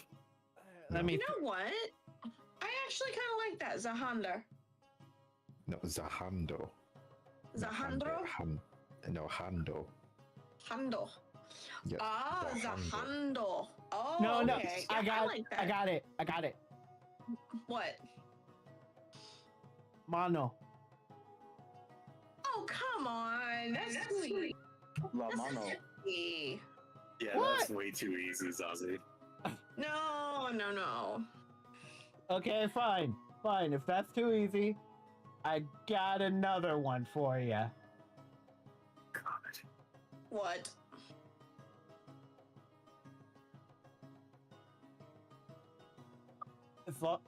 I'm trying to spell. Manus. Now, Manus, I could I could live with that. Palma. No. Son. Huh? Son. Thon? Son. The fuck is that? It's Korean for hand. Well, you You know what? You know what? You know what, Zaji? You are playing to me, and I'll take it. Wait. I gotta add to it. I just had a damn thought, and I don't know why it intruded in my mind. What? Imagine it grabs one of Ophelia's revolvers and fires with it on the ground. Yes, Jesus please. fucking Christ. I can Yes, command it to please. do that. You gotta use Zahando, Zazi. Okay. We will use two names. Te Zahando. Tezahando? Alright.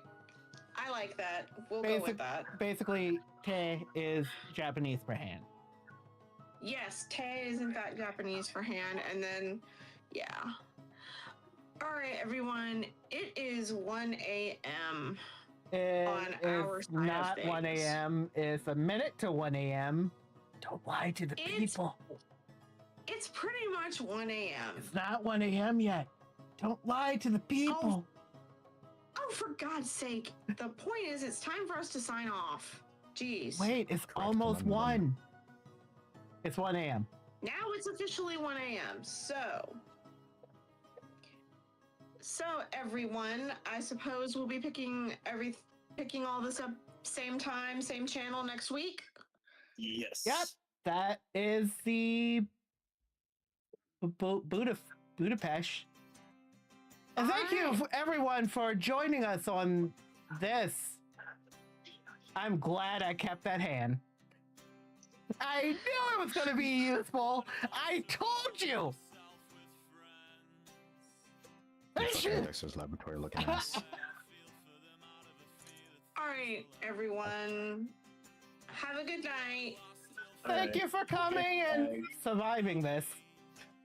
Bye. Legalize nuclear bombs. Wait, how do you do this?